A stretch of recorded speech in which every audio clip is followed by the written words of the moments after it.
Folks, get up and get loud. It's game day. It's time for the playoffs of the Open Regional number 2 here in North America. We've got the top 8 teams in the region trying to battle it out to make it the top 4. So tomorrow they can try to be crowned champion. This is the big one, folks. You are in the right place. We are T-minus 28 minutes and 41 seconds till NRG and Luminosity kick it off on the pitch. And we got a great pre-show in store for you guys. I'm Wavepunk. We got Gibbs. We got Daz. We got Stacks. Dazarin, happy birthday! Oh gosh, yes! Woo! Thank you so much. Thank you, I appreciate it. It's Feels birthdays in the chat.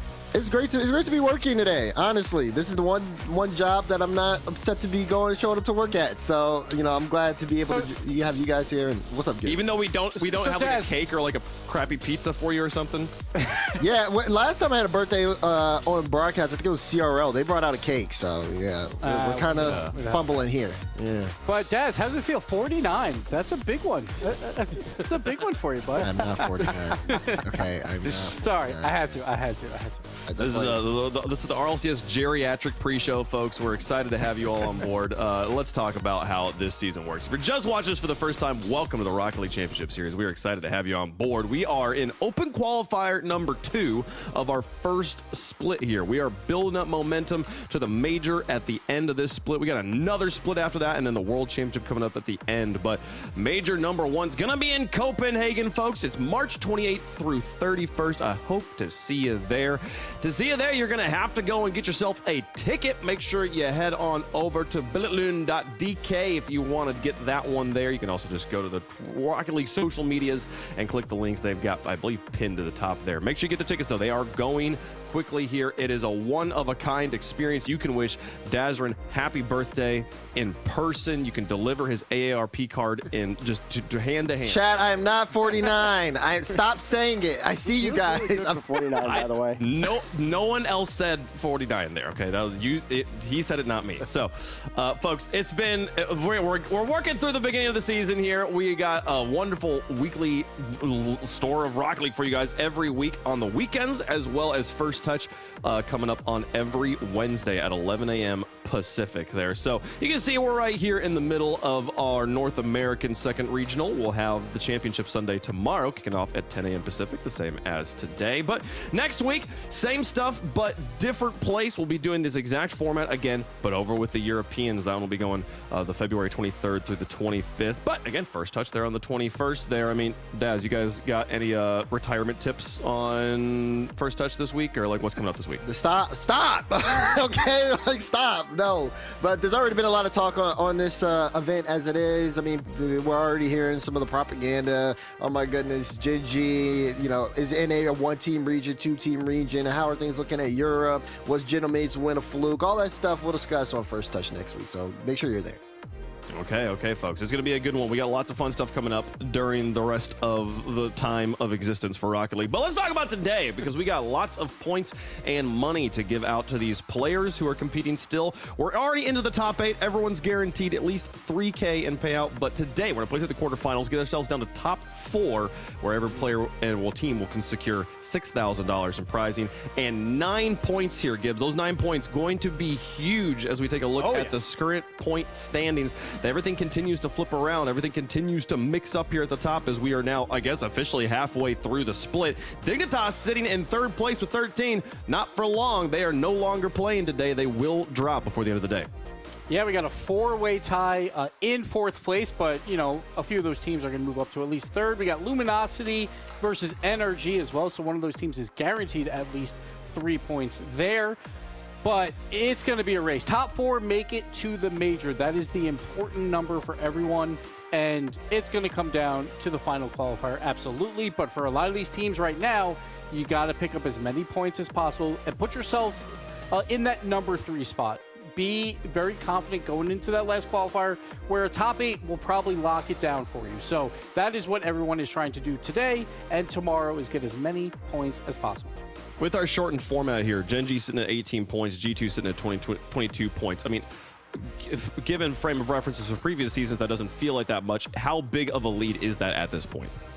Right now, G2 has a pretty big lead. Like, if they win this quarterfinals, they're pretty much locked. It'll be like a virtual lock at that point. But Genji, I think, is still kind of in that run. And if they lose in the quarterfinals here. They've looked a little hesitant so far, so they could possibly fall out of Swiss next time around. I know Des probably doesn't want to hear that, but they've been not as confident as the number 2 team that I thought they would be. So, like, if they win this quarterfinals, they're probably fine. They probably won't have to worry too much. But every team has to play through the open part of this qualifier, so they could go home with 0 points in qualifier 3, even if you are in first. So you still have to show up every single week, every single day, and play your best Rocket League.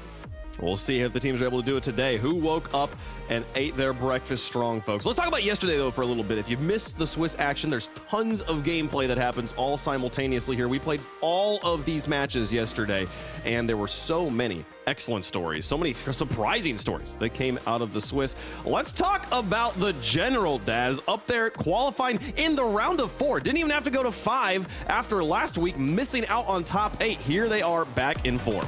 Come here. Let me talk to you about the general, okay? The general is a name only used for when the captain starts striking and the troops follow. And I'll tell you one thing, Garrett G did lead those troops because, my goodness, they had an excellent series and an excellent Swiss.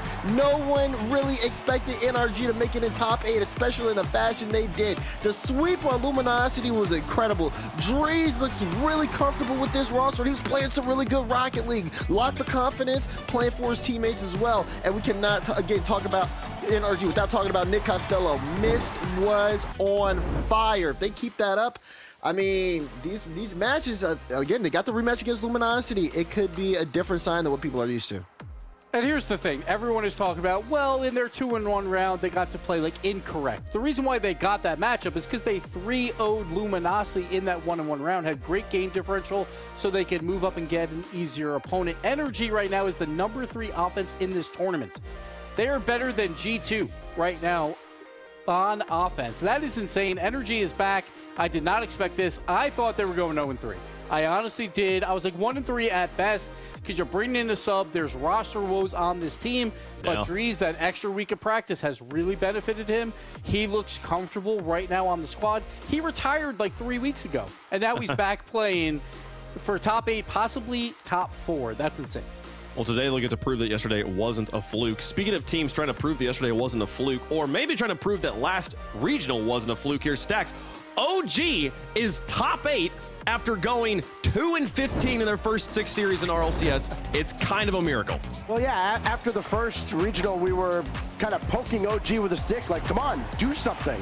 You know, they struggled to average even a goal a game in the first event, but then they come back and it was a completely different squad. The offense came alive, even though they start 0-2. I mean, listen, when you get to play 5 out of 6 players in 2 rounds as CRL players, I guess that's good for what ails you. But this win here over Dignitas, that made me a believer that OG was going to finish the job, and they did do just that. So OG reverse sweeps the Swiss. They're back. Maybe this is the OG we all thought we were going to see because we know the pedigree of all 3 of those players. Yeah, I mean, the Dignitas series, it wasn't just, they didn't just beat Dignitas, they swept Dignitas, outscoring them 6-2, only keeping them to less than a goal a game. So Dignitas, a team that was top 8 last regional 2 weeks ago, they're not here anymore. OG is here. Congratulations, OG. What a performance from them. Now, speaking of Dignitas, I mean, this is for teams like NRG and OG to make it here, Gibbs, someone's got to not be here. Dignitas not making it, falling early. Yeah, Dignitas, they were top 4 in Qualifier 1. They had a great offseason, winning back-to-back tournaments in North America. But on paper, I thought this team was a little bit weaker than what they have shown. And they finally showed some weakness here. 1-3, and it's not like they had a hard road. They played 2 teams that are 3-2 and barely into the playoffs. They played a team that went 1-3, but that was their only win. And then versus Omelet as well, who also fell 2-3. So, Dignitas, not a tough road. They didn't look good. They were the 3rd worst offense on the day, only scored 1.44 goals per game. It was a miserable day for Dignitas, but they're right in that playoff push for top 4 going into Qualifier 3. They'll probably fall to 5th or 6th, but they'll only be about 1 point out for a top 4 spot. So yes, Qualifier 2 wasn't great, but because of their top 4 in Qualifier 1, all they got to do probably is do another top 4 finish in Qualifier 3, and they will have a shot at that major. So they're not done yet, but they are done for this weekend. Okay, so not the end of the road, but definitely a much more difficult road than if they had managed to make it through here today. We'll keep an eye on Dignitas for the next regional. Their story is over, though, for regional number 2 here. Speaking of teams, though, that had wonderful performance, let's just to wrap up yesterday. A 5-game series, SSG, Luminosity. It went to overtime here, Daz. This was a banger of a series. Incredible stuff. And Space Station managing to get the win. Yeah, I mean, you look at this series, you talk about Luminosity, Space Station Gaming. Of course, Space Station, the addition to Chicago has looked really well for them, but they did show signs of struggle earlier in this series. Again, dropping that first game to Luminosity. Again, it was a back and forth series. The matches SSG lost kind of took a lot of confidence out of people who were trying to figure out the way this series is going to go going into Game 5. It did feel like once Luminosity started getting things revved up, they had SSG's number. That game specifically, Game 3, 4-2.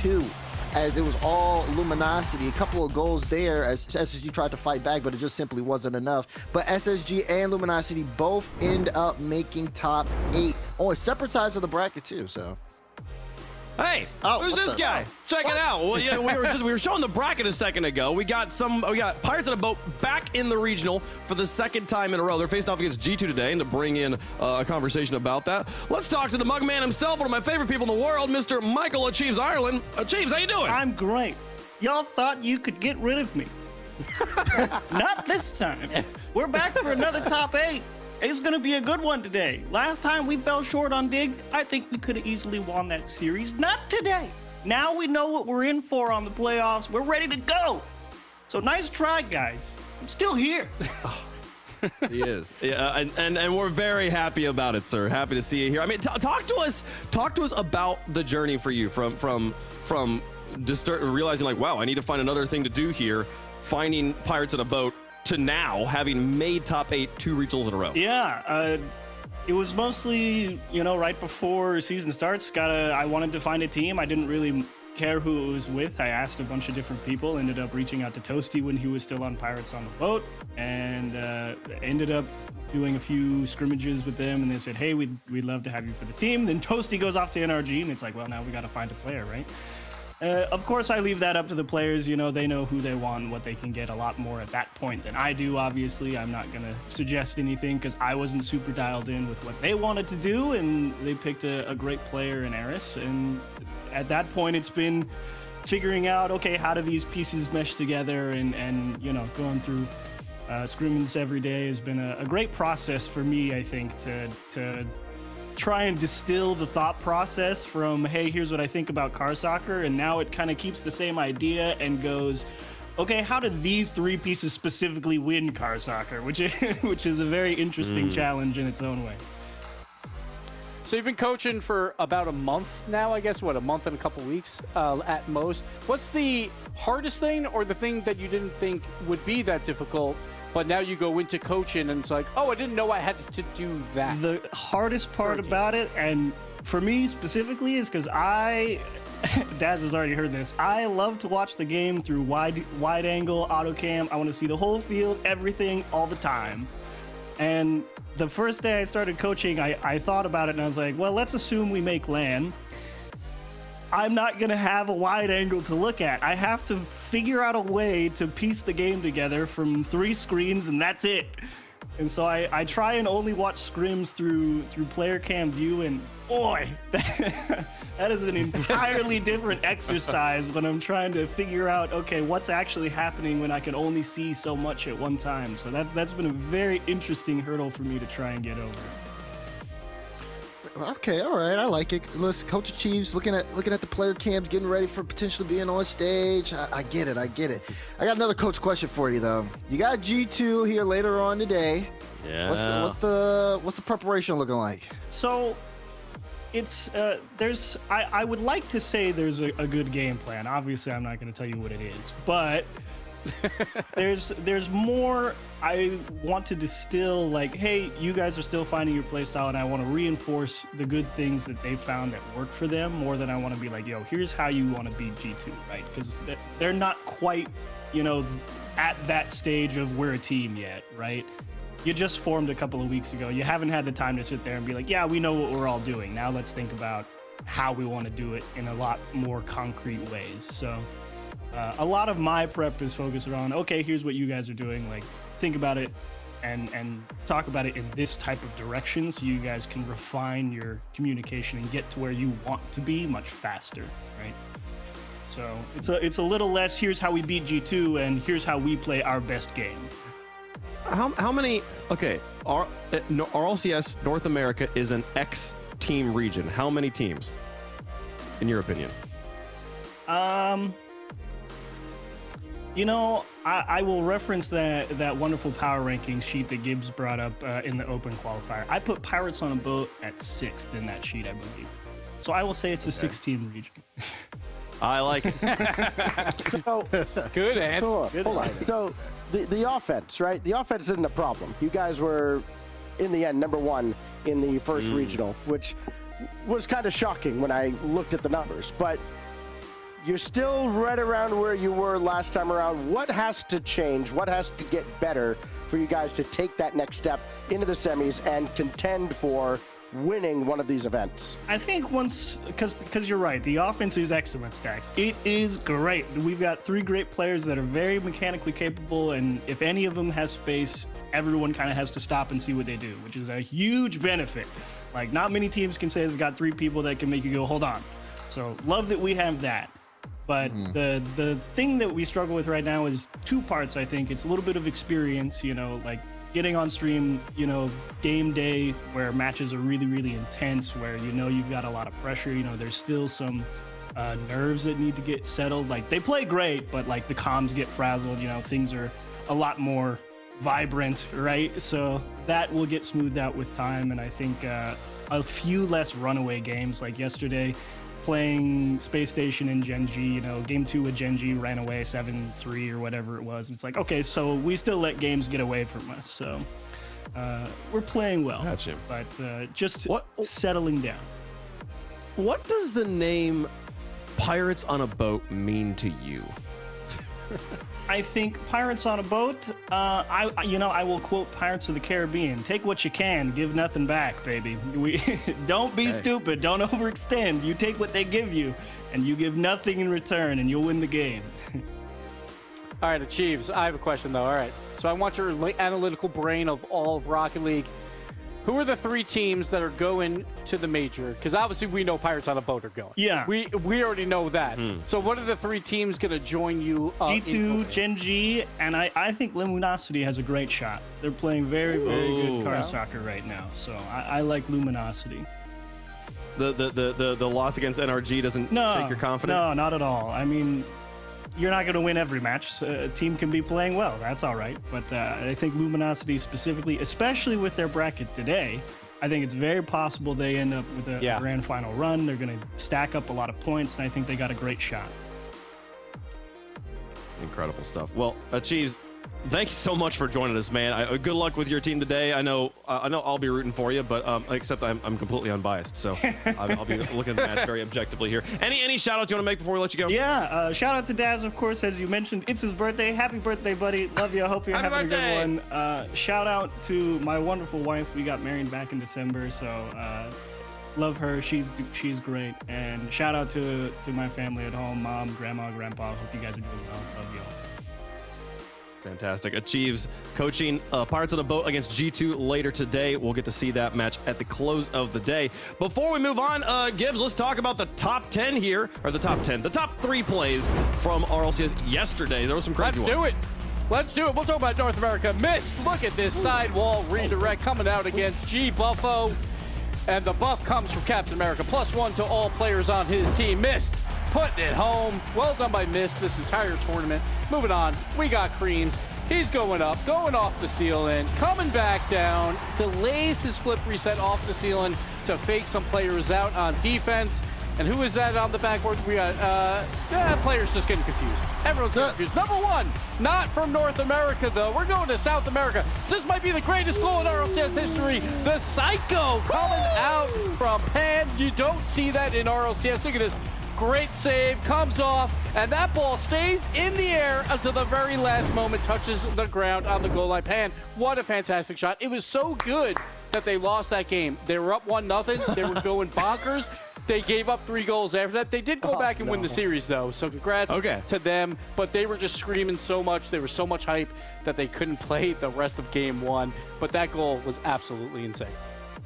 That was amazing. That's twitch.tv/Rocket Street Live, I believe, is the. Let me double check real fast whether it's live or just Rocket Street. I believe it is Rocket Street Live. They're live right now, folks. If you want to catch goals like that, they're covering the MENA region right now. You can go check out that channel. Excellent stuff all around the world here. Incredible performances from them. Wonderful goal by Pan. So that was just the best goals of yesterday. Hopefully we get some better ones today. And I mean, I think let's talk about the bracket here real fast, gentlemen.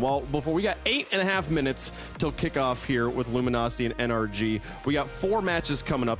We can just talk about. But wait, yes. There's one special thing. We have to do play number 1,000. We have to show play number 1,000. Roll the clip, production. Come on, let's see it. The 1,000th best play. Here we go, Garrett G. Regular season, North America, 1,000 goals. Here it is, missed off the bar. It's not pretty, but it doesn't matter. 1,000 goals in his career. Garrett G has been playing forever, and congratulations to him. 1,000 regular season goals, and there it is for him. And he's into the top 8, so we're going to see some more. So it's the 1,000th regular season goal for Garrett G. He's only the 2nd player in all of RLCS to 1,000 goals in the regular season. Number 1, or the first one to do it was Torsos over in OCE Stacks. Yeah, so on a scale of 1 to 1,000, that maybe like his 800th best goal or 850th? That's actually interesting. Thinking about all of Garrett G's goals, how good was that one? Like, Where's that YouTube video? Like, given that it was he's been scoring goals since like before people were even knowing how to double tap properly. So that's true. That's like a long range. Before we knew what quick aerialing was. Which is. Oh, I wouldn't go that. I don't know if that. I think he probably scored a goal before quick aerialing was a thing. I mean, he was scoring goals when Gibbs was like actually on a pro roster. So I mean, like that's true. Yeah, like it was when my back didn't hurt. It was great, and Daz knows that feeling now. You know, being 49. I'm not 49. That's a funny question though. Like, where does that specific goal rank? 800 might be a good. I don't know if there's 200 goals less interesting than that one though. Like, the beginning of it was good. It was just the actual final touch itself was like just definitely in his top 500. I'll give top 500. Yeah. Okay.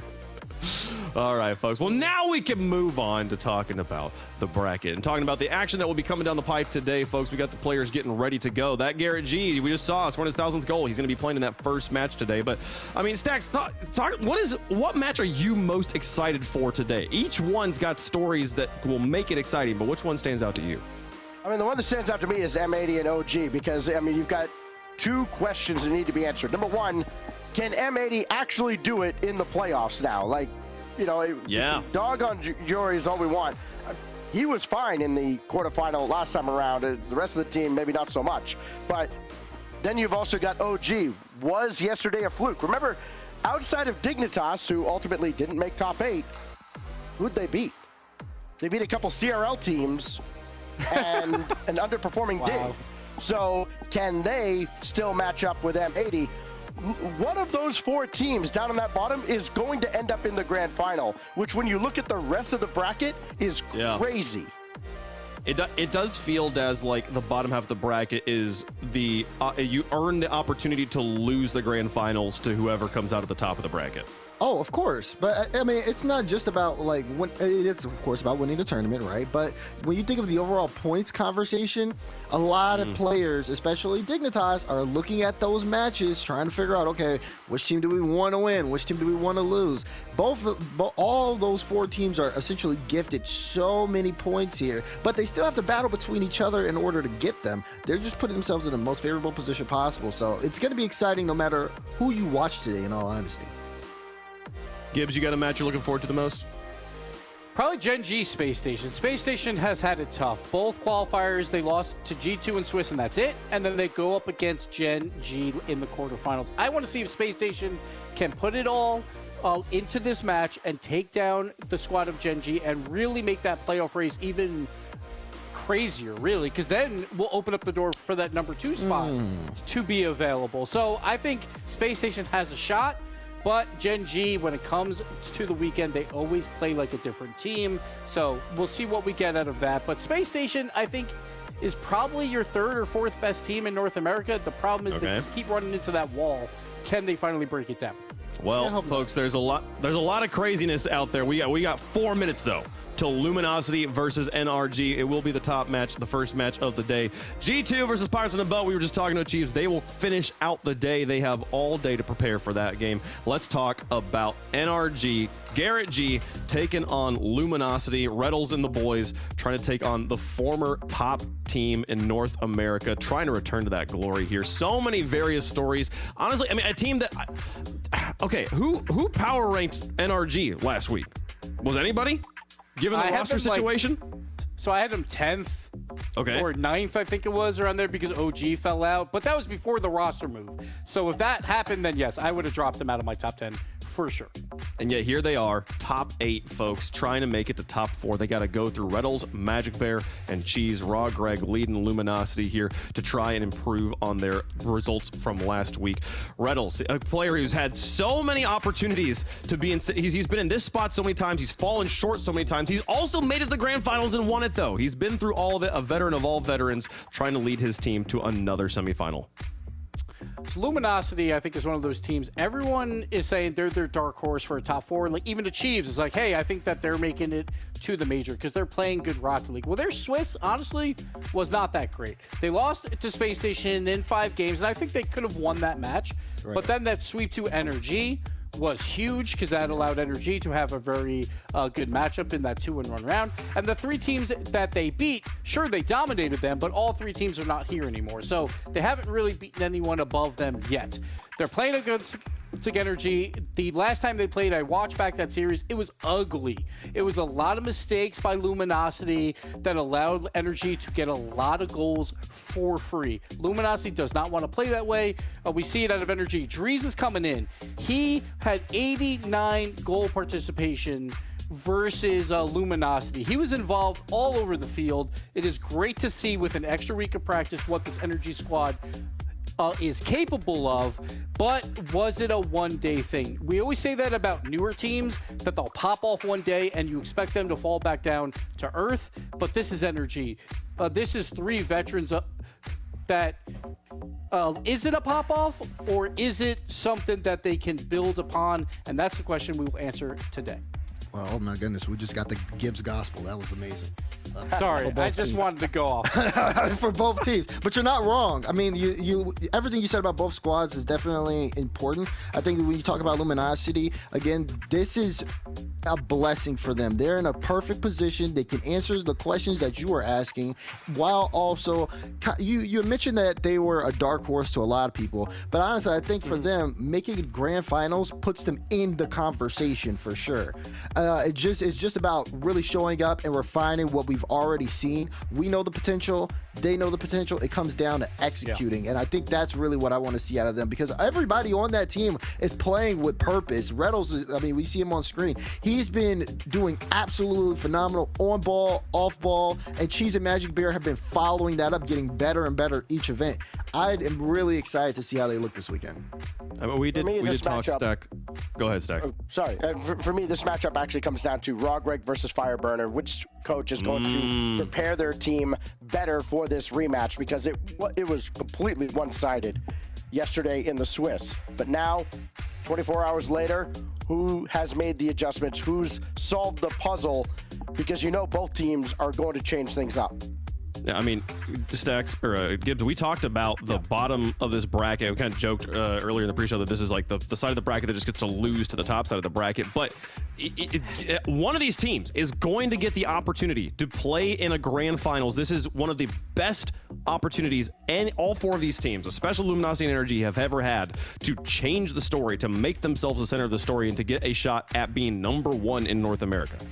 Yes, and not only that, the 3 points that they'll gain here, they will move to 3rd place in North America, Energy or Luminosity here. So golden opportunity for both these squads. This game is probably the one that'll matter the most, or these next 2 like on this bracket of who's going to that major. Whoever makes the grand finals is going to be like 80% favorites to make it to the major. So very important here. But for Luminosity, it's kind of weird. They were the number 2 offense on day 1, but they went 14 minutes without scoring a goal versus NRG. So they have to figure that out. That was the one match that they looked puzzled. So we'll have to see if they can bounce back. It's like I figure they will, and it'll be a lot closer, but can they get the win? It's tough. We highlighted it yet multiple times yesterday. Luminosity and NRG played each other in the Swiss. NRG swept Luminosity, and it was probably the most important sweep of the entire event there after a day that was full of sweeps. So will that game that happened just yesterday be a reflection of what is going to happen this day, or will Luminosity be able to flip the tables? Let us know who you think is going to win. Hashtag LG, hashtag NRG, and we'll talk about it up here on the desks. Stacks, who do you got? I actually got NRG here, and here's why. I look back at that last series, and I see Dries led the team in goals and assists, and I think he's playing with an extra chip on his shoulder. You remember when Envy and Optic merged and Reynolds came on board and all that? They wanted to kick to the curb, and I think that still lingers in the back of his mind a little bit. Yesterday was a good measure of revenge. I think he does it again today. So, we got a split desk up here. I mean, Daz, anything to add? And then you guys. Listen, I'll be honest. I think on paper, Luminosity is the favorite going into this matchup. Just really quickly, I feel like it does come down to kind of preparation, but also NRG. They have that confidence of being able to beat them the first series. A sweep is definitely a big result in Swiss. Yeah. And I think that also when it does come down to game planning, there's not a lot of tape on NRG. This is their first event with Dries like this. So they have kind of a little bit of an element of surprise. I'm going with NRG here. I mean, Gibbs, I feel like Luminosity had just come off of losing the match of the day yesterday, a Game 5 overtime heartbreaker to SSG before that sweep against NRG. I feel like today's going to be different. It's a brand new day. It's a brand new day, and that's what happens at Rocket League. Teams will find it. But, like, I think that match versus NRG, it was a 3-0 for NRG. I don't necessarily think that NRG swept Luminosity. I think it was more of Luminosity sweeping themselves. All right, like I'll give NRG a game or so there, but Luminosity, I saw some ugly plays out of them, some weird mistakes that I don't expect to see in back-to-back tournaments or back-to-back days. So, like NRG, like, I think they have a shot, but I think Luminosity, as long as they clean up those small mistakes, they should be fine and walk away probably a 4-2. But what if NRG was forcing those mistakes? You see, Gibbs, you got to be, there's two sides to the coin. I saw one Were they playing bad, or was he went off the back wall and he didn't know how to like aerial dribble, and I was like, what is happening? You know what happened? I can tell you what happened. He went on that back wall. He saw Captain America looking at him from across the field. He suddenly got scared and dropped the ball. He didn't know what to do. It was straight fear. Listen, chat, the general could be back. I'm not saying they're back yet. I'm not saying they're back yet at all, but I am saying that they have a strong chance here, especially with the fact of, again, seeing how Dries fail into the roster. If Miss has a day like he's had yesterday, and if Garrett also reaches that potential and matches up with him, I think it's gonna be close. Like, imagine Garrett G back in a major. You know, like he's making it back with this roster. Like that'd be fun. I'm checking isnrgback.com, and it's just question marks right now. So we don't. I mean, we're hoping to have an answer by the end of the day, but we really don't know yet. And chat doesn't know either. Wow. We are split in the desk. We are split in chat. A coin flip banger of a match awaits us, folks. We are ready to get the playoffs kicked off in style. NRG, one of the biggest names in North American Rocket League, is trying to repeat their sweep of Luminosity from yesterday. The winner plays in the semifinals tomorrow. Get up and get loud. It's game day. It's the beginning of the end for one of these teams. Only one can survive their playoff run, and first time in playoffs for NRG, but both these teams have gone really back and forth, James. Like Luminosity swept last week, NRG swept this week. It's anyone's game. I think it is anyone's game, but I just want to highlight the fact that Gibbs has always been a hater of Garrett G ever since the gaming days.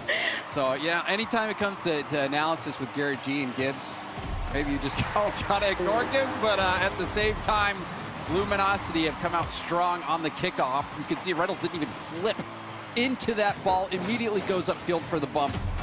And that looked like a set piece from LG. They came out ready to play.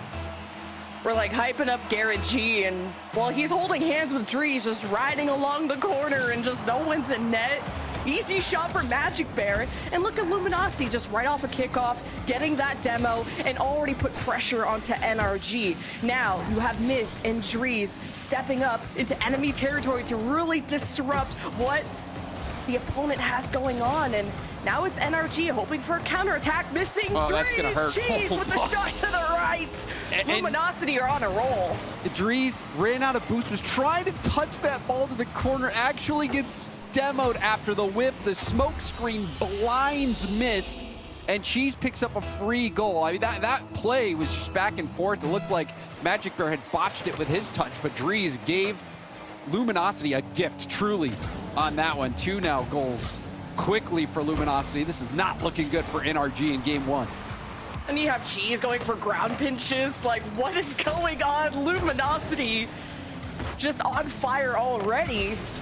NRG, it's only been the first minute. Cheese with a down low shot, and it's saved. Reddles removed from the picture, so NRG want to push forward. They want to carve their name onto this field, but it's Reddles with the midfield soaring away in the way of Drees. So now Magic Bear has a friend to the right, and with that demo, Reddles gets the 3rd one. And we saw a lot of physicality from NRG yesterday, but the physicality from Magic Bear, look at this play, immediately locks in on Garrett G. Drees, too slow to realize. Also, no boost in the tank for Drees to make that play. All around, Luminosity have started out swarming. It's clear they've gone back and analyzed the tape. Starting to bring that physicality, as well as just capitalizing on the mistakes that NRG have made. NRG, really rough start, but Luminosity, they're feeling good. Just every play from Luminosity is coming from a man advantage off, but what a pass to Mist, and that is the response you needed out of NRG. Signs of life. Yeah, Mist, he was incredible yesterday. You saw the sidewall double tap that he hit here. A delayed shot, slightly throwing Reddles off, in position to receive that pass from Garrett. Well played by NRG, and if you are familiar with NRG's game, I'm fortunate enough to have seen a lot of tape from them. This season, they've actually been pretty good on coming back, but that's going to be a miss from Garrett. Garrett did not realize Cheese was not going to hit this ball. Reddles even bumps Drees out there. Garrett was thinking he had some time, but my oh my. And as I was saying, NRG had been able to come back multiple times leading up to this game. I don't know, this one already looking pretty tough to come back from, but Lemon, we still have a lot of time. 5 goals. We're only a minute and a half into this one. It is such a fast and aggressive game right off the bat. Like, there was so much hype behind Reddles and Magic Bear, but Cheese is integrated so well. He actually has the best offensive stats on the team. This is an all-around team. There's not one star, but rather a galaxy. And I'm looking at Garrett, great dribble, kind of got bumped off the play there by Reddles, but it's still trying to salvage that as Garrett challenges, and now Drees has to back away, go back for boost. Miz gets involved, and NRG want to build up to something special, but now we're going to retreat. And you saw Drees having to go all the way back there. We've seen now multiple plays where Drees has not had the boost required, and it has really punished him in a few situations. NRG has spent precious little time in LG's half. LG, on the other hand, making the most out of the mistakes from NRG. They're going to find themselves on defense here. Okay, well, not a bad 50 for Drees, and Garrett got the corner, but got demoed. And Oh my goodness! Crossbar! That was not it! That should have been so easy, and NRG need to come back by 3 goals, plenty of time. But Miss collides in the box, and not a lot of boost to work with. Cheese just watches what he can do as Garrett pressures more. And NRG were just so close to that 2nd goal. Yeah, things going wrong for NRG on multiple fronts, not able to lock in the easy opportunities, and then giving opportunities away to LG. This has not been a clean game 1. I think fortunately for NRG at least, this is a it doesn't matter. It's a great first save, but look at the positioning. All 3 LG members were right there in the box. Reynolds gets a demo, threatens the bump. Magic Bear right behind him. You're not coming out on top in that situation if you're in NRG, ever. It's 100% of the time going to be a goal. The offensive output out of Luminosity at the goal line is incredible, and kind of an interesting kickoff, which goes in the favor of Luminosity again. Yeah, and you're seeing the domination from Luminosity on kickoffs specifically. This game started out with a no-flip kickoff from Rlcs that immediately led to a goal. Another kickoff goals. Anytime in a threes game, if you're giving up 2 kickoff goals, 9 times out of 10 you're losing that game, if not more. And NRG's given away those 2 goals.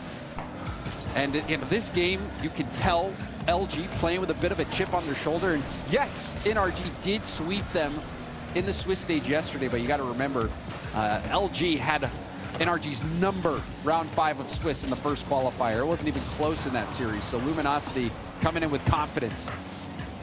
Mist is just hanging out, and he just gets demoed. Like, I'm going to be really excited to see the demo stats for Luminosity after this, and just right out the gates, always looking for that one-man advantage and putting NRG's backs against the wall, and they just haven't been able to unpin themselves. They've gotten one. NRG got close to a second, and now things have really died down the last 45 seconds. You're thinking about game 2, especially when you're down by 5 and almost in Brazil territory, but Mist collides in that midfield. The play is slowed down. Dree steps up, and NRG hoping to just connect a bit faster to catch Luminosity off guard. NRG's had chances.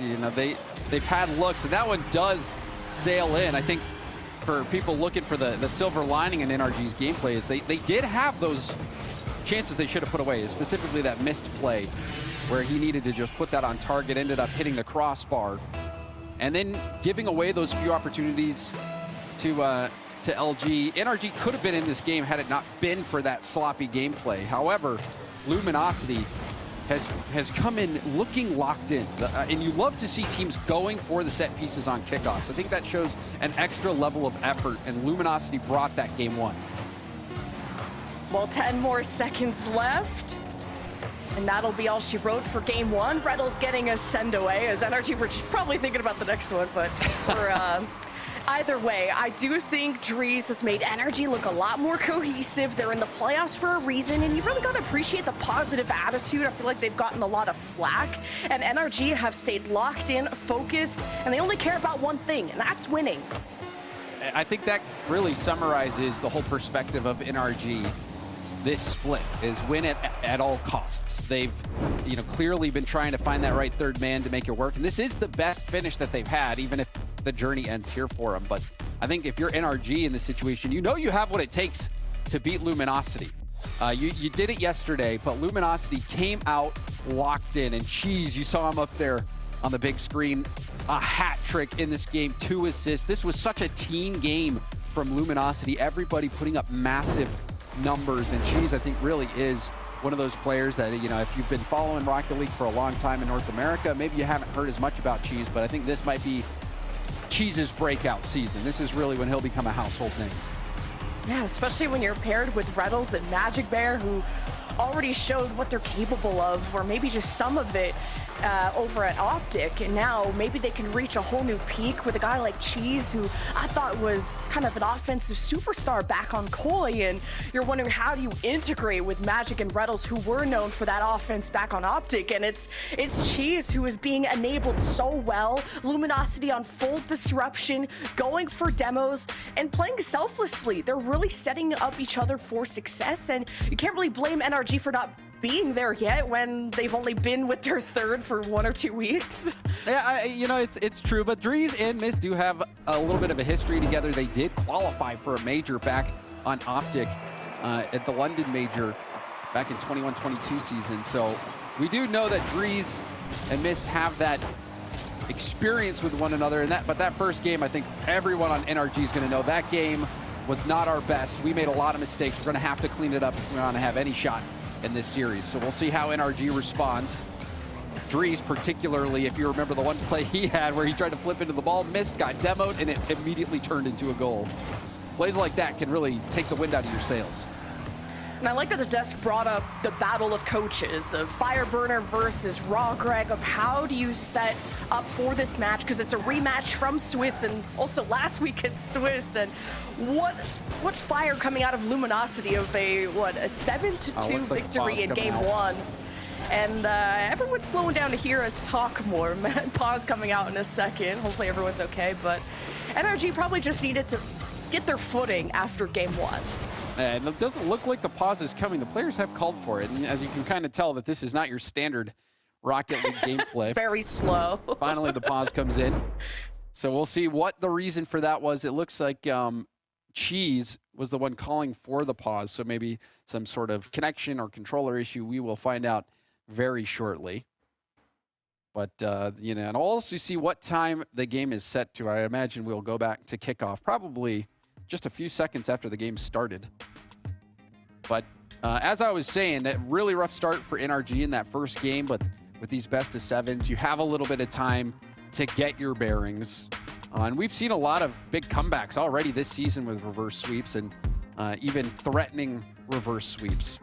And NRG, as I was kind of touching on, Lemon, they've shown a lot more ability compared to previous team compositions in the past to have an ability to come back despite being down. The old NRG, it was like they had to hope to get a lead and keep a lead, because if they were out of it, it seemed like there was no coming back. But this team has showed a lot of mental resilience, and they're going to have to show it here. Yeah, and NRG definitely had that resilience when they swept Luminosity in Swiss, and hoping to just follow that same plan. I like that we heard from Achieves, different team, but the mindset of how do we play our best game, I think a lot of teams can relate to that. And NRG thinking, well, we swept last time, maybe don't have to change much, just build off the foundation that we have and get better day by day. That seems to be a good mindset. While Luminosity, they were the ones that had to change everything around. And checking with Spaceman, who is Spaceman Corelli running that Luminosity watch party, telling me that kind of Luminosity's weakness in that match was the defense, and getting themselves out of a hole seems to be difficult when they're getting boost starved, when they're lacking that position on the field.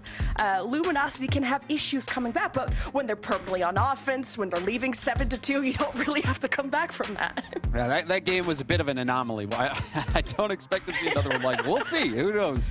Never know what's in the cards. But Luminosity, what works for them a lot of the time is when you have Rlcs upfield. He spends more time, at least in this past Swiss stage, he spent more time in front of the ball compared to anybody else in North America.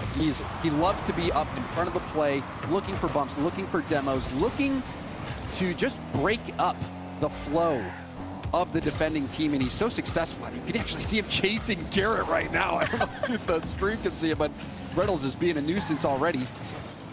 And that is Rlcs' trademark style, and it works quite a bit for LG. Yeah, Rlcs averages almost 3 demos a game, and Luminosity do like to play really deep in the field, to look for demos, to look for just long passes, and I think that's what really caught NRG off guard in game 1, why they scored like a bazillion goals in the first minute. And I think NRG needs to find a way to disrupt that the same way. Now Drees up the wall. He gets this away from Rlcs before he deposits that, and Magic Bear will go in for round 2, off the ceiling, gets away from Miss, gets rid of the ball right to Cheese. And Luminosity have been knocking on that door, and NRG are holding on as Rlcs to the back wall missed carefully to the side. And missed not much boost on that play. You can see him trying to dodge the bump attempt from Cheese. This is very good pressure from Luminosity. Clear attempt stopped there by Rlcs as well, but this could be a 2v1 situation. Rlcs will have to play this well. Good defense from Luminosity. Yeah, Rlcs continues that transition. It's in front of the net, and Drees was there, but the follow-up not in time for Luminosity. That threat level is generating. That 7-2 might be an anomaly, but you can't deny how good this offense from Luminosity has been. Now Cheese trying to slow down the play. Here's the counterattack from NRG. Now watching and looming for their chance to go for the challenge. A good one from Garrett as Cheese recovers the ball. Drees not able to center this in front of the net, and Luminosity send it away. And Rlcs even getting a piece of that one. Garrett. Oh, he's going to have a chance here. Did he get bumped on that? He squeezes it in regardless. Garrett through traffic. He had to do this whole job himself. But he had like 1,000 goals in his career. I know the desk were hyping him up, and the incredible plays that he can do when he has time to pull it off, and you see just that energy being able to play from ahead is huge for that mental. Now Rlcs up high, that leader being called off there by Magic Bear, down low. She steps up. Luminosity what a cycling pass! to Magic Bear. A beautiful pass that ties up the game 1-1. Oh, this was so good from Cheese. He gets the flip into the wall, makes that first defender miss, runs out of boost, but still was carrying enough speed to get that pass infield. He's in a multi-threat situation there because he could theoretically go for the dish. So Dries is trying to cut that play out fast, but he dimes up Magic Bear. And what a response. We're all tied up.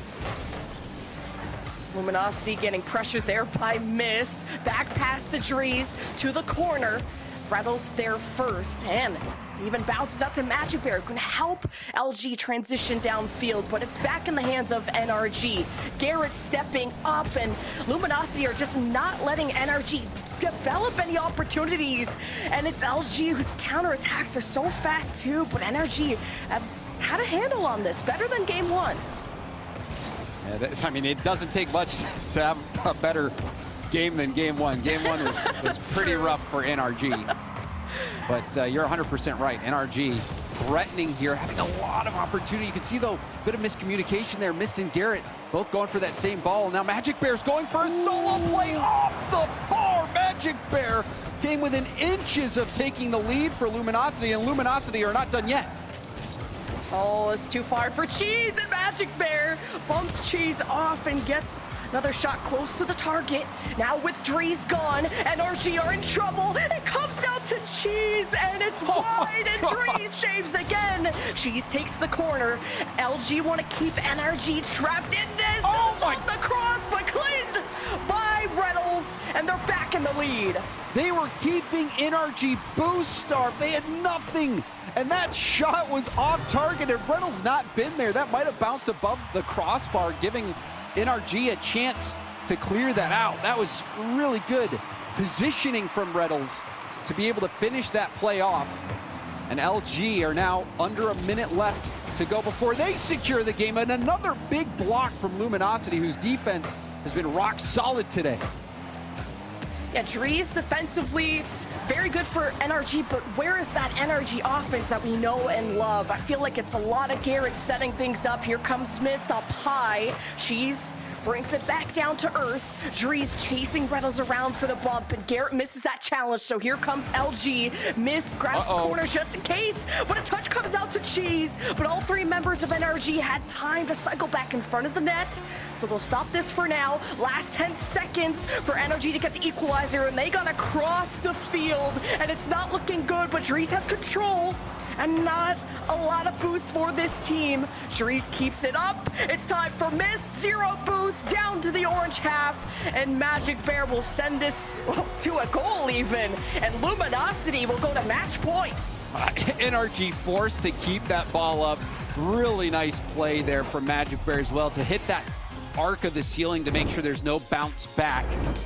All around fantastic finish there from Magic Bear and Luminosity, who look to be outpacing NRG. These first two games, not even really feeling that close. The first game a blowout, this game held firmly in control by Luminosity. They have been effortlessly boost starving NRG. And it just looks like a different LG team compared to what we saw yesterday.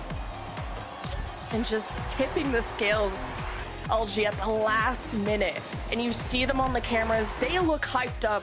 They're proud of what they put on. Everyone is excited. NRG, one game away from being out of playoffs, but getting to this point is still monumentally better than what happened last weekend. This is just the beginning of NRG, no matter what happens in this match. Yeah, I think many of us, though, are wondering, will it be the end of them here in the second qualifier? NRG already forced to call a timeout. Just 2 games in, dropping both of them. Luminosity, you can see, usually it's Rlcs leading the charge with demos, but Magic Bear having 3 demos this game.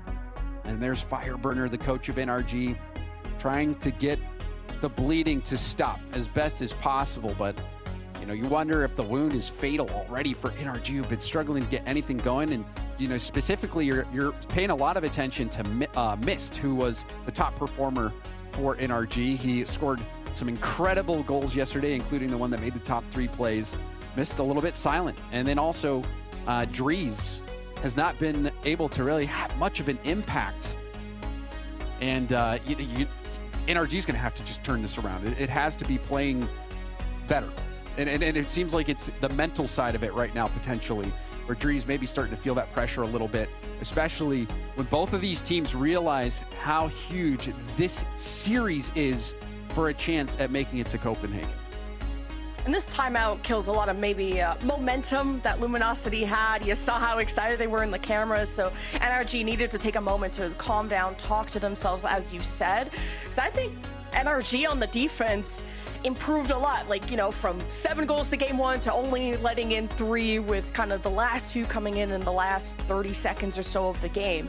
Is NRG needing to figure out how they connect on the front, because Luminosity like to play deep, and I think there's a way to punish Luminosity, but NRG need to lead with confidence. It's Garrett G that needs to be the veteran that brings this team together one last time, or potentially one last time, as we enter game 3. This is a great chance here for Garrett. He did have the flip, but it was nicely challenged there by Luminosity. Rlcs is going to go for it just enough to get a little touch. NRG, see the adjustments if they come out. Missed testing the backboard, but Magic Bear's never going to let that through. Like that NRG are ready to push up and start to harass Luminosity, making them uncomfortable. That's a good step 1. As Magic Bear steps up for the shot. Drees with the 50 to the corner. Magic Bear's 2 teammates ready to pass to. Double commit from NRG, but a good recovery as Drees regains possession for NRG. Hopes to transition them down, but that gave a moment for LG to grab boost and come back swinging for more. As a minute has gone by, Rlcs to the ceiling, pinches down to Magic Bear. Missed, great 50, forcing LG back. You can see the chaos here. There's a missed demo. We have seen him be quite physical, but Cheese there to break up the shot attempt from Drees. A big boom out. Threatening play, though, from NRG. NRG has had the initiative in this game. Low boost for Luminosity. Cheese and Magic Bear had to grab some. So now missed, slowing down the play. Magic Bear won't be allowed to cross. All thanks to Drees, who I think has been consistent on the defensive front. And I've said this multiple times, but NRG need to make magic happen on the front.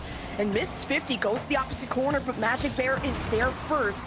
Drees hesitating on how he wants to go for these challenges, is able to shake up possession for NRG, but not necessarily win it for his team. You see a demo at the midfield from Drees taking Cheese down. This game has been a struggle for both teams in terms of trying to possess the ball. A lot of boom ball, a lot of demos, a lot of fighting for possession. You're seeing a lot more demos come out from NRG, especially at the midfield, trying to ease up that attack so that they don't get boost starved. It's been working so far for NRG, and there's a nice touch from Cheese, buying some time for his teammates. But LG starting to find themselves in a hole. Like that, Drees is starting to bump players off the play, and NRG starting to have more trust in their team, and winning these. It's off the back wall to triple commit. 3 of LG blocking that. And that triple commit gives the ball back to NRG. Drees pushes out of the net, but the ball is for Magic Bear, who crosses into that orange half. No goals going into this second half, as Magic Bear couldn't connect with Rlcs, so NRG may be stabilized. And a nice demo.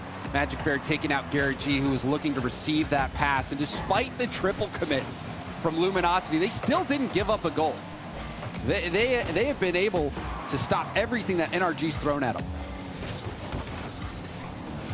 Oh, and I apologize. It's not match point. It's not match point, but maybe the vibes are starting to get there. First to 4, and Cheese with the double, and the Magic Bear demo.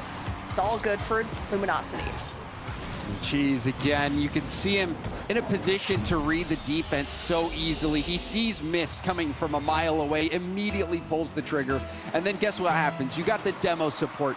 Magic Bear taking a page out of Rlcs' book. Magic Bear had the most demos last game, finds a key demo there. And you know, if there's 2 demos, a double demo from Cheese, Drees will get the clear.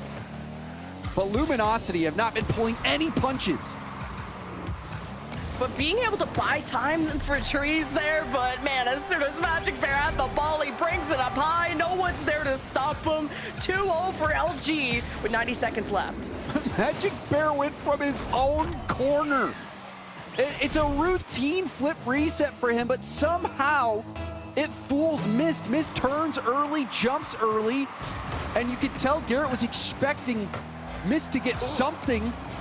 And now we see another attack for LG, pass across to Cheese, it's blocked. Rlcs fakes it for Magic Bear. Magic Bear slots it over to Cheese, and LG are crushing NRG.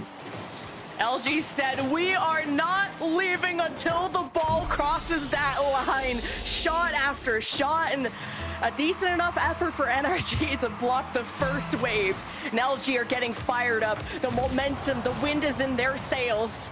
Double demo now for NRG to get LG off their backs, as Mist won't even be allowed to transition. Luminosity are just constantly harassing, disrupting NRG's possession. Here comes Garrett G, flip reset, Magic Bear challenges before he could use it.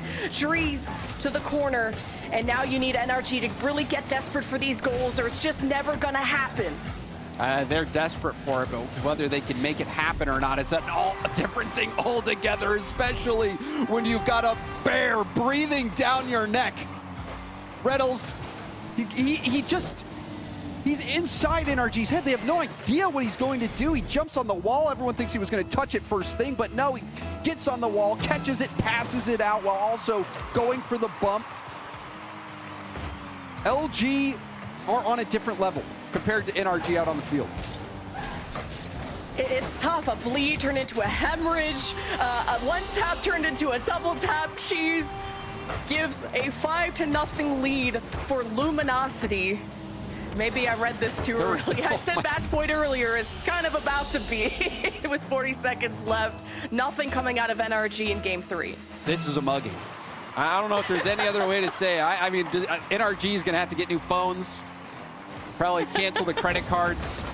They're getting taken for everything they have. That goes in, but even look at this play. Look at what it's taking for NRG to get a goal. This ball ping-ponging around.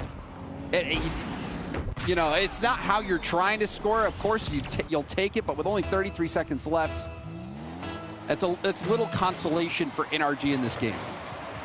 Cheese is having a series of his life right now, though, for real. Like, he's on his second hat trick, I believe, and you see him in the cameras. He's communicating. He's on fire. Had a nice tempting shot, and Mist barely just blocks it. Now someone getting shoved off there gives an opportunity for Magic Bear. Cheese with the demo. NRG just can't generate any pace, any momentum. This last seconds drained by in game 3. And NRG got one on the board, but they're gonna have to put up a lot more work in game 4 to surmount this lead coming out of Luminosity. Cheese in the interview, he talked about how LG might have a run to the finals, and if they keep playing like this, it might just happen. They have looked deadly, especially Cheese, who's, you know, maybe this is the game where he's officially a household name in the RLCS, because he was lights out. That double tap to close things off, and then also Magic Bear from his own corner. The flip reset beating NRG. It seems like Luminosity is doing everything right. They have not made really any mistakes. There was the triple commit, but even that, they made it out without giving up a goal. It seems to be a synergy diff. That's the impression that I'm getting, which again, you can't really blame the difference here. I know you said there's past history, but NRG are still building those foundational blocks. And it's really Luminosity's fault because they don't give you time to think. NRG, as soon as they have the ball, they're immediately challenged, they're immediately bumped, they're demoed, they're double demoed, and Luminosity have almost perfect team play. The passes are on point, Cheese is on point with another hat trick, and the vibes are there on Luminosity's side. And NRG, you know, they can always take this match as a lesson. You won against Luminosity once, you can do it again maybe another time. Of course, the series is not over, but whew. Yeah, I would advise against counting any chickens before they hatch. We've seen crazier things happen here on the RLCS main stage. But it might take something special, especially with an NRG who has not been able to get much going. This isn't one of those series where the first 3 games were so close, 1-goal games, and it's just unfortunate that NRG hasn't been able to close one out or losing in overtime. These have been beatdowns from Luminosity Gaming. You even saw the timeout from NRG in game 2, and you saw the adjustments clearly as well. Way more demos coming out from NRG that game, but still, They could not find that code offensively to break through Luminosity. Luminosity's offense is so fun to watch with the fakes, the way they just go past the fence, Oh. the way that they just had us waiting on the goal line. Magic Bear cleans it up. Mist has no boost since being on the wall, and you see it, he's thankful that the shot didn't go in, but literally 0 boost. And that is painful. I don't care who you are, if you're a gold 3 or you're on NRG, not having the boost in a play like that is heartbreaking. To give up a goal like that when you are forced to reverse sweep, that is about as rough a start as you can have. Needing perfect team play to go up against Luminosity is a tough ask out of NRG, who have obviously looked way more cohesive with Drees. And look at Mist and Drees connect on the front. Drees looking for bumps. Mist Oh my and everyone's goodness! trying to get this on target. How does that not happen? And LG still trying to get the ball back, and Drees surprises us all and taps it in for the equalizer. And you have to commend the effort from NRG here. The bounce is not going their way, but they refuse to give up. And NRG do manage to tie things up. It is 1 game at a time. You got to win 4 games no matter what in the playoffs. So whether they're all back-to-back or, you know, throughout this series, doesn't really matter. And NRG is going to have to just take that approach, focusing on every single game. But the double demo going up high. How did that ball even get saved? What is happening? It's fireworks out there, Lemon. Yeah, and this had so much power on the double tap attempt that it wasn't even recoverable. You got Magic Bear with double demos. Garrett says, I can have some of that too. Now NRG having to use that physicality that I've watched them do before. And this is helping them. Garrett trying to enable his team, hoping to bump Magic Bear. But now it's Magic Bear leading the charge right to an open net and puts it in for a lead for LG.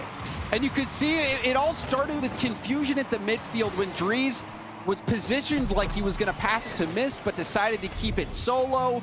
Mist then was baited a little bit too far into the scene, and before you know it, caught in no man's land. And of course, Luminosity is going to be ready for that demo. Luminosity have the response, and now just 3 minutes away from locking in an easy semifinal spot. All right, Mist driving away to the corner. Cheese and Magic Bear all over him. This pops out to Drees. To the back wall, though. Cheese pushed off, and Garrett waits for his moment. Didn't want to climb up for it, so Magic Bear is there first. And so the offense disrupted as LG can't continue, at least not easily. The ball goes to Garrett. Magic Bear is back with boost. Here comes NRG carving their way to the blue half. And I like that Drees is more involved in the front. We've seen this have more potential, as Drees will not go down without a fight. And these challenges in the midfield, though, are just slowing down NRG a lot. Garrett going for goal and slots it. There was 2 defenders in front of him. He had Magic Bear on the wall. He had Cheese in net, and Cheese just had full faith that Magic Bear wasn't going to let him take the shot. I had full faith that wasn't going in either. I was like, James, let's break down how this is breaking down. But hey, Garrett ties it up 2-2. Drees to the corner, uncontested, goes up. Cheese trying to keep up, but off the ceiling. Wanted to get Garrett, but with Mist demoed. NRG hesitated in the box. That's dangerous. Cheese gets a demo, but the ball bounces out to the midfield. LG still recovering. Cheese using all his boost just to set it up, just to get Rlcs in a good spot. But now LG can't keep up with this big ball. demo. They have to get Oh, wow. demos Oh, and to it's make gonna go this back to work. And the fake for Cheese. The lead back for LG. It seems like even when LG makes a mistake, Magic Bear did not get the shot he was looking for, but it's still a rebound out. That ball's so close to being blocked by Garrett, but Cheese still finds a way to score. How many goals has Cheese scored in this series? He has been lights out. He really is. Now LG, they know how to put the opponent's backs against the wall to make them panic, and LG just thrive in that chaos. Cheese out to Rlcs, who's locked up by Garrett. Now Rlcs removed, gives a chance for NRG to transition, but Drees didn't go up the wall, so Magic Bear has a lot of freedom, and Mist steps up to shake that up. Rlcs to the ceiling, maybe to Magic Bear. A lot of crisscross applesauce in the box, and not a lot of potential there from LG, but they're only up by one. It's demo. not over yet. Reynolds with the dribble and the demo gets it in. Slater's no stranger to 1v1s. He casually throws it in reverse, catches the ball, recognizes the ISO play. And that's just the end. That's the end for NRG, at least on that play. With only 1 minute and 6 seconds left. 2-goal lead now for Luminosity, who has been giving NRG nothing all series long. This one feels over. It does. Drees is going to lead that charge on the front. Not able to get the intended bump on the cheese, but a Garrett challenge is not too bad here, but Mist didn't have faith. He was too far back, but he steps up to still salvage the play as NRG trying to get an offense going. And they're cycling well, but no boost on the side of NRG. They got to go back to their half as Cheese starts pressuring. Garrett won't let him cross. NRG's defense is stepping up. 30 seconds left, though. Their offense needs to do the same thing. Garrett, a little wide on the shot. NRG's got to score now, but even there, you see the miscommunication. Drees and Mist not on the same page, leaving Garrett all alone. Garrett does get the first stop, but even still, that is precious time ticking away. And I think that play encapsulates NRG's experience in this series, just not on the same page, not able to make things work, and a dominant performance from Luminosity. Luminosity, it was just a snowflake into an avalanche. When they start, they do not stop. The vibes are on. They got their revenge over NRG to knock them out of the playoffs, to advance to the semifinal, and Luminosity did it in a sweep. Now, I guess according to our script, NRG got to sweep them next time, I guess, James. You know, I don't trust scripts these days. They can change on a dime. But regardless, this screenplay, what do you call it? Was this a tragedy for NRG? Was it the hero's tale for Luminosity? I don't know. I honestly have no idea what kind of story this was, because it was so one-sided. It wasn't like there was a struggle. It looked easy for Luminosity. Where was the conflict in this story, Lemon? Where was it? It's just NRGG at this point, but they got to this point, and that's what matters. They have so many chapters ahead of them. This is just the beginning of the NRG story, and well, I don't know if it's called the comeback or not, but Luminosity will forge ahead to the semifinal. We'll see how far they can get in this run, and we'll see what happens next after the break.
NRG had Luminosity's number yesterday, but today was something else altogether. Luminosity with a convincing win leaves absolutely no doubt who is the better team. And to talk about it, we've got Rlcs here with us. Rlcs, congrats on the win and thanks for being here. Thank you, James. Yeah, as always, it's a pleasure.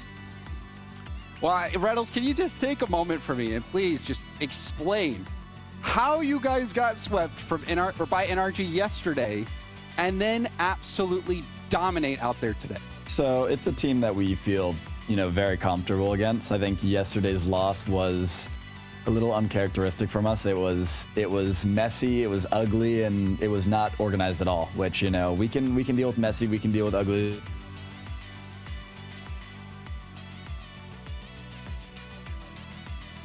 And that was what? Yeah, that was yesterday. Well, I mean, sorry to jump in, but one of the words that really stuck out to me was comfortable. You guys are comfortable playing NRG. Please expand on that. What makes you so comfortable to play against NRG?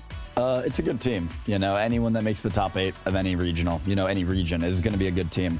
But it's a team that, kind of lets us have our way with them. They kind of don't do much. And I don't mean that in a disrespectful way. I mean it as Miss is one of the best players in NA. Will always be one of the best players in NA. He's very defensive. Same with Garrett. Drees, being the spark plug for this team, made it a little dicey yesterday. But, even with Toasty, similar thing, where they would let us play our game and not really put up much of a fight. But with Drees, I do respect. I see the vision they're going for, but we game planned too well. We all played too well today. They had no chance.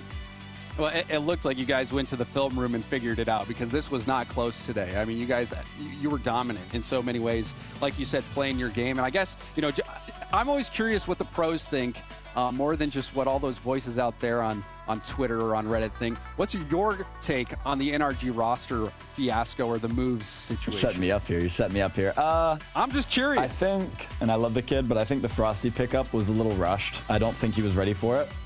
Going to Toasty, I like Toasty a ton as a player. Like a huge fan of Toasty's game. It's not what NRG needed. I see where they're going with Drees, and I do like that pickup the most out of all of them. But I still, I don't think it's enough to be a major team, which, that's where we're striving to be. That's where we, practice every day to be. It's how we practice so we can beat teams like NRG, and it's what we did today.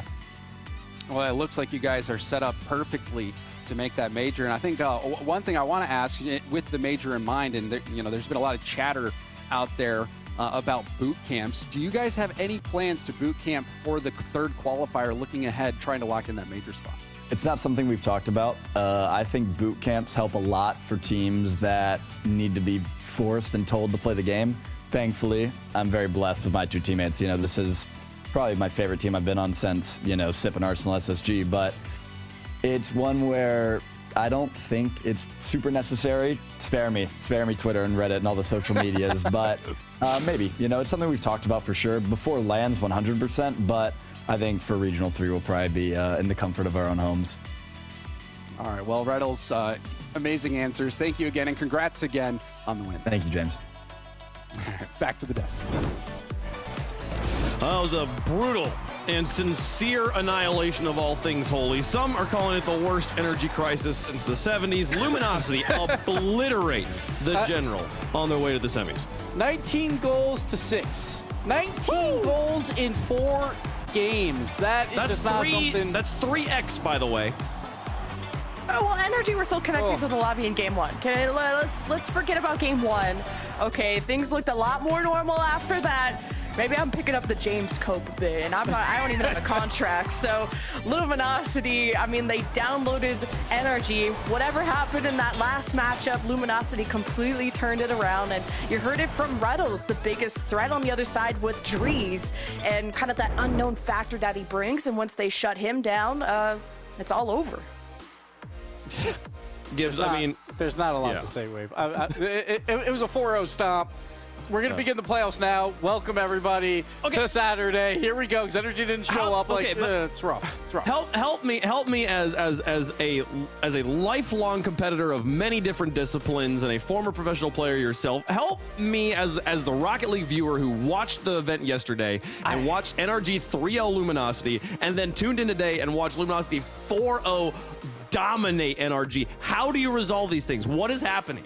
Rocket League is a very hard game to play. Hard to play consistently. When you're a little bit off, those small mistakes will lead to easy goals for your opposition. And I talked about it with Luminosity. I felt like they gave away that series, a lot more mistakes. As long as they polished it up, they would be better. I didn't expect this necessarily, but there's something about 8 hours of sleep with Rocket League players, and it changes how they play the game, good or bad. I'm not sure. It's very hard to pick apart that like on a desk or analyze it in terms of like, yeah, like I'm going to pick Luminosity. They did just lose to that team 3-0, but it's because of the consistency of where you think these teams will wind up. Again, that's why I think a lot of the players don't really like having to play in the open part like every weekend, because it is so difficult to play consistent Rocket League day in and day out. But Luminosity, they showed it today. They showed up well. They get to play on Championship Sunday against the winner of our next match, M80 versus OG. Gonna be a crazy one there, folks, but the other side of the bracket looking spicy as well. Again, 3 more matches. We're gonna play through all of our quarterfinals here before we are done for the day. So let's talk about the next match. We're going to be getting the team that is going to play against Luminosity here. OG, the surprise challenger. Nobody thought they were going to make it here except for them. They believe in themselves, and maybe Lemon Kiwi. I think, Lemon, you thought that they would probably make it through to this point here. They're going to be trying to do it against M80. Yeah, both these teams have surprised us a lot. I have M80 as like my dark horse. I think they have my hottest take for this bracket is that I think M80 have the potential to go to the grand finals through the bottom side. I think they're just a really frustrating team to play against, and the best part is their defense.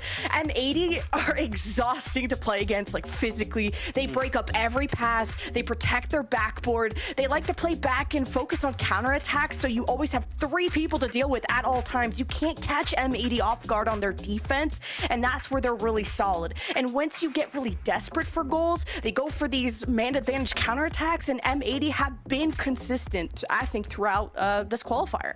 And speaking of consistency, well, I can't say that about OG. You know, they've been up and down, more so down. You know, 0-3 in qualifier 1, they start 0-2. But then they finally found that spark. The pros power ranked them rank number 4. They thought that they would make the major, and now, because of their bracket, they have a good shot at making it to the grand finals. They have to get by M80, and M80 is a very good team. I think a lot of people now will say that they are probably the 3rd best team in North America right now, but you gotta do it on the weekend, and M80 has not done that yet. AJ, he popped off in spring. He's been fantastic. He moves over now to M80, and he's looking lights out yet again. But here's the stat wave for you. 21 times a team will begin 0-2 in Swiss and then make it to the quarterfinals. They have won twice in the quarterfinals, 2-19. So it is very unlikely that when you start 0-2 in Swiss and make it to this quarterfinal round, that you will actually win that following match. It's never happened in North America. It's happened once in SAM and once in EU. So the odds are against OG, but the odds could be against Jorius as well with M80, because they probably have the most quarterfinal losses as a 3-0 team. So we'll see which record breaks here. I don't know. It's tough. I got to cast probably the ugliest series between OG and Dignitas, which had my hopes low. Like, yes, OG swept, but it wasn't a good series out of either of them. And we didn't get to see how they swept Incorrect in their very last match, but things have picked up since then for OG. But I think M80 already have the pieces in place right now. But like Gibbs said, it's all about how you play on the day. These teams, they have to show up right now. I mean, OG, you talking about like the lack of consistency from this team. They've either won or lost. They so far they did all their losing, and now they've started winning. Sure. I don't know. We'll see what happens here, folks. It is very, very difficult to get a read on how well this team is going to do, but they have earned themselves this opportunity. We'll see if they can pull through. I mean, if you're looking at like a player v player matchup here, as we're like scanning through the cameras here, is there a 1v1 lineup, Gibbs, that you've got your eye on for this matchup? A 1v1 lineup, you have to talk about Nastan, one of the best 1v1 players in the world. So you got to expect if he has open space to make great goals out of that. On the other side, you have to talk about AJ.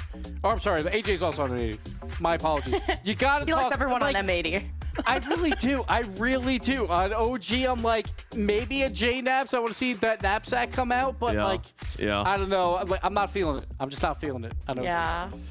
My peaks are between AJ and Noli. I think Noli has super high potential, and he has to be the one I think that carries OG to victory. Okay, none of us were brave enough to predict OG on this one. No. Quickly here, Gibbs, what is the recipe for victory for OG? Hop in the knapsack. That's fine. I don't think Train there's is the much of a answer. chance. I don't think there's much of a chance. Okay, really don't. We'll see if they can do it. Chat, you guys, this is going to be a wild one. Chat it has M80 as well as us, so there's a very clear favorite here, but OG did not earn this opportunity for nothing. We'll see if they can do it. OG versus M80 here. The winner gets to play against Luminosity. Which one's going to be the more difficult opponent? We'll find out, folks. This is going to be a crazy one. Let's get into our next quarterfinal.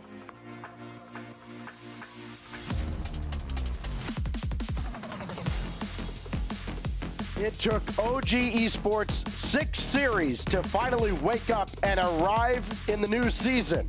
But now they're here. Can they keep the momentum from yesterday going? Well, they've won their last 9 games. M80 stands in the way. And M80 trying to break it to that top 4 spot. Everyone's been calling them Swiss merchants. Let's see what they can do in bracket. All they can do now is throw one up high where Calm can't quite catch up to it. And it's given away to Nas. Such a disappointment last time around for M80. I mean, both teams were disappointed in their runs in the end, right? Because OG, of course, goes 1-9 in the Swiss. But for M80, with all that promise, go out in the quarterfinals to Shopify Rebellion, who doesn't exist anymore. As Jorius will score. He was the low man by far coming into this series. A boatload of assists, but now he's scoring. Yeah, this one really just comes down to the free shot chance, right? There was 2 demos in the back end. OG double committed on the shot. They were trying to get back in time. J-Nap's last back. He got bumped in the transition. If you are going to send everyone forward, you have to be sure. But I have liked what I've seen from OG in the opener here. They have been able to create opportunities, but defensively, they're letting things slip through. This one quickly off the kickoff. It'll be Nas with another goal. All defensively, not where they want to be. And a team that doesn't strike you as one that is going to erase big deficits. So they've got to find a way now to erase this early 2-goal deficit. They do have plenty of time. Noli down to Calm, and he's demolished. The irony taken out by Nas. And now J-Naps trying to set up Noli. Not going to happen as AJ booms it away. And M80 repel OG in their first solid attack of the game. Yeah, definitely good read there. I mean, again, earlier, those 2 demos were done by Calm. Now you see Nas, even on the defensive end, understanding, let's just take Calm out the play, make him awkward. But you have to pay attention to OG. They're being able to get this ball on the goal line. Their opportunities have been strong. If Calm wasn't demoed on that last play, could end up with a goal. J-Naps, though, holy, nice shot from J-Naps. You see this lineup, beautiful pop by Calm. Naps wastes no time beating AJ and pushing that into the back of the net. So OG does answer back. They still have some work to do. Got a lot of time to do it. It's Nas. AJ running forward, not finding anybody. And Jory is on his way back, so OG can start cooking. Noli grabbing that midfield boost in behind J-Naps, but a good win by Jorius will bring M80 back into the attack. Couldn't take out Noli, though. He's just ahead of the play. See what AJ can do with this. Might be able to chase this down himself. J-Naps a little too far ahead of him, and Noli goes to work. Is J-Naps going to factor into this play? No, he's not. Jory is making sure to play away from everybody and keep possession that he gave it away. Uh-oh, but a little too far forward. Now he's got it. Oh, my goodness. They turned it on a dime. What a counterattack from OG. Watch everyone from M80 just turn around, realize they're in danger, but they just can't get it back. Execution perfect on that transition. So that slow start completely erased. This is exactly what OG needed. Noli right down the side, and he would have taken it all the way if not for the efforts of Jorius taking him off the field. Now Jorius looking for AJ. Can't find him. Back and forth they'll go, waiting for someone to blink now. Nas shot blocked away, this time by the combination of Calm and Nolly. AJ couldn't take out Calm though. You wonder how much of a target Calm's going to have on his back. Yeah, I mean, his play style, you know, obviously it's polarizing. Most people who understand how the game works don't have a problem with it. But the big problem is if it doesn't connect, if he's not racking up demos, if he's not being the disruptor, at that point you become a bit of a liability. Of course, but that's what a lot of players though, and that's when it just comes down to, can you execute? Calm, the reason why he even has that that thought process is because he can execute. So it's never really going to be a question there whether or not he's on the play. He understands the risk he takes every time, but smart players know when to and when not to. Calm's just been that much effective, and so has OG so far this game. They've had a couple close opportunities. I'm a little concerned, making sure that they don't overcommit. There's been a couple of double commits in the back end. We obviously saw the one that led to the first goal of the game. They have been cleaning things up for the most part, but again, just making sure. I can see sometimes a player seems a little bit antsy, whether or not they want to go for the ball, and that indecisiveness could cause errors. But right now, they're looking really solid. Well, he's got a demo there on Nas. J-Naps out of the play. He was over on the other side. Now he'll come back in. Calm diving in after Jorius. Nolly stays way back. And that means he can play this ball. J-Naps up Double. early. Try to let him double. God. Bang! Oh my goodness, J-Naps is having a game! Look at this! 100% goal participation. Jorius had to respect it as soon as he went up. He saw Naps with the ball, but there was nothing he could do to stop that from happening. J-Naps just that efficient. All right, everybody after the first regional. Y'all still think he should have retired? Still got it. Here goes Calm. Over one. Can he take out Nas? No. Nolly's there, though, and that play by Calm was enough of a disruption that it really made Nas uncomfortable. Jorius, back wall. It's open. Easy It's clear. Inside the dotted line. J-Naps adds another trick. Man, just what awareness here from OG. J-Naps will pick up the hat trick. 3 for 3. He's popping off. He's popping off. The team's playing so well. This is a great start going into the series for them. I know a lot of people thought M80 were going to be, taking this series under their control, but OG's definitely shown you got to fight for that. Not the best touchdown for Nabs here, and Calm able to get back in time. Again, a couple of double commits there. Noli didn't really know when to go, but Calm was able to bail him out, and still plenty of time here in game one if M80 want to get back on the board, but they need to start really playing for each other here. A couple of demos as AJ takes out Nolly, who just got finished taking out of Jorius, but OG still able to get downfield, still able to put pressure on. I'm sure M80 wishes maybe they could play in the MENA region where their bracket, part of it would be played on Friday, because on Fridays they seem to be money. Saturday, not so much, as they have seen the full force of what this OG is capable of. M80 scored the first 2. OG answered back with 4 of their own and have rolled to a Game 1 victory.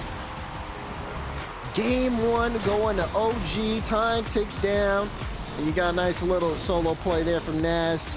Beautiful flip reset over Calm too, right to the top left corner. But it doesn't matter. OG takes this first game. They set the tone here, and it does feel like this team's really starting to play with a lot more purpose and playing with each other. It looks good. In the end, it becomes just the 1-goal victory with that last second goal by Nas. But how about OG? I mean, just the bounce back. I mean, we can harp on their numbers from the first regional all we want, but what matters now is how they've done this weekend. As we look back at the Mobile 1 high performance replay, and again, first minute of this game belonged to M80. Woo. The next 3 belonged to OG. J-Naps, double tap. On to J-Naps, my goodness. Oh, man, yes. Hat trick for J-Naps and an assist, by the way. Yeah. So, casual 100% goal participation. Just a brilliant performance out of the longtime G2 veteran. Now finding himself with Calm and Noli on OG. Look, the faces are different, but the game remains the same. And this kind of old guard here trying to hang on for all they're worth seem to be worth pretty much in that game. Yeah, definitely so. I mean, you have to give credit to the JNAP's performance there. Definitely helped the team excel. I mean, Kaminoli got him a lot of space. He made great use of it. M80 are going to make adjustments here. That's going to be the biggest thing going into for the rest of the series. You got a hot start, OG. Make it worth it here because M80 are about to hit you with everything they got. Here we go. See if they can pick up where they left off. JNAPS, he was up so early, but that time just off the mark. Nolly and JNAPS unable to connect. Nolly tries here for a double, and AJ's got it away. Jory is now out of the corner, and nobody else there. Calm forces everybody away. Oh, good pass. Joris puts the shot on. The save under the bar. Whew. Close. Things kind of turning here on a dime.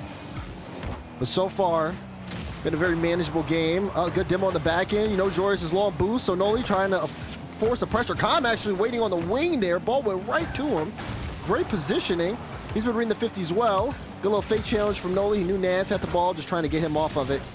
And now Khan able to get a little bit more room. OG, you really are, I mean, the way they approach the ball. Okay, is it better for me to take this challenge or should I leave it for my teammate? And you're starting to see them really utilize that up and down the field. Everybody so smart with how they're approaching the ball. And oh, Nolly got it. Great 50 in. First goal to OG. This is not what you're looking for. AJ's forward. Jorius gets his pocket picked, and Nas just can't catch up to it.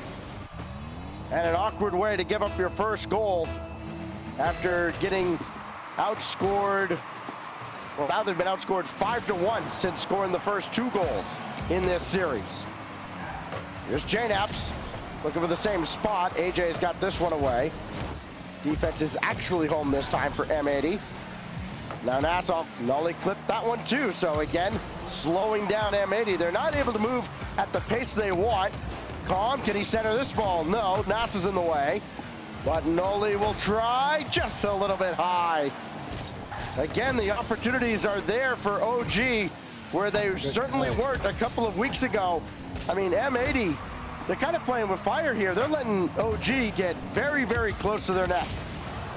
Yeah, it just feels like, look, they're slow to the ball. You even saw that there. Jorius, he probably was going up to force from AJ on the back wall, but even with AJ with that possession, still can't get it. Jorius getting beat right in front of his box.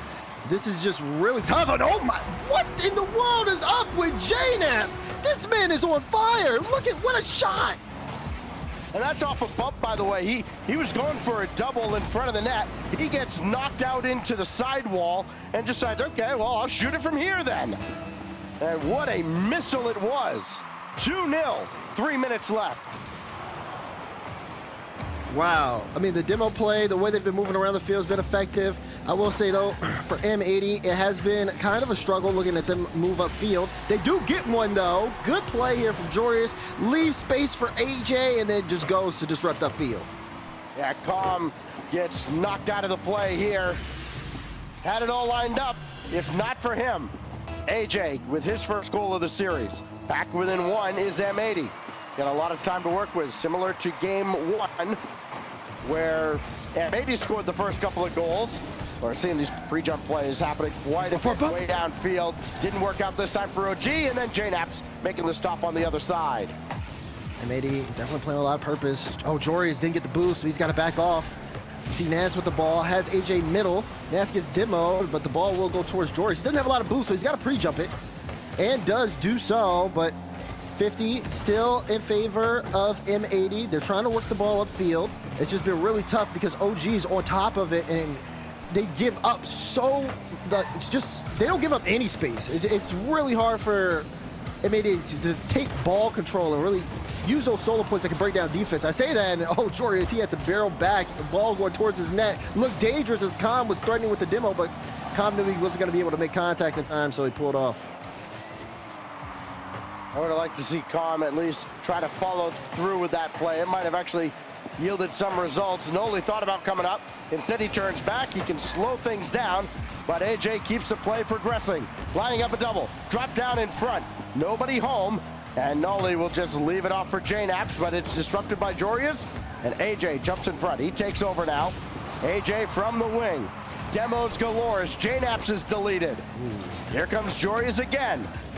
And again, Calm has that on the back line. Can he get around Nas? Yes. Pass. But Nas did just enough to get that to Jorius. So looking a little awkward here. Haven't been able to catch up to the play. Jorius back. He's up early, but Nas went up too. Jorius gets bumped. Not only too far away from the ball to really take advantage of it, and Nas, he's able to turn this one back into M80. A minute remaining. They've been trying, but I mean, OG have cut off all of their passing lanes. Anytime someone takes the ball, they don't get that much control, and it's been hard for people to get boosts. I mean, Jorius has zero boost going upfield right now, trying to take boosts while Nas is fighting for his life in the back end, and AJ's getting demoed. He still didn't pick up 100. He's got 30 here as he's trying to still stay in the play, but this goes to show how tough it's been. Nas almost able to get something going there, but Calm even blocks it off. They are running out of time here. Final 30 seconds. Jorius going to work. Got around Noli. Going after Calm, and Calm stays above the play. Brilliantly defended. Now JNAPS left that off where AJ can take it. Noli there as well. OG have been forced into the shell. Can they keep M80 out of their net? AJ with 9 seconds. Dive bomb onto one. Kept it central. Calm with a big clear. Has his flip. No, and he could not get more contact. Doesn't matter as the ball killed right at the end. And OG hangs on. But this time around, Daz, they had to work extra hard to hold that 1-goal lead. Yeah, they did. M80 was trying to knock on the door, but I do enjoy the way OG was able to manage that because, again, they cut off anytime someone was on a solo play, they cut it off. They were able to deny a ton of boosts. I mean, Jorius specifically had a really tough time of just being able to fill up past 50 boosts. He was just grabbing pads, trying to keep the field position, didn't want to give up field position, and wanted to obviously keep offense going for M80. But the fact that he wasn't able to get enough to where he could do more on the ball really kind of limited his opportunities, and so also limiting M80 because Nas and AJ really had to dodge a lot of demos and make work with what they had. All in all, that's just due to how well OG was moving around the field. I really enjoyed seeing it, but we play on here, and M80, I don't think we got a timeout out of them. So they're going to keep going. I mean, to be fair, it has been, that game was very, very close. Yeah, Nick opting to hold on to that timeout. Down 0-2. Still have it in this best of 7 if they are facing quadruple match point if this continues. Look at OG, though. The last loss they had after just a miserable start to their season was 1-0 when they were getting swept by Adam, Knight, and Oath. And everybody thought, okay, stick a fork in them, they're done. All of a sudden, OG is halfway into the semifinals. Looking for top 4 or more out of decidedly the easier half of the bracket. We're underway now in game 3. Something's got to give. We'll see how well M80 can work on the fly. Right now, OG, though, playing with a lot of confidence, and you can really see it. Even Calm here, most people would probably try to like fake that. He goes straight in for the 50, took his time, lined it up well, and look, it's giving OG a lot of room. Then it's open. Noli just has to hit the shot, and he's not gonna miss a free one. First goal to OG. They strike early again. It is the biggest mystery to me how this man can't stay on a team. All he does is perform at an elite level. And every roster he's on, they're better for it. Here it is again. Now AJ trying to fight through Calm. That drops down in front, and Noli, of course, has the clearance. He'll chase it downfield with Nas there.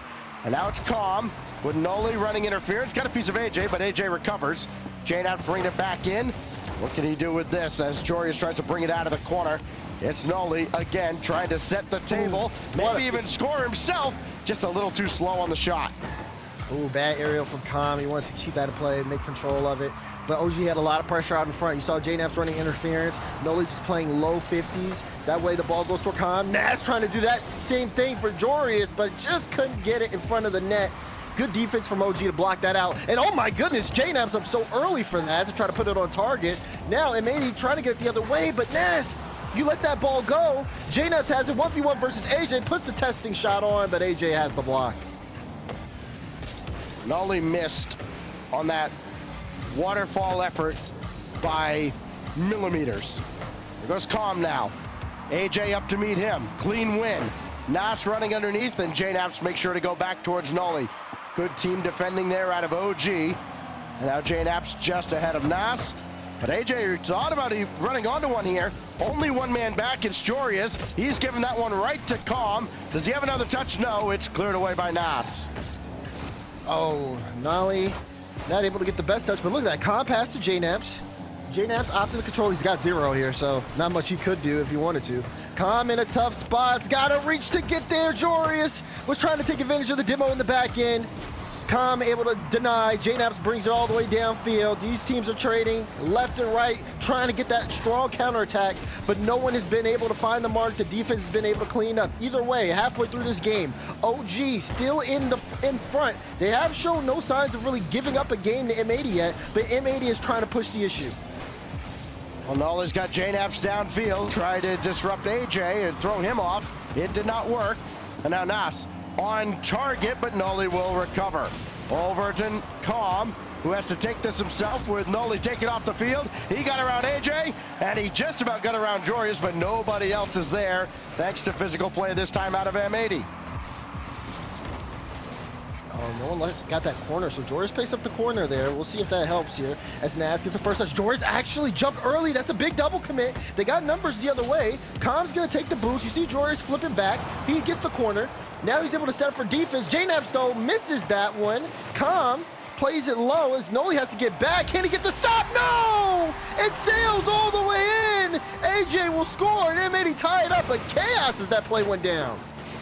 Well, Jorius parks the bus in front, and he screened Nolly off the play just enough.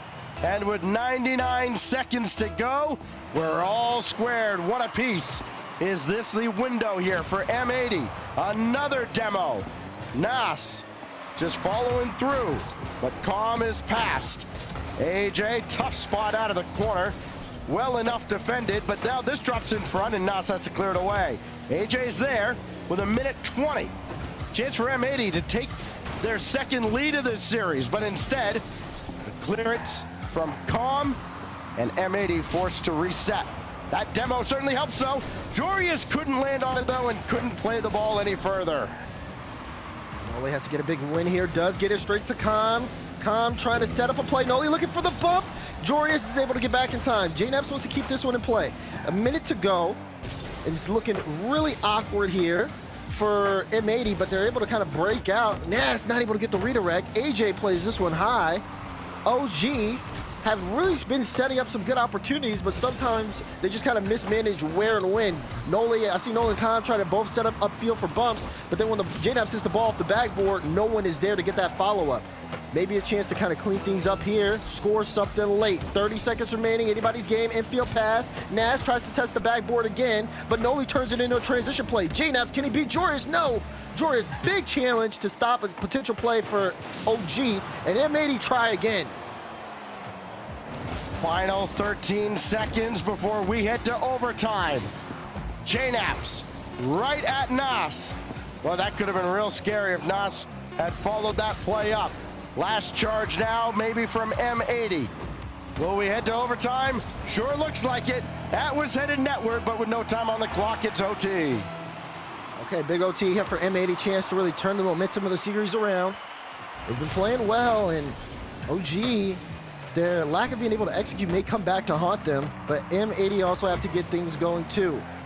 Been a little shaky, but not too shaky, as they have just been trying to get that disruption play. Oh, what a win there by Nolly. He just can't stay with the play. There's nobody else following it. So now AJ has all day to play this ball, and he probably took way too long. JNaps trying to center. It's going to go way out to midfield, and that means Nolly can't play it, so Calm has to go all the way back, grab that corner boost. Will they bring JNaps into the play? Sure will. JNaps, you can see OG's plays have been a lot slower and more deliberate than M80's. They've kind of opted for more of a quick strike offense. And M80 have kind of picked that apart here as the game has gone on. Now Calm though. Oh, he couldn't get the flip reset and nothing else brewing. And JNaps went there too. Nolly's up early to try to stop the counter, and does end up working out. Things were definitely slow, and Jorius didn't connect on the ball, so JNaps is going to play it low. He'll get demo for his efforts, but he does bring the ball downfield slowly. This is good for OG, but yeah, they have been playing a lot safer. That earlier on in the series, they were just playing really fast. I mean, almost pre-jumping on a couple of shot opportunities. But now, as things are safe, will it be effective, or will this slow down speed give M80 an opportunity to catch up? I think as this game slows down, it does favor M80. Even though Calm is on the other side of the field, I think M80 has been the better physical team. They've been able to disrupt all these kind of slow, methodical plays out of OG and put them in awkward spots. Infield pass, and the shot goes well wide. And now JNaps in transition. It's a slow one. He's going to drop it off to Calm instead with the full midfield boost. Waterfall down, and that last touch played it away from JNaps. Oh, no, it's awkward. It's only Nolly to beat. Is that boost? Just He did that boost. downfield. Jorius is there. M80's on the board. Right place, right time. Look at the pitch from Nas, straight to Jorius, all the way downfield. Nolan tried to scramble to get back, but he had nothing in the tank. And M80 turned this game around and could potentially be starting to turn the series around. Well done. The perseverance pays off. It does, and now if you're OG, I think you got to do some soul searching, because all those tricks that worked for those last 5 or 6 goals are not going to keep working. You're not going to be able to take forever and set up a deliberate play. Things have to be a lot faster. And if they're not, M80 could just walk through the rest of this series. Yeah, they could. I mean, the way they've looked so far, I mean, you talked about it, the physicality has definitely been there, and you can even see it in the numbers. 5 demos from AJ, 5 demos from Nash, 2 from Jorius. Almost just as much as OG, but no, that physicality, they're hitting OG kind of with a taste of their own medicine here. And in that series, it forced OG to play a little further back. Once you finally start to see them push up, they're pushed too far forward and with low boost. That was right when Nas and Jorius decided to really flip things on their own head, because for Jorius to be downfield like that and Nas opting to pass it to him, that play is insane. But that's sometimes how you have to win here in the top 8. Only 3 teams racked up more demos in the Swiss rounds per game. Akron, G2, and Luminosity. M80 just a shade under 5 per game in the Swiss, and they are gunning for OG all throughout this series. There's one as Nolly takes out Nas, so it goes back the other way. Calm's shot is blocked by Nas off the respawn. So Calm already getting a shot on. You see OG trying to go back and play a little faster here. Big win from M80. Turns things around here for the series, makes it anyone's game. But OG, I mean, they get things on match point early here. Does wonders for them in terms of the confidence, and I don't necessarily know if M80 have what it takes. I mean, they had a slow start to the series, but now they are starting to ramp up. That one is going to go in from Nas, and here we go. M80 on the board first. Who makes fewer mistakes? That's what this series is going to come down to. JNaps just kind of got caught out there on the side. Nas recognizes that, takes advantage, take what the defense gives you. Physical play also playing a factor here early in game 4. Now Calm, up to the heavens, he has his flip reset, and it doesn't matter, it still goes in. That went off a defender. Did Calm get one more touch after the stop? No. No, that was it. AJ just misread it, and it's kind of, I think that actually goes off AJ's car a little bit too. Really unfortunate for AJ, and all that work M80 did for the first goal just doesn't matter after that misplay. Indirect pass for JNaps, indirect shot, and he almost followed it up. There's Nolly, shot on, and AJ had to be wise to it. Jumping down from the crossbar to make the save. Now Calm, going to work, now swats it away, but JNaps is right there, and so too is AJ. Well defended on both fronts, but now it's Jorius through the corner. Got the boost steal there, and that goes harmlessly across the face of the goal, courtesy of Calm, as AJ now trying to bring it up to Nas. Can Nas do anything else with this? No, he can't. Nolly's got the clear, and bodies forward here for OG. They've been very aggressive in the early stage of game 4, partially to their detriment, but it also worked out with their last goal. That's shut down, and Jorius with the save. AJ with a chance here to control. Sees Nolly, can't get it over him. I've been keeping eyes on AJ, making a couple of plays off ball. The reason why Nolly was slow to that follow-up, but yeah, you saw OG numbers advantage. Didn't quite work out there because AJ read the play. He saw Jorius in trouble and then just decided to cut the play out. Now he ends up trading demos as the ball rolls towards the net here for M80, gets saved away, and now things are starting to slow down a bit for them, but for OG, things are starting to ramp up. You're starting to see them get more aggressive. They are trying to opt into that, just a demo play, making M80 as uncomfortable as possible. Has worked out big time for them. Nolly, no, hits the crossbar. Calm follow-up, it's a light touch. Nolly has to go back, and he actually ends up making a touch to cut out AJ. Could have been a transition play the other way from M80, but OG, good read on the situation. That could have been a little awkward for OG defensively, but there's a win by Nolly. JNap's running ahead. He'll convert with the defense recovering. That touch from JNaps was needed. What a 50. As AJ might have got there if not for him. Yeah, I mean, the 50 from Nolly's perfect. JNaps with a good follow-up. It's just Nolly giving back from JNaps' one pass to him in game one. He returns the favor there. Excellent play transition from OG. When it comes down to really scoring on kind of quick reaction drives, OG's been there every single time. They really haven't failed in that aspect. And maybe have to be careful when they send too many people forward, because that's when they're weakest, and it seems like that's when OG's strongest on offense. Oh, AJ. Bank was open and calm. Shut the door. Now Jorius. Drop down maybe for Nas. No, he played it to the back wall. Now AJ again. Trying to get back into the play. That goes away from Calm. Nas can stay with it. It's Nolly to beat. Calm filing in behind him. And it's Jorius and Naps that fight to a stalemate. JNap's able to stay with it, and he can get it downfield. There for, but AJ messed up.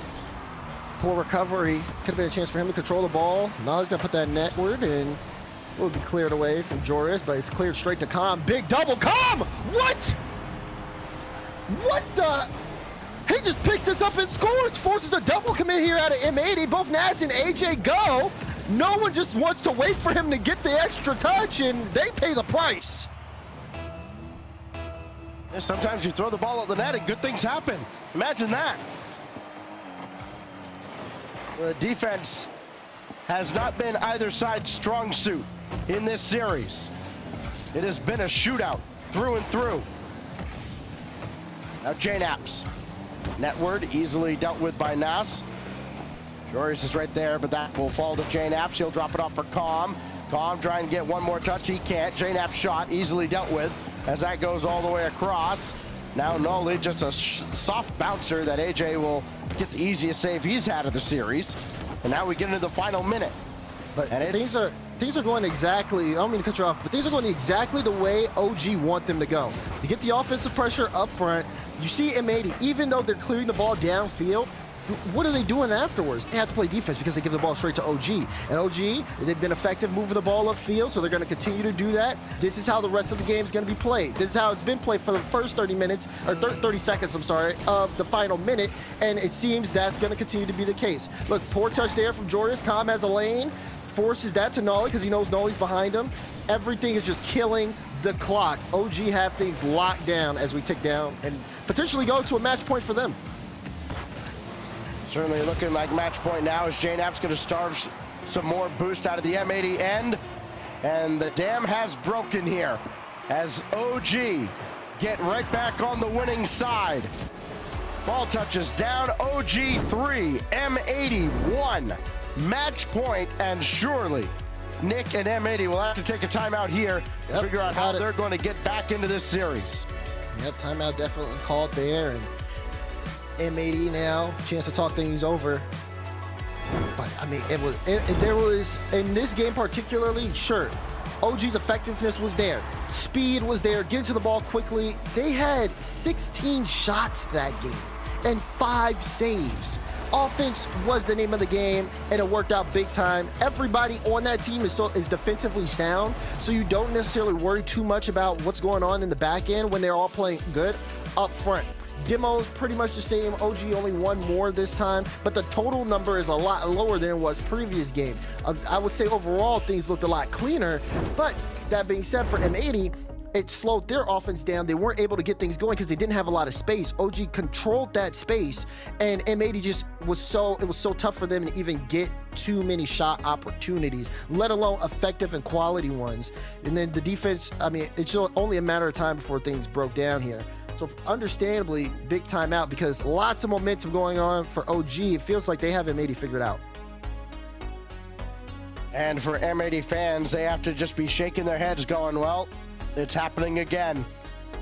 After a brilliant Swiss performance, after again just housing Gen G, they find themselves looking way up at their opponents in the quarterfinals. 2 weeks ago, it was Shopify Rebellion. Now it's OG, a team that people had written off after the first qualifier, and for good reason. They're back from the dead, led by a brilliant performance out of JNAP's hat trick in game 1. He's got 5 in the series, and now M80 has to find an answer for that. They have to find an answer for Calm, and all the while, they have to be able to score on their own as well. You think about the individual players on M80, and they all shine in their own right. So someone has to kind of step up here.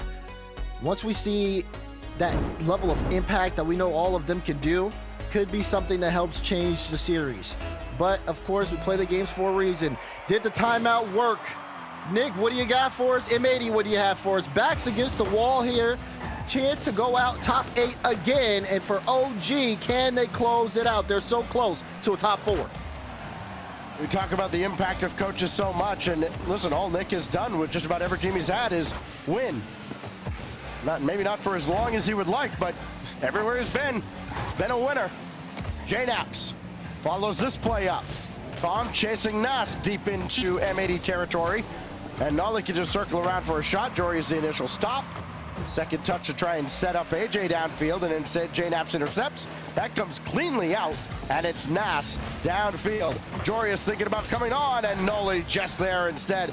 It was kind of awkward there in front of the OG net, and that kicked out in a dangerous spot, but M80's dealt with it. So far, M80 doing pretty solid. Kind of keeping things close here. First minute, OG looking for infield pass play. Look at Calm. Now JNAP's free ball, lots of time.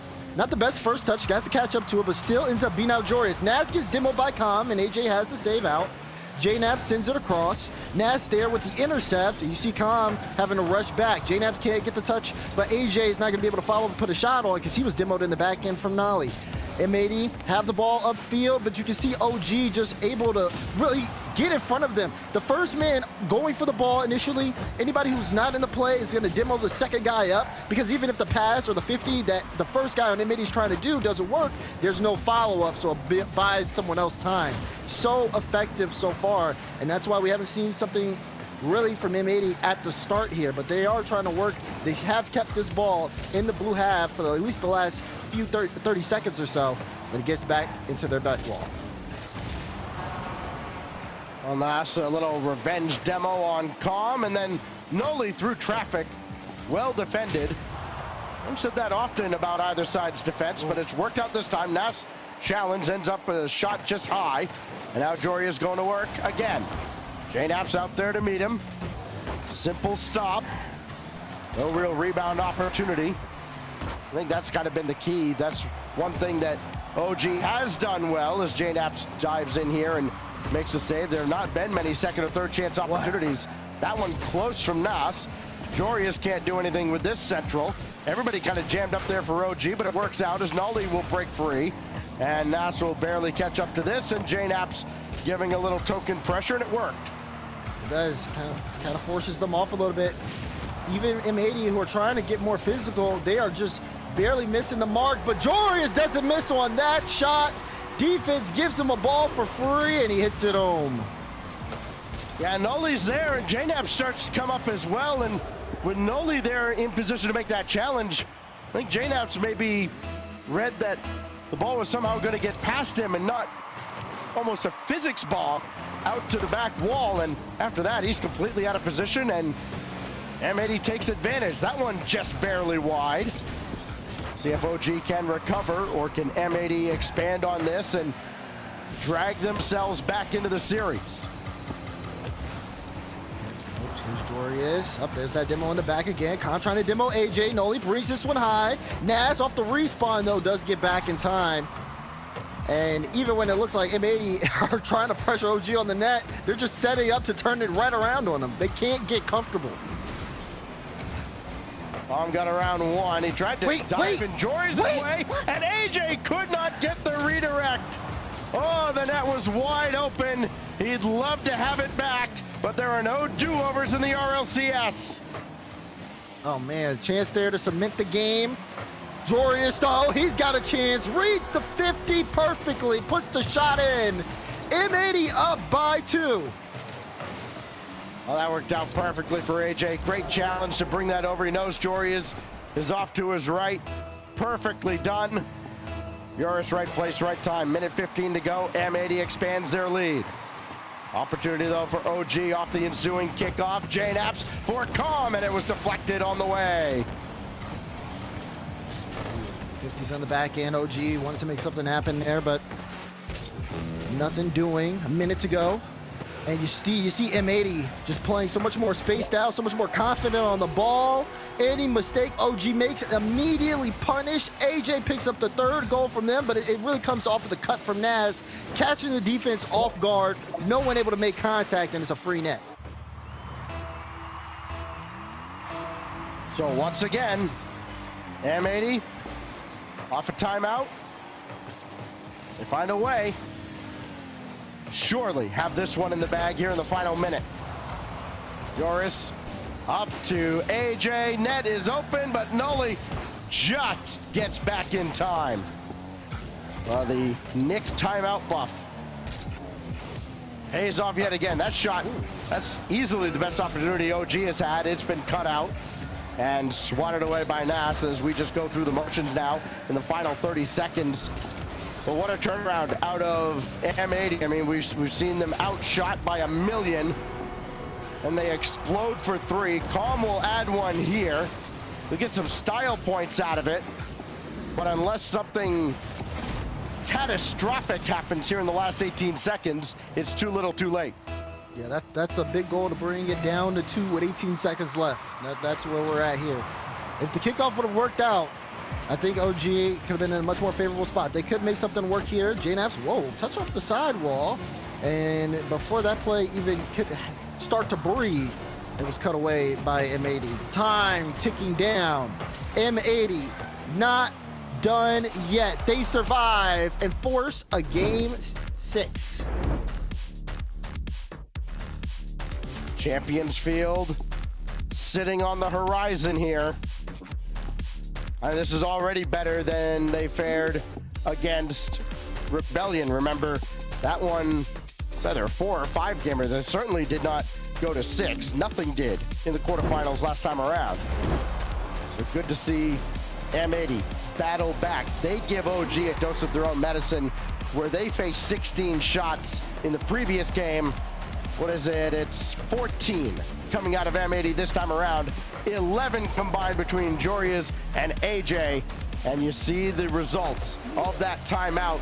They just had OG on the back foot time and time again, taking advantage of lackluster defense. Yeah, and you know, I think you had made a point about demos as well, sending a player upfield. I think M80 started to understand that, changed up their approach a bit. This was less demos than even in the previous game before. The numbers been going down, but the offense is going up. So you're starting to see them really take advantage and understanding, okay, wait, if they're going to send 2 players forward, this gives us a lot of space. Let's start to take that space and utilize it, and M80 are doing just that. When they are on the offense, still playing for each other, of course, still trying to make OG uncomfortable, but OG on the back end have not been as effective as they are normally when they are putting on a lot of offensive pressure. So here we go. M80 a chance to force a game 7. OG still have a couple of lives left, but it's starting to slip through their fingers. Can they lock it down? Back to the Coliseum for game 6. Has J-Naps waiting very patiently underneath. And Naps can't do much with that ball thanks to the defense out of M80. Here goes AJ. Jory is starting to creep up as well. Nas has to retreat, and J-Naps completely whiffs. Brought it back down in front, and AJ's got to boom it away. Calm being very conservative there, not diving in, and a good thing. Now he will jump into the play. J-Naps up high off the backboard. Nobody else could follow that up, so it looked good in theory, but there was nobody in position. Now J-Naps in position for a shot. Nas has the save. Calm has that pinball around off him and Nas, and AJ will finally clear the zone. Yes, free ball midfield, air dribble. Got the flip reset, used it to get a bump, but J-Naps back, more control. Nolly gonna try to chase this down, forces AJ to kind of throw it away. He dives though, not to give Calm too much control. J-Naps not able to get that one free either, without someone from M80 cutting off the space. Big read there from AJ, straight to Jorius. You see him trying to pass in transition. Looking very solid in that aspect, but not enough. Both teams, rotation-wise, have really tried to deny the other. Maybe a chance here. No, AJ can't catch up to it, so it'll go right over the empty net. In an alternate universe, AJ's got about 10 goals in this series, but here in reality, just the 3. He's been so close so many times. That kicks right out to J-Naps. He'll bring it to the back wall. Try to kick it out in front for Noli, but Nas is in the way, and AJ sweeps that off to the side. Calm has the read, though. He's going head hunting, but Nas goes above him. J-Naps again from the ceiling. Double tap, no.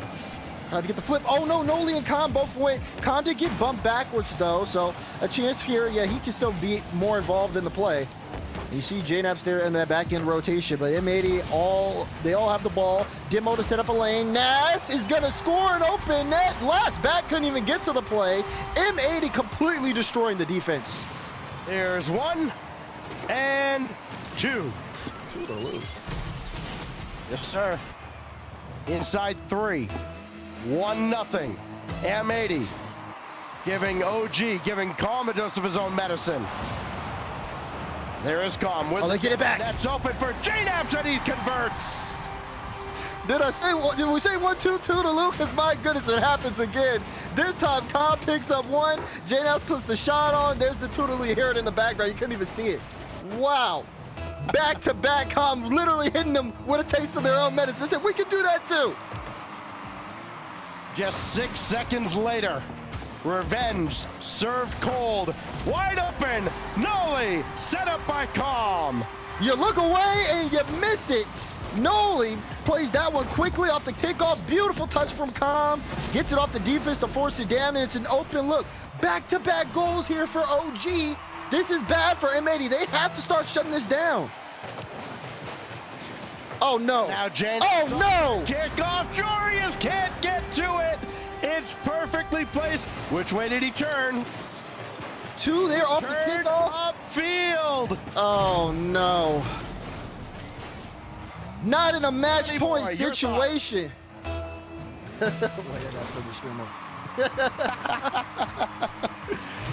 This is I'm sure disaster. it will turn into an EUNA debate in some way or another. Even though Hopefully it happened not. all weekend in EU. Anyways, J-Naps out of the side with a 2-goal lead now. OG have completely turned this game on its head. Calm with the flick. Easily stopped by Jorius. J-Naps now just trying to play this one close here. This one gets sent across, and you see Jorius trying to pinch that one. This one goes straight down. He was looking for a ground pinch. Still able to maintain control of the ball, playing very close here. AJ, good beat here as well. I think Jorius took the corner boost, so look, he tries to turn on it, but he got bumped actually. Nas still on the play.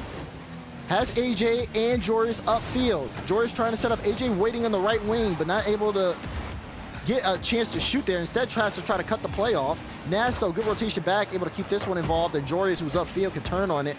Still, so much good field possession, but they just let it go. Now OG with a chance. Double from J-Naps, and you cannot give him that for free. Snipe him, Naps. Father time 0. J-Naps 8. My gosh, he just keeps filling up the net. And that almost certainly the dagger, unless M80 has a brilliant flourish left in them. Jorius Wins that 50, but he can't get around Calm. AJ and Nas forced back. AJ, a little delayed taking charge there as Nas retreated to the net. Doria's on target and in with 1:18 to go. This is not over. Look at this from Nas. Sees Jorius on the wing, catches him too far forward again. We've seen OG get scored on time and time again like this. They've got to lock it down. M80 have fight left in them. 1:18 to go is enough time for them. They tried something off the kickoff. It was a little close there. Nas was the one who made contact with the ball, but you see Noli, good control to bring it into midfield. No one able to follow it up. M80 has to take advantage of this field positioning. Instead, they let it go. It's rolling slowly into net, and no one's home. It'll be another for JNaps. Well, I was about to say no lead is safe in North America. Not even this one is. There's still over a minute. I'm a believer that M80 could pull this off. We've seen stranger things. I'm not. What in the world?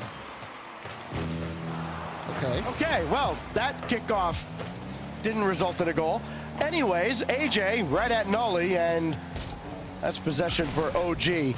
And the longer they possess this ball, the longer they kind of surge into M80 territory, the more unlikely a comeback becomes. They're trying to get creative now, digging deep into the bag of tricks. It is not working. And now, OG fans can start to breathe just a little bit easier. Light touch here. Yeah, this one, I mean, you have a lead as big as this with the time allotted.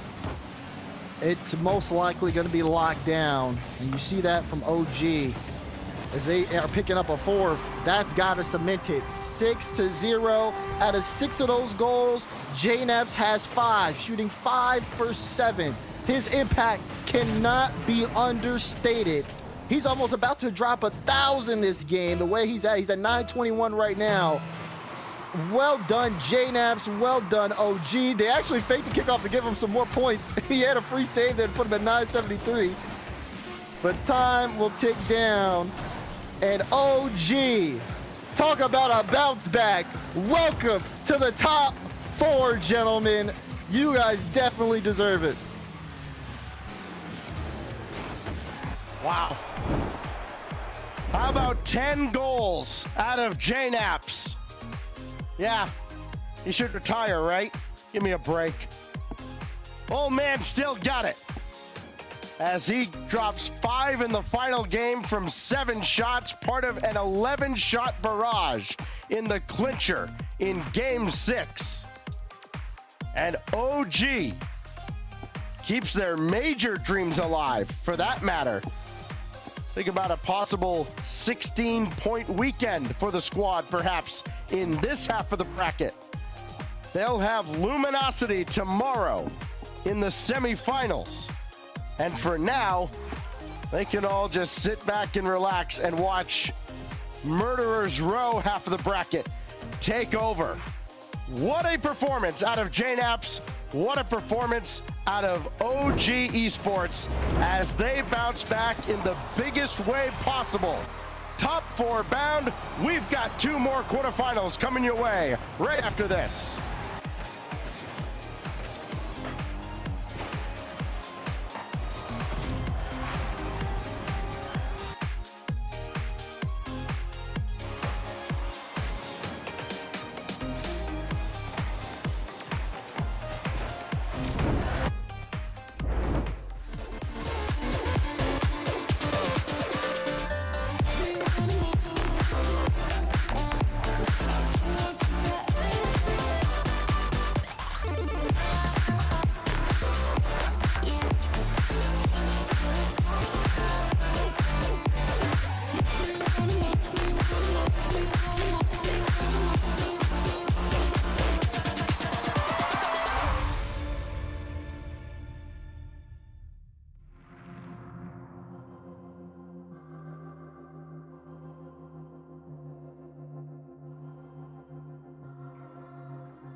OG Esports bounces back in a big, big way. They took 2 shots at closing out M80, and now I'm joined by Calm, the enforcer of OG. Calm, hey, the last time we talked in this kind of setting, you had 2 very different teammates. So first of all, talk to me about JNaps and Nolly. How great is it having them working alongside you?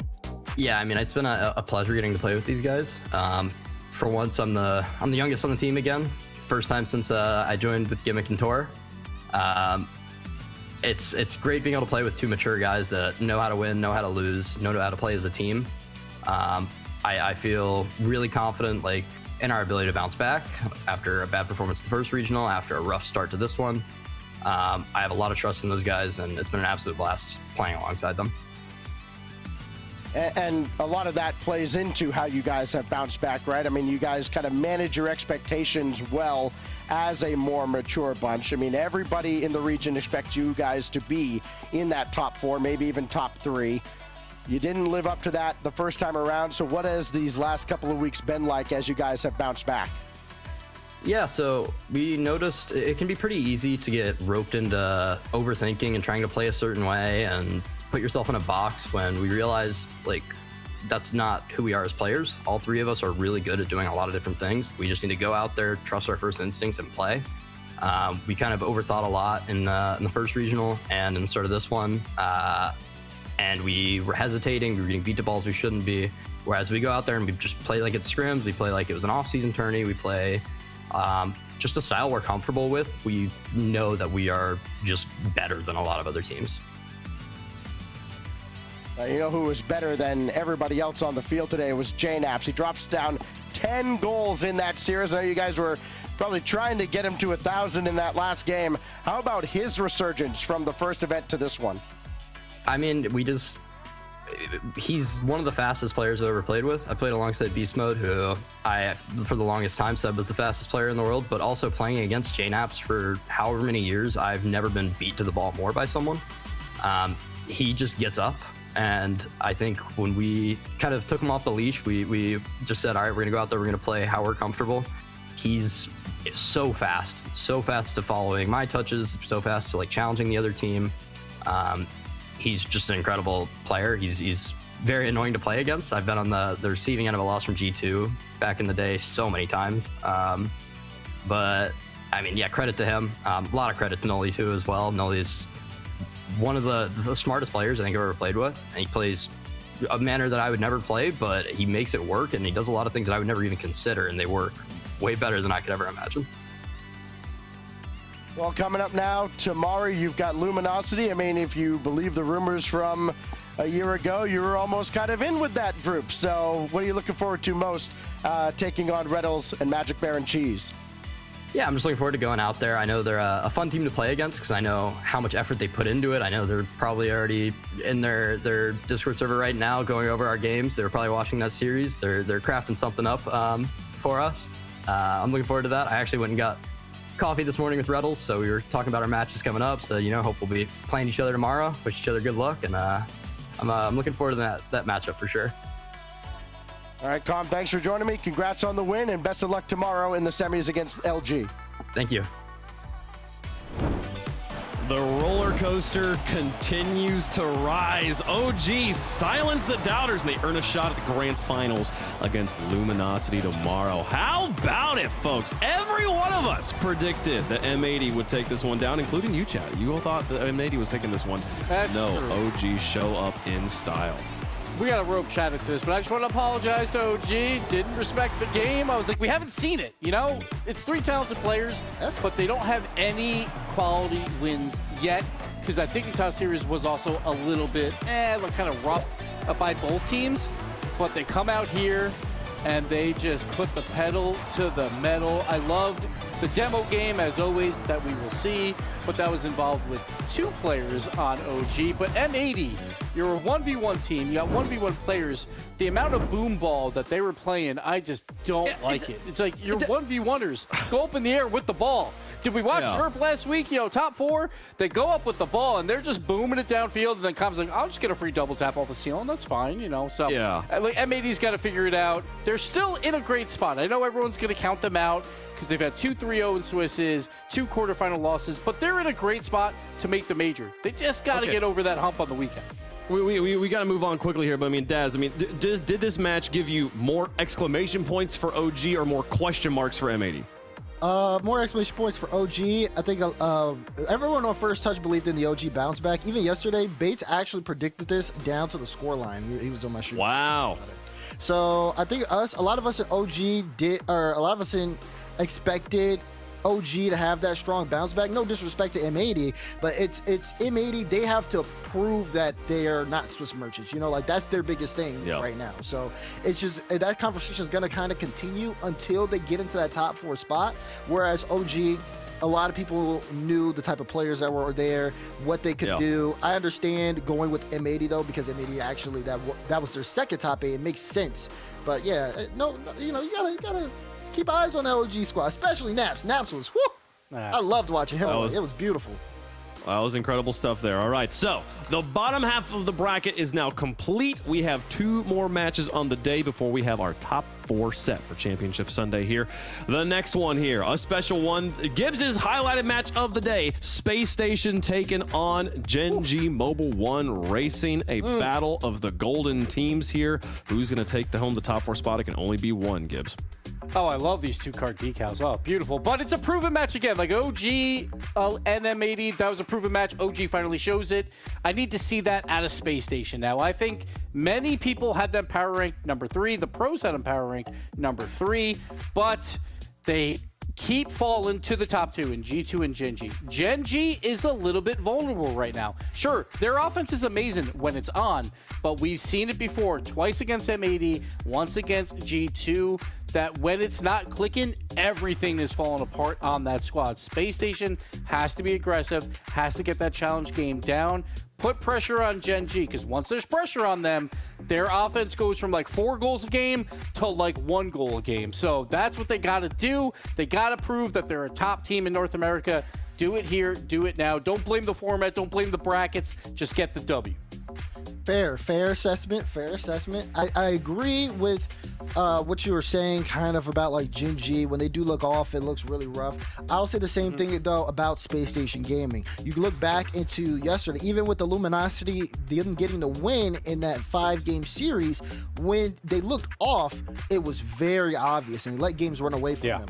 They have to come out and be very clean. I think if Chicago, as he played later on in the series, he really started to come to life, and it was kind of like a Chicago LJ back-to-back duo.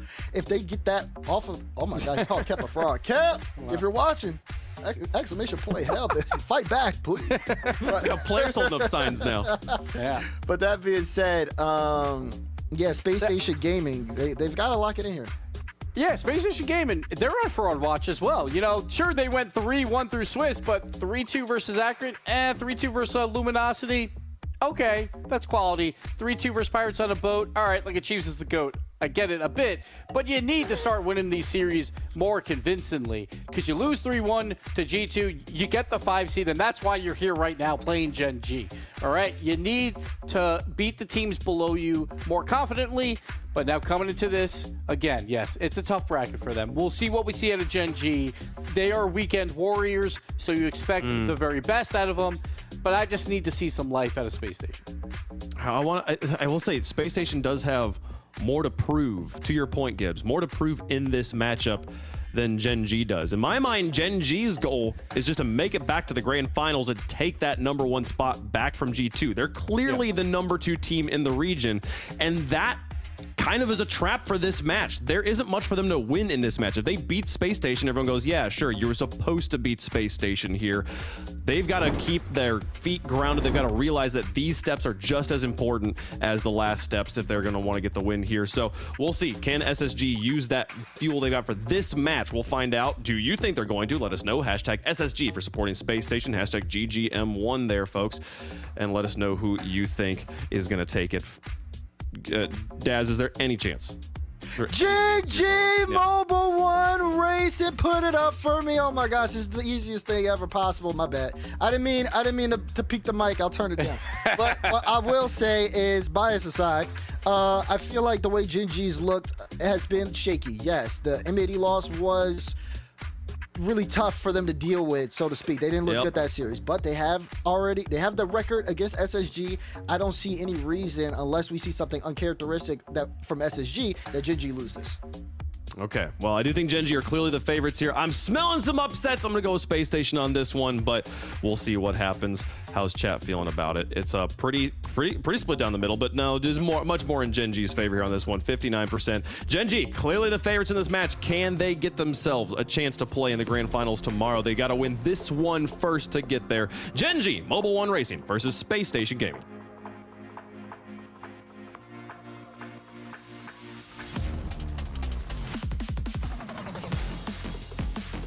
It's deja vu. Gen G and Space Station meet again in a playoff quarterfinal, but Gen G had the last laugh last time, the last qualifier, and the past could repeat itself if Space Station don't step it up from what we've seen so far.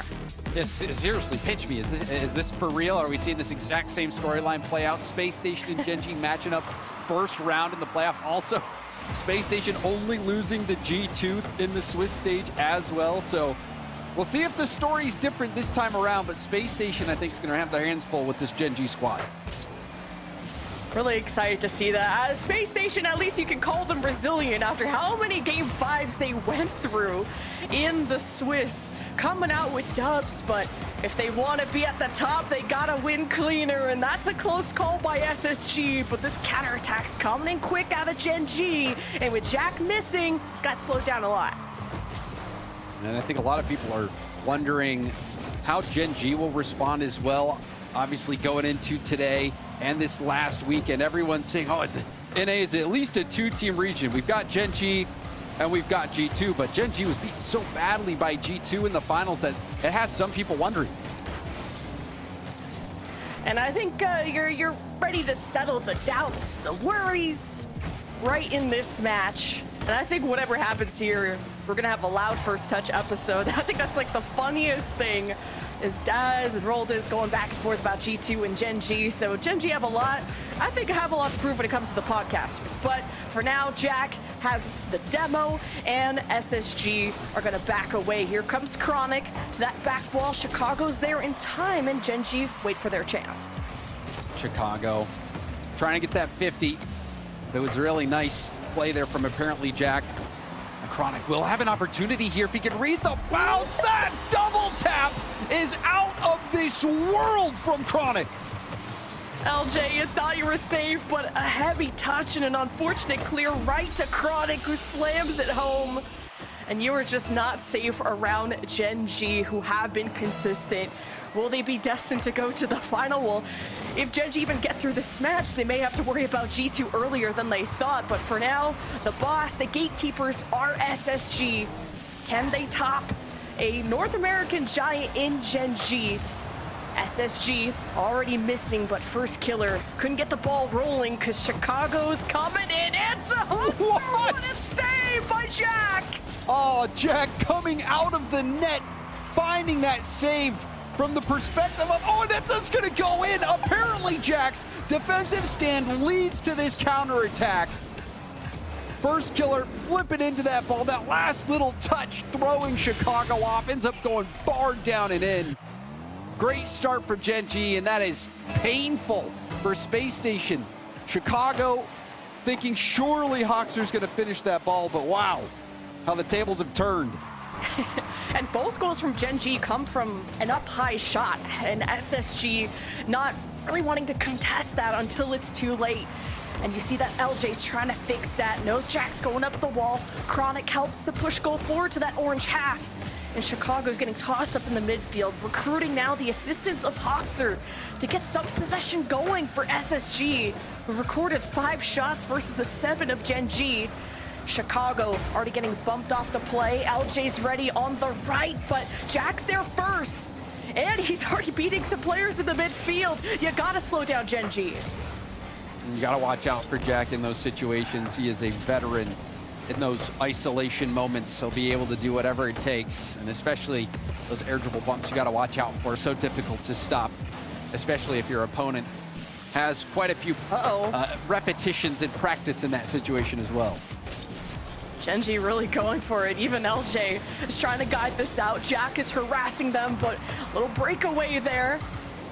As Gen G seem to have stabilized, gotten the ball away from SSG. 2-0 now with less than 2 minutes left. It's Chronic with the setup right into the box, but no one from Gen G wanting to push up, needing to fall back. That's it. Two players are dangerously low, and First Killer gets it done regardless. You cannot lose a challenge in the corner. You just can't do it. That is signing a death warrant or death certificate for your team. Chicago had to keep that ball at least killed in the corner, and it was a routine, easy goal there for Gen G. And this game has looked pretty routine for Gen G overall. So far, so good for Gen G. Chronic climbing up high. Chicago on the backboard, comes down to the crossbar. Good save. Jack has the ball again. Hawkster's 50 though, clears it all the way down as SSG surge to make the most out of this opportunity. LJ going up higher, really contesting Gen G's possession.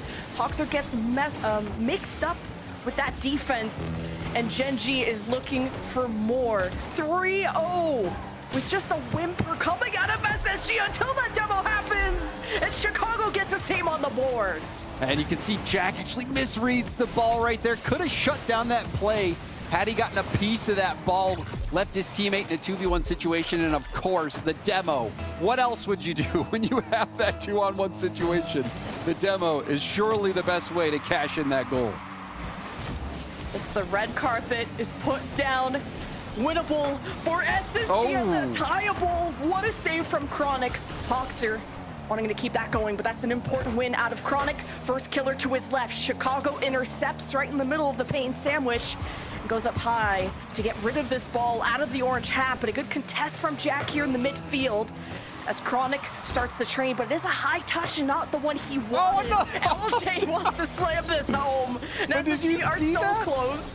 Oh my goodness, he actually landed the bump, and it's gonna be a goal for apparently Jack, but Hawkster landed the bump, but accidentally hit the ball. That, if you feel for Space Station, they had so many good looks in this final moment that they just could not put away. You saw the shot that was blocked, and even apparently Jack in this game as well, saving that shot off the goal line. Space Station having a lot of chances that they very easily could have scored that got away from them. But Gen G, on the other hand, you know, even with a couple defensive mistakes, they still look good. I think one thing that many Gen G fans will be happy with was that solo play from Chronic to start things out. That incredible double tap from a very difficult angle. That was some of the criticisms that I saw that people had from Gen G. Sometimes they just have nobody stepping up, making those individually brilliant plays, and we saw that from Chronic in game one. Oh, and that's a good break already. shot. I was gonna say, nice socks there too. Look like you had the socks over the sweatpants. That's a high-level gameplay there. Put them dogs away, all right? They're different in Britain, I guess. Yeah, I mean, the challenge game just went in the way of Gen G, but hey, there's one thing I know is SSG like to go the distance. They went to Game 5 against Akron, Luminosity, Pirates on a boat.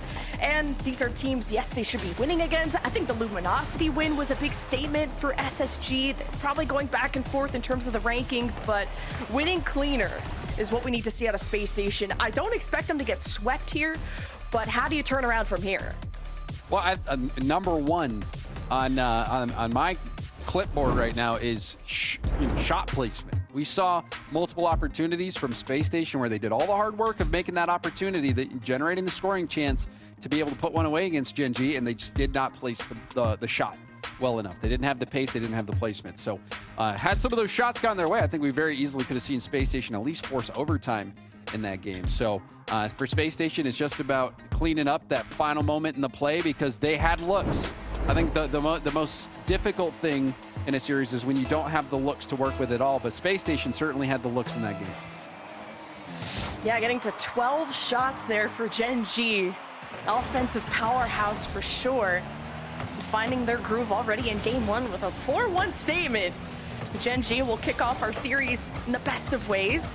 I think SSG on these clears, I can tell they're trying to play the ball close, and a soft shot that's easy to save there by First Killer. SSG, the possession game is the name of the game for this game too, and the defense holds strong as LJ soars past Chronic and wanted to connect with Hoxer. Jack gets in the way.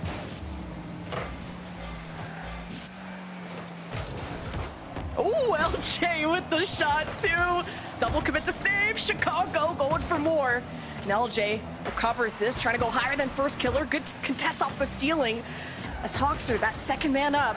Love to see it, and it comes out right in the middle of the net. No one to follow up. Chicago coming through the midfield just to slow down the play as SSG get ready for their defense, and Chicago wants a better touch, and Hoxer assists to get them through that midfield. Oh, and that is a good beat, but first killer with a great read off the backboard, making sure that no opportunity comes of it. We're seeing Space Station forced quite far back. We saw even the back pass a little bit earlier where nobody was even close to that for Space Station. It's clear that they're feeling that pressure and they're giving a lot of ground to Gen G. Ooh, I like the attempt of a pass to Hoxer, just didn't know what to do with it. Tough situation to be in. Chicago with the setup to Hoxer, but a good tip by Jack. Sends it higher than they would have wanted. Hoxer missing. LJ up high. Chronic not there. To Chicago, to the back of the net. It was like Zen mode engaged. LJ getting up there, doesn't pinch it though. Instead, immediately goes for the pass down to Chicago. That is vision from LJ. And that first touch setting up the whole play, you could tell that he had his opponents out in no man's land there and made the best play possible. Great vision from LJ and even better execution. And the juke on the reset too. Ooh. LJ is him. One goal though. LJ has the ball again, and Jack just came in swinging with a lot of speed, but Hoxer's got his back, and you love that SSG. You're trying to play close to each other. Now a long pass though to Hoxer, but off the back wall to Chronic won't let that happen. SSG gotta get creative and really push Gen G against the wall. Couple touches there from LJ, and this still can't get to Hoxer. Gen G are so good at disrupting these passes. The back wall wasn't protected. Chronic off the cross. And no second chances there unless first killer kind of surprises everyone, but yeah, Gen G fall back. You see a little bit of a panic clear there. Chicago trying to recover, but there's a demo. This one gonna go off the backboard and the rebound's cleaned up. But you saw Chicago missing that backboard ball, and all of Space Station shocked for a moment, but they've been able to bring things back. Well, we're seeing this Gen G offense kind of disappear. Haven't really seen many opportunities at all. It's tough. Only a 1-0 game though, so it's as close as it gets.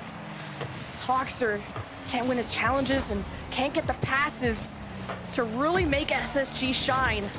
Now Gen G slowed down that midfield. Chronic before Hoxer.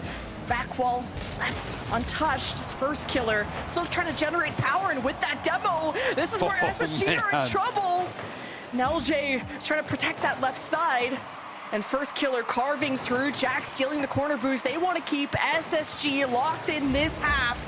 Chicago to Hoxer. They break out regardless. And even on that last play, Hoxer's so clutch, being able to recognize his teammates demoed and by the time, able to shut that play down. And we're seeing Space Station try to hold on for dear life, but now it's a 2v2 situation. Pinch comes back down, the fake from Jack, and it'll pop up for first killer. You know Gen G can be deadly on these passes, and SSG are doing a better job of reading those, like that interception from Hoxer. But clears, they want to stay close, they want to try and generate a counterattack, but Gen G just won't let them. But a lead is in favor of SSG, so if anything, it's Gen G that just got to turn on the light bulbs. Now Chronic up high. It's the surge out of Gen G. 45 seconds left, and LJ and Hoxer just rob him. It's first killer that has the backflip, but LJ puts it home. And you should score in this situation. Look at how much runway Hoxer has. Was trying to go, or well, he actually fakes that he's going for the air dribble bump and instead just takes the 50. And it ends up working out perfectly. Maybe Hoxer not as confident on those air dribble bump plays, but that was a very smart adjustment from Hoxer to kill that ball perfectly. SSG have put up so many saves to shut out Gen G in this game too. 25 seconds. It's not impossible for Gen G, but they gotta build up the momentum. And that strong clear gives up possession right to SSG, and Gen G just can't afford that. Now Chicago's in the air first, already forcing Chronic to make a save. First killer against Hawkster in the corner, and all of Gen G are just chasing the ball and weren't able to get to that orange half with the 30 seconds they had to really get the ball rolling. So the ball will land on the ground, and SSG are about to tie the series 1-1. And this was one of those games, Space Station, they were holding on, but even in this game, you saw him giving Gen G a lot of space, and Gen G not really able to do much with it. The team play kind of evaporated, and we didn't see any of the individual effort plays that like we saw from Chronic in game 1. Space Station just slowing things down, looking comfortable, and also this time making the most out of those opportunities. I thought Hawkster, even though he didn't score this game, played very well. Particularly the play where his teammate was demoed, he needed to hit the shot. Oh, and also first we gotta just talk about that pass. That pass from LJ was so brilliant. Gen G got better at trying to break those up, but Space Station have these flashes of brilliance, and that's why they go the distance against teams they should be, against teams that they shouldn't be losing to. It's Space Station. I could see them forcing a game 7 at this rate. It was a great defense that kept Gen G at 0. We'll see what a game 3 looks like. You see that Gen G don't look too bothered. They look locked in. You know, they do. You saw a little bit of a face there from apparently Jack. Also, we got the view of the socks as well. Interesting shot there. But Gen G, like I had mentioned before, there was a lot of criticism about sometimes their offense looks anemic. Like, where is it? Who's making the plays? Who's trying to break things up? That was an example right there where sometimes Gen G just doesn't seem to. They'll play a whole game and it doesn't seem like they have anyone who's willing to step up and lead the charge, be that first man, break things up, go for those plays. And even for Space Station, we saw, oh my goodness, wow. Hawkster was great on defense last game, but look at this redirect. LJ downfield right to Hawkster, and Jack probably just an inch off, but these passes from SSG, we highlighted it in game 2. And Gen G, so close to breaking it up that time. SSG have a lead with a demo-heavy kickoff previously. And SSG already putting on the pressure. Hawkster bumping around. Chronic just trying to backflip and do his best. Chronic almost flicking it above Chicago. But he gets it down to the ground where first killer could have found the rebound, but has to fall back. And this goes to Chicago or LJ. Chronic gets the save. Oh, and that was, and it still ends up going in. You could see all of Gen G, they're struggling here. Apparently Jack has no boost. First killer's too far out of the play. You see Chronic thinking Jack's gonna have it, but it's unfortunate for Gen G really that the player in the position to make the play was out of boost. Space Station, another hot start. And that is devastating for apparently Jack and also for Gen G as a whole. Okay, Chronic is trying to crash into Chicago. First killer up high, forcing Chicago to follow. Hawkster gets a piece of it off the back wall. And Chicago's just trying to tip it away from his end. Chronic to Jack with first killer getting into position. Chicago with the early challenge. Gets still first killer chance. Triple commit from SSG. But at least LJ gets a touch. It still goes to Chronic. Jack wants to connect on the pass. A save forced by Hawkster.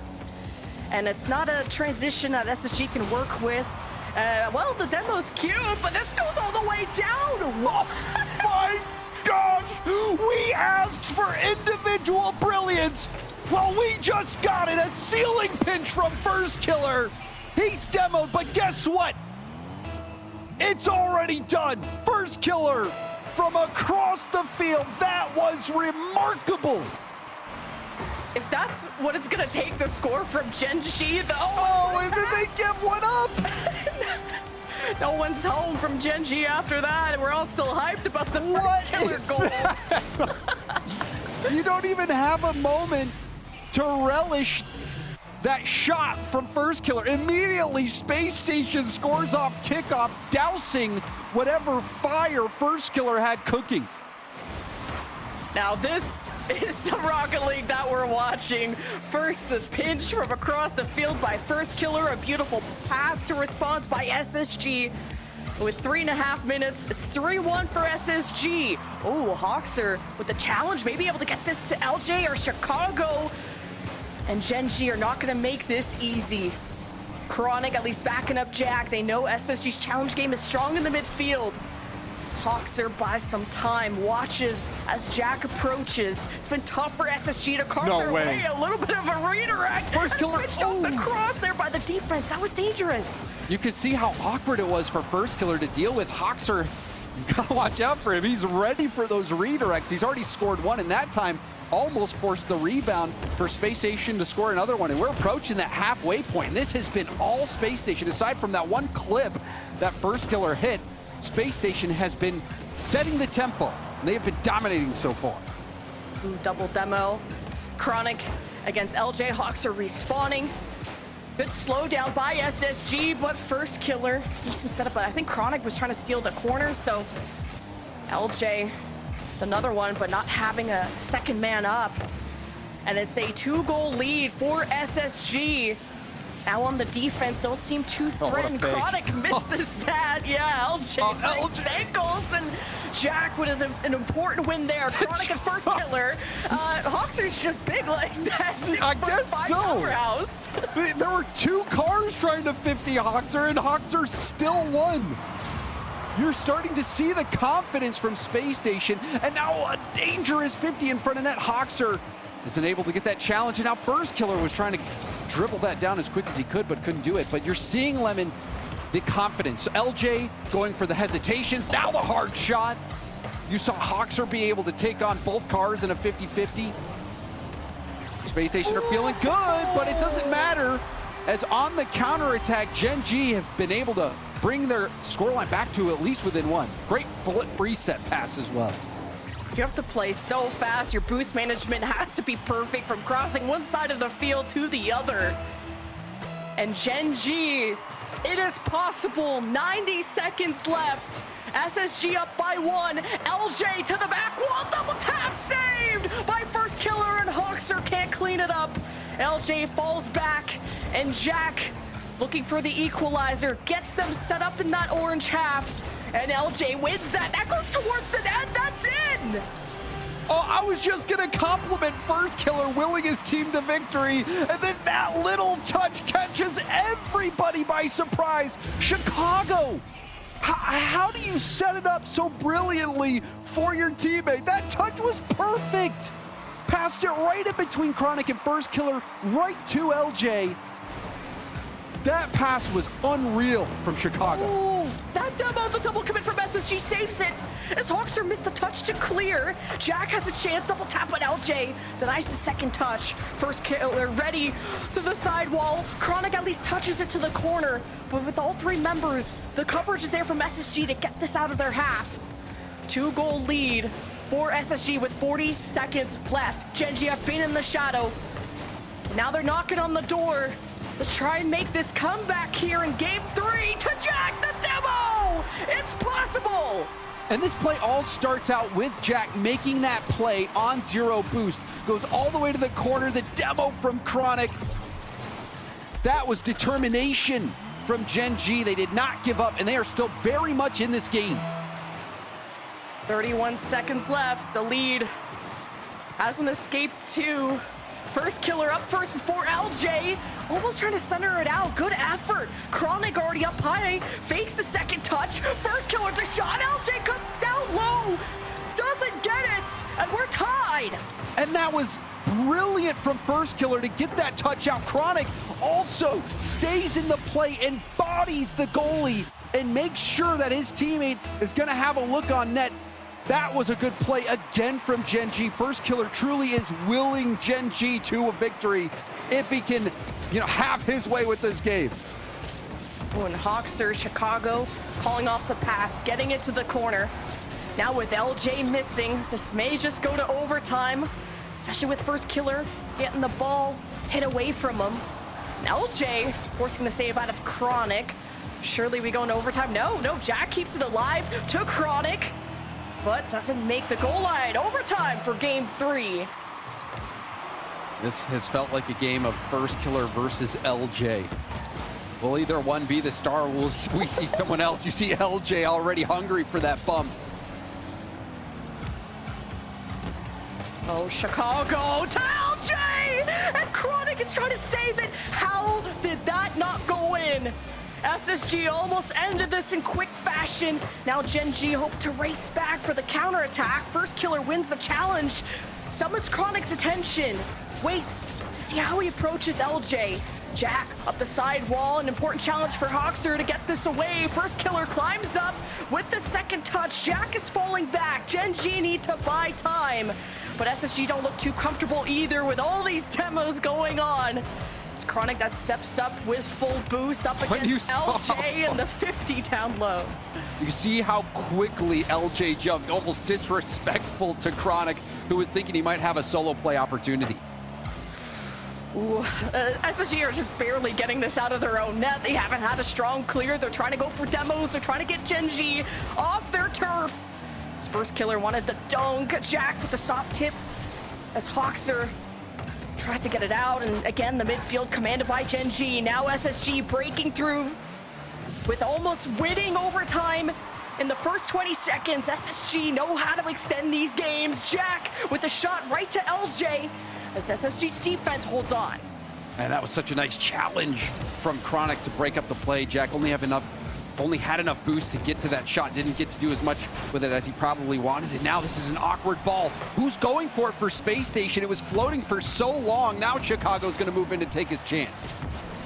Chicago to LJ. Chronic ready on the back wall. Hoxer to the left. Chicago steps up with the shot. LJ wants the bump. Chronic still makes the save. And the pressure is on for SSG. And they got the demo. It's a man advantage for this offense. But a strong clear favors Gen G. Depending how First Killer handles this, LJ has to take it up to the ceiling. One member missing from either team. Trying to disrupt the structure as Chronic wanted a stronger bounce to Jack, who's still trying to salvage this opportunity there. Hoxer with the 50 that didn't favor his team there, but First Killer from the ceiling wanted to get this to Chronic to center this out, and Gen G are just all over them. It just feels like a matter of time before Gen G win this overtime. They have been boost starving Space Station. Space Station just trying to get something in the tank. The First Killer is gonna have a look. Going for a ceiling double.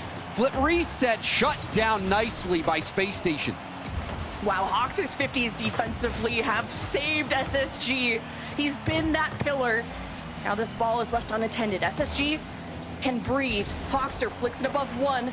Jack to the corner against Hoxer. LJ turns around. This almost centers in front of the Gen G net. Too many cooks in that kitchen. Jack first with the shot.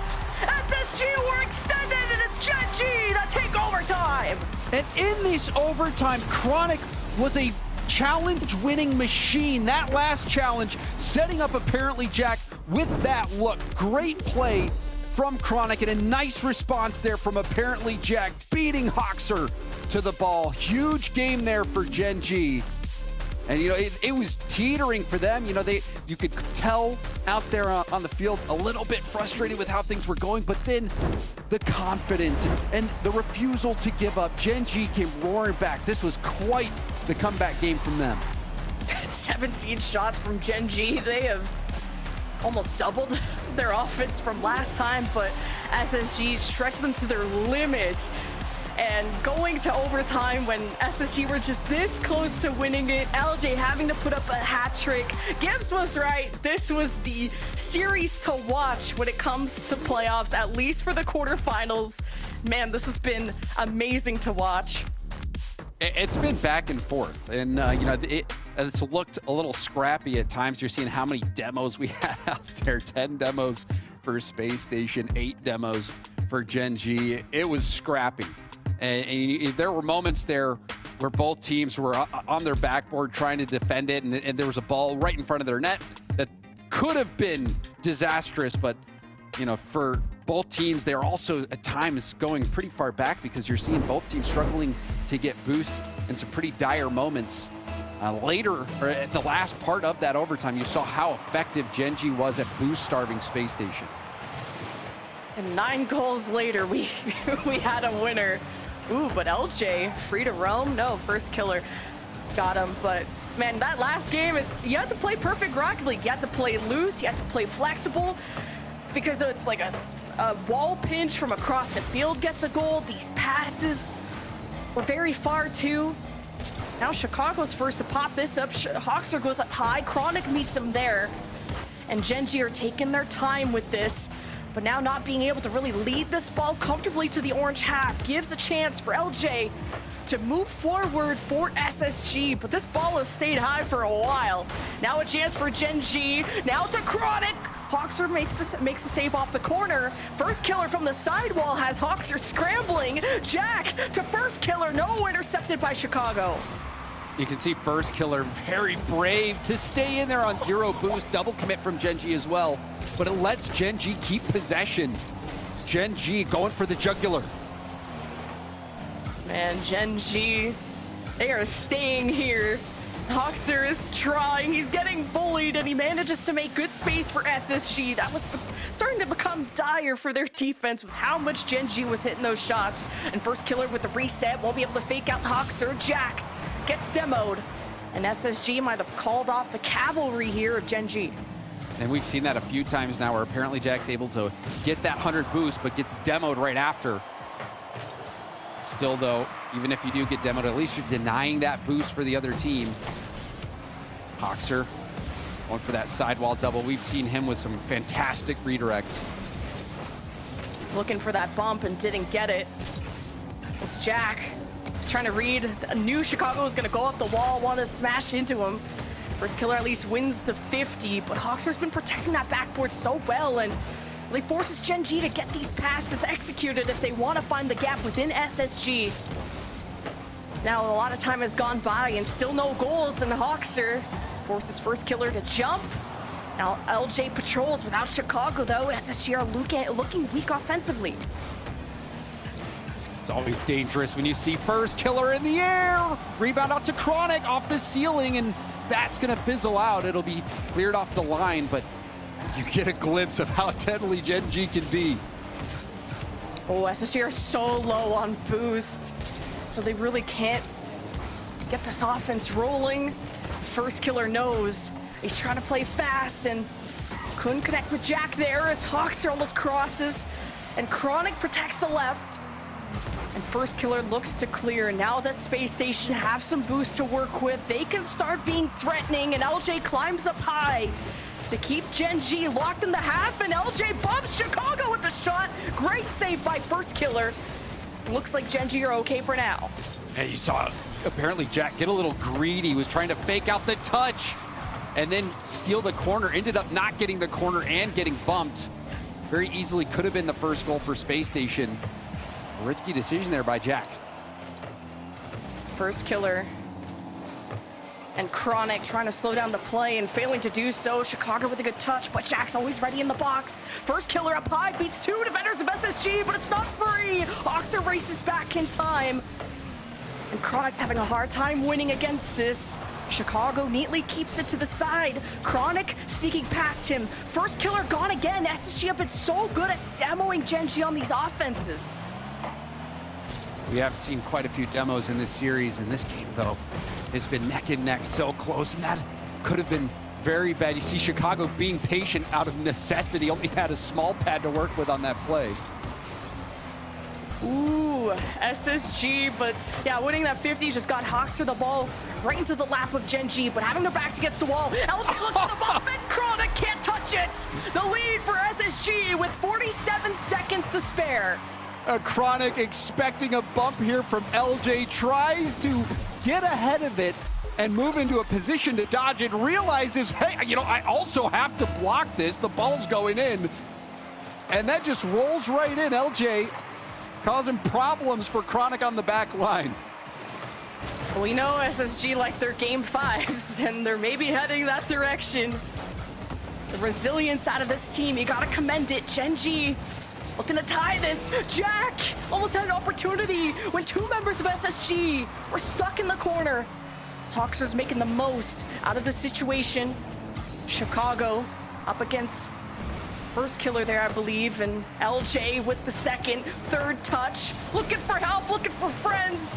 And Chicago gets some help from Hoxer in the box, but Gen G, the wall on defense has been great, but this last counterattack could spell it all. Chronic to Jack! At 2 seconds, they tie! These two connected in overtime to win it, and now they connect to force it. Apparently, Jack, a blistering shot, 83 miles an hour, off a dime from Chronic. Gen G are not out of it yet. They had one last opportunity, and Gen G did it with no time to spare. That almost got scary, but we enter yet another overtime with a potential match point for Gen G, or a game 5 for SSG. Chicago waiting to see, shoves first killer out of the way. Midfield commanded there by Gen G. They move forward. They've already have SSG on their half. First killer harassing. Chronic with the shot, double commit the save.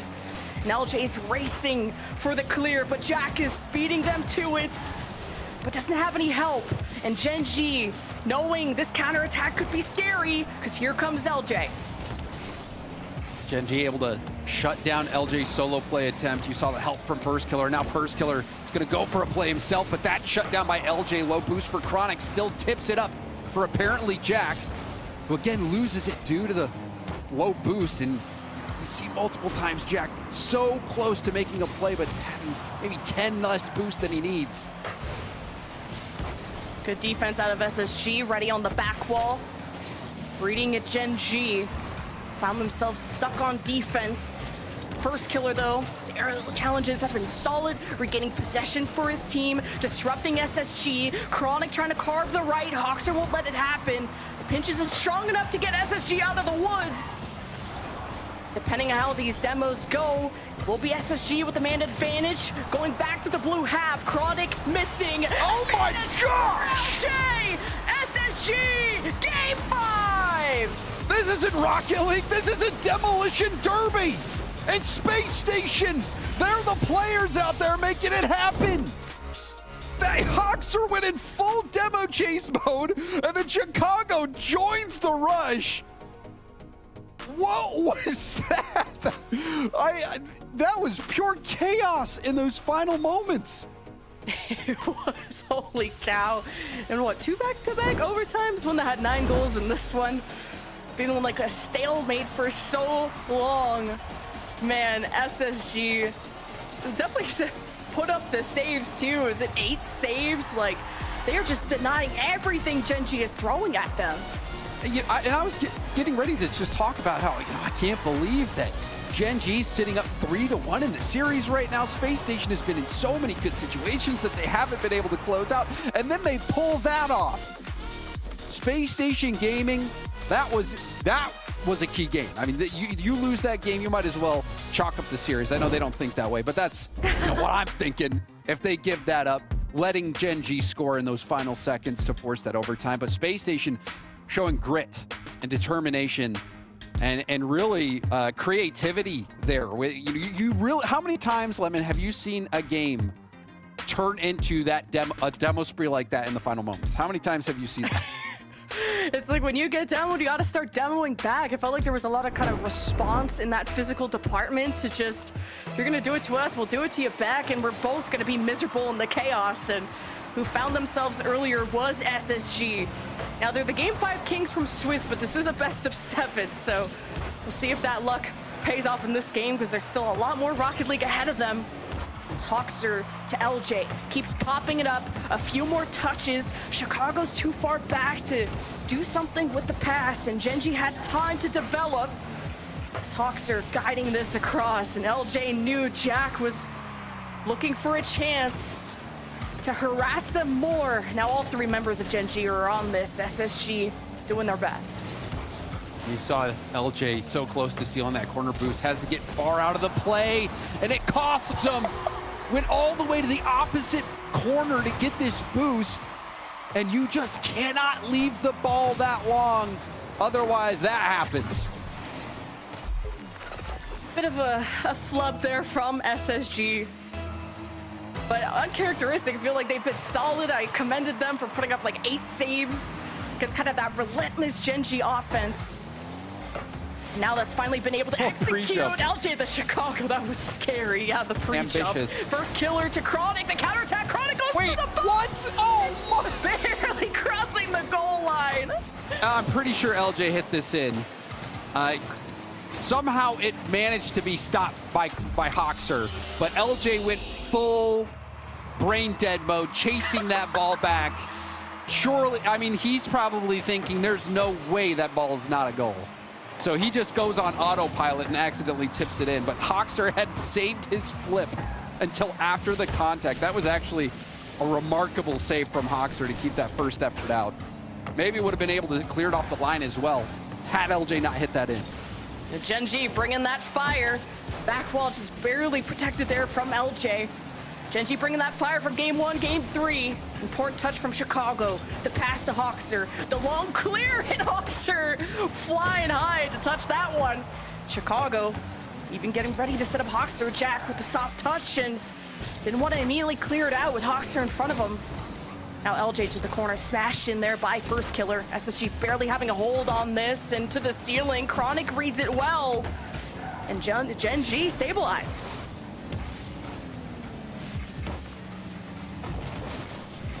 Now it continues for SSG. LJ, the 50 to the corner, and Hoxer making everybody run for it.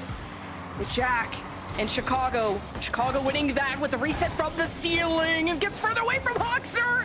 But the shot from LJ's too high. It's off the cross.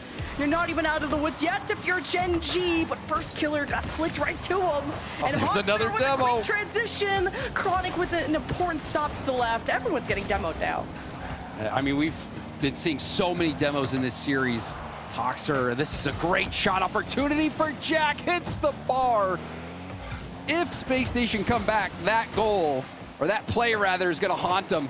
Control from Chicago. Tried to take too much space, but you can see Chronic on 0.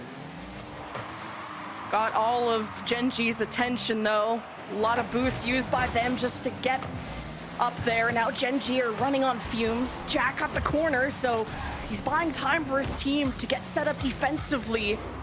Now SSG not really commanding that ball, so Gen G will make the most out of this, force another offense. The ball drops into the box, but a strong bounce makes it so Jack doesn't see the opportunity, not yet anyway. Now LJ, ooh, a good tip from the midfield, and Jack catches it. Chicago with a chance to double, and somehow Chronic read the first touch, but that's going to be an easy cleanup for LJ. Yeah, Jack thought he had the clear, and here comes Chicago with the double, and first killer. I mean, it's a tough situation to try and save regardless of how many people are in the net. 2-1 for Gen G. SSG have stayed right behind them as Jack looks for insurance. First killer with the 50 that could land in front of the net.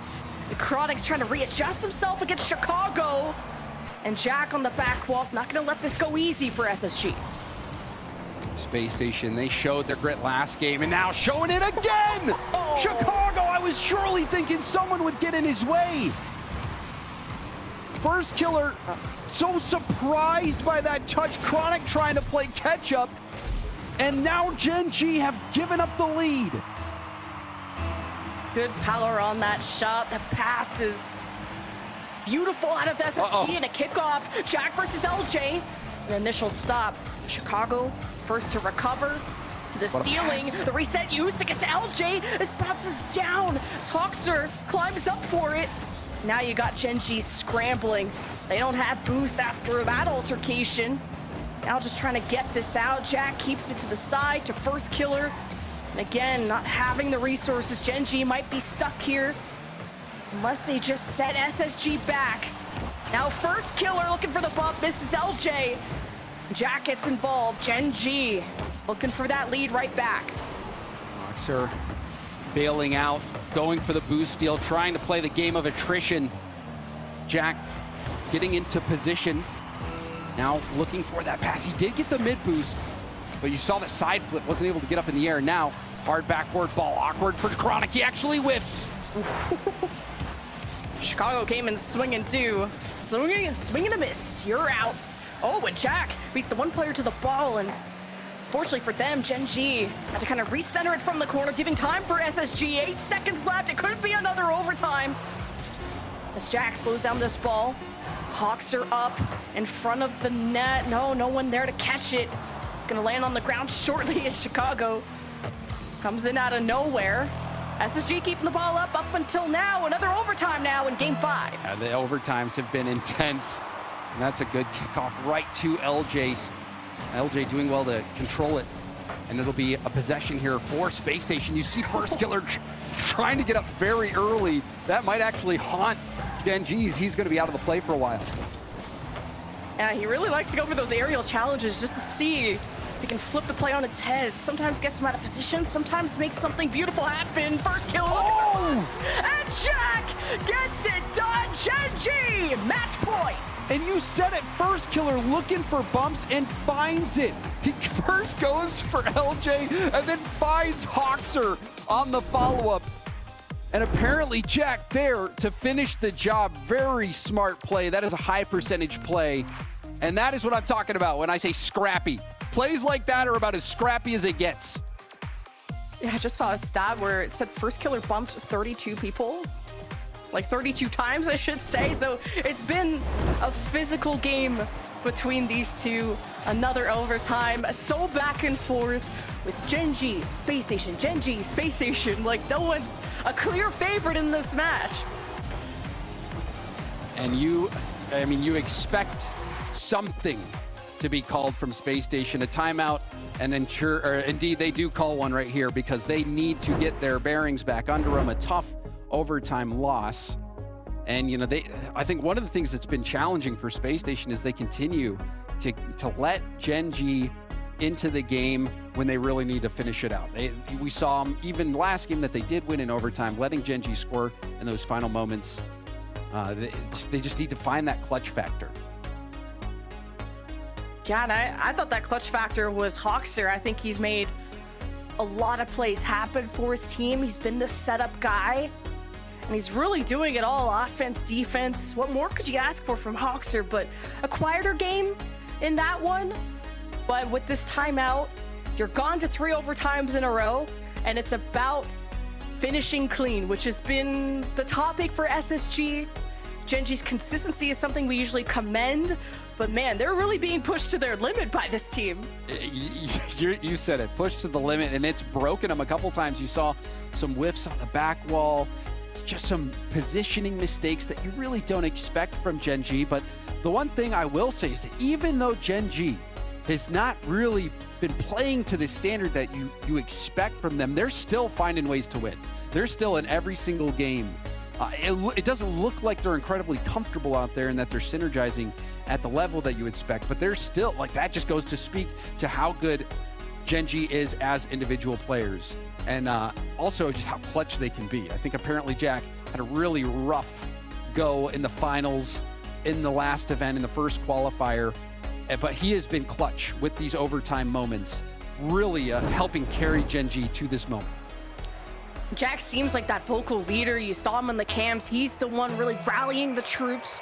Even though Gen G won, winning in overtime is never going to feel amazing. Winning feels great, sure, but SSG, they're making you sweat, that's for sure.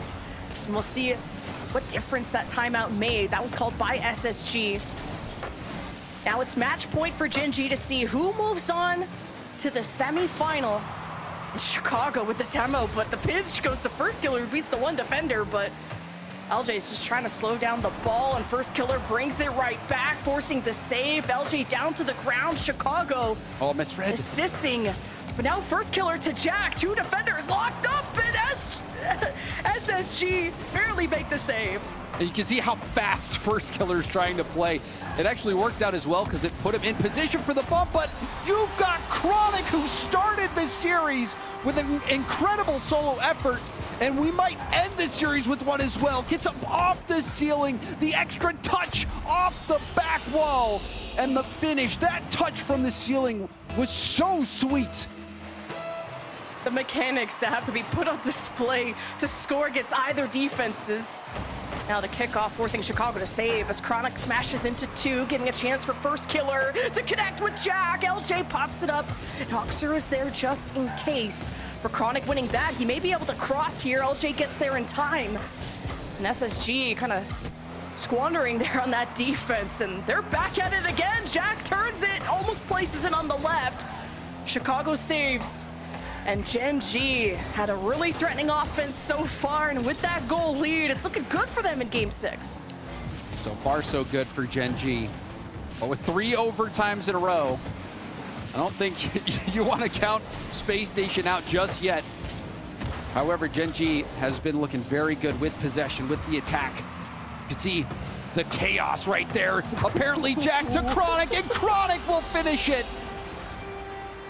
It looked like that was a double commit. LJ and Chicago both going for it, leaving Hoxer in a literal 3v1. Pretty sure Jack had like no boost too, so whether that was like intended to hit the cross or a fake, I don't know. I should always assume it's a strategy. Gen G up 2-0. Having to pull out all of the stops to smash SSG in. With held on defensively as best as they could. Hawks is trying to develop there on the right, and Gen G are getting this out. Now it's up to LJ. The stop with Jack is cooking up, and with that demo, you thought you had SSG in a bad spot, but they managed to clear it out. Another double commit. Hoxer and LJ both committing to that ball. Chicago trying to keep this attack going as best as possible. But you can see the rotations messed up, a little bit of a slow challenge there for LJ. But first killer actually ran into apparently Jack, forcing Chronic into a position where he had to make the stop, and he did so. Chronic having a stellar game. Like that touch from LJ to slow down the attack there from Gen G. Hawks here forcing Jack to come up there. LJ to Chronic. It's SSG trying to puncture through this defense, and it's just been feeling impossible. They haven't registered a single shot, despite looking like they had the opportunity to do so. But SSG just haven't been able to be comfortable in this blue half. And LJ to Chicago, it's off the back wall, gonna land down, getting the attention of 2 members of Gen G. And the counterattack is fast, but Hoxer's faster. Great positioning there from Hoxer, recognizing that Jack was gonna shoot that near post. Perfectly placed. Hoxer has been really good for Space Station on defense, making a lot of big stops. But now it's going to be offense that is required. Space Station, with under 2 minutes left to go, have to get some goals, otherwise they are out. I like these cheeky challenges coming out of SSG, like Hoxer, the 50 down. I think SSG got to trust each other to start committing more far forward, to take advantage of any opportunity they can, like this one. Jack, good save. And first killer there first, up the wall, long clear to Chronic. Won't be able to get the second touch, but Jack's ready on the left. And LJ's just shoving them around. First killer has his back. Gen G are a unit. You have to dismantle gear by gear. And the double commit from SSG. Let's save this for now. Jack to first killer from right to left. Right in the box and right to SSG. And you saw the idea there from first killer, but nobody was there for Gen G. However, with how much Space Station has been struggling positioning-wise, they've double committed multiple times. They're not able to take advantage of the passes in front of the box. It looks like Gen G might have done enough to close this series out. Yeah, it's 10 shots to 1. SSG, momentum not on their side. They got the demo though, but they don't got the ball. Chronic has been ready. Hoxer with LJ pushing forward. But these touches defensively have been so valuable out of Gen G, and Hoxer can't dunk, and first killer with a long clear. 12 seconds left. SSG got to take advantage of every second, or this playoff is over. After forcing 3 overtimes, they head out, and Gen G will be moving on to the semifinal. And it is deja vu, apparently, Jack, with the exclamation point on this series with that double tap.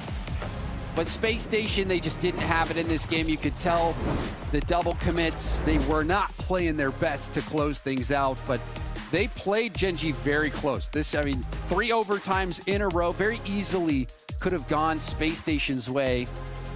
Space Station. Their journey ends again in the quarters to Gen G. It's funny because it's SSG who just called the timeout, and then they registered like 0 shots in the first half. Whatever they talked about, it was wrong. It didn't work out. That is true. But I mean, overtime in general just didn't work out for him. Losing 2 of the 3 overtimes. Those overtimes go the other way. You know, this very easily could have been a 4-1 for Space Station. But, you know, Space Station, they're going to have to now gear up for the next qualifier. They finished 2 top 8s in a row. They're still in the hunt. It looks like that 4th spot in North America is going to be wide open, and Space Station might be a favorite for it if they can manage to at least dodge G2 and Gen G in the quarters. Yeah, and at least Space Station had a better effort, a way better showing against Gen G compared to their rematch, the other quarterfinal from the last qualifier. And it's been great to see Space Station really go the distance, but they gotta win cleaner, and it ain't gonna be today. Gen G move on to the semifinals, and I'm excited to see who's gonna join them there. You're gonna find out after the break.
What a memorable series. It went the distance, but we know SSG are like that.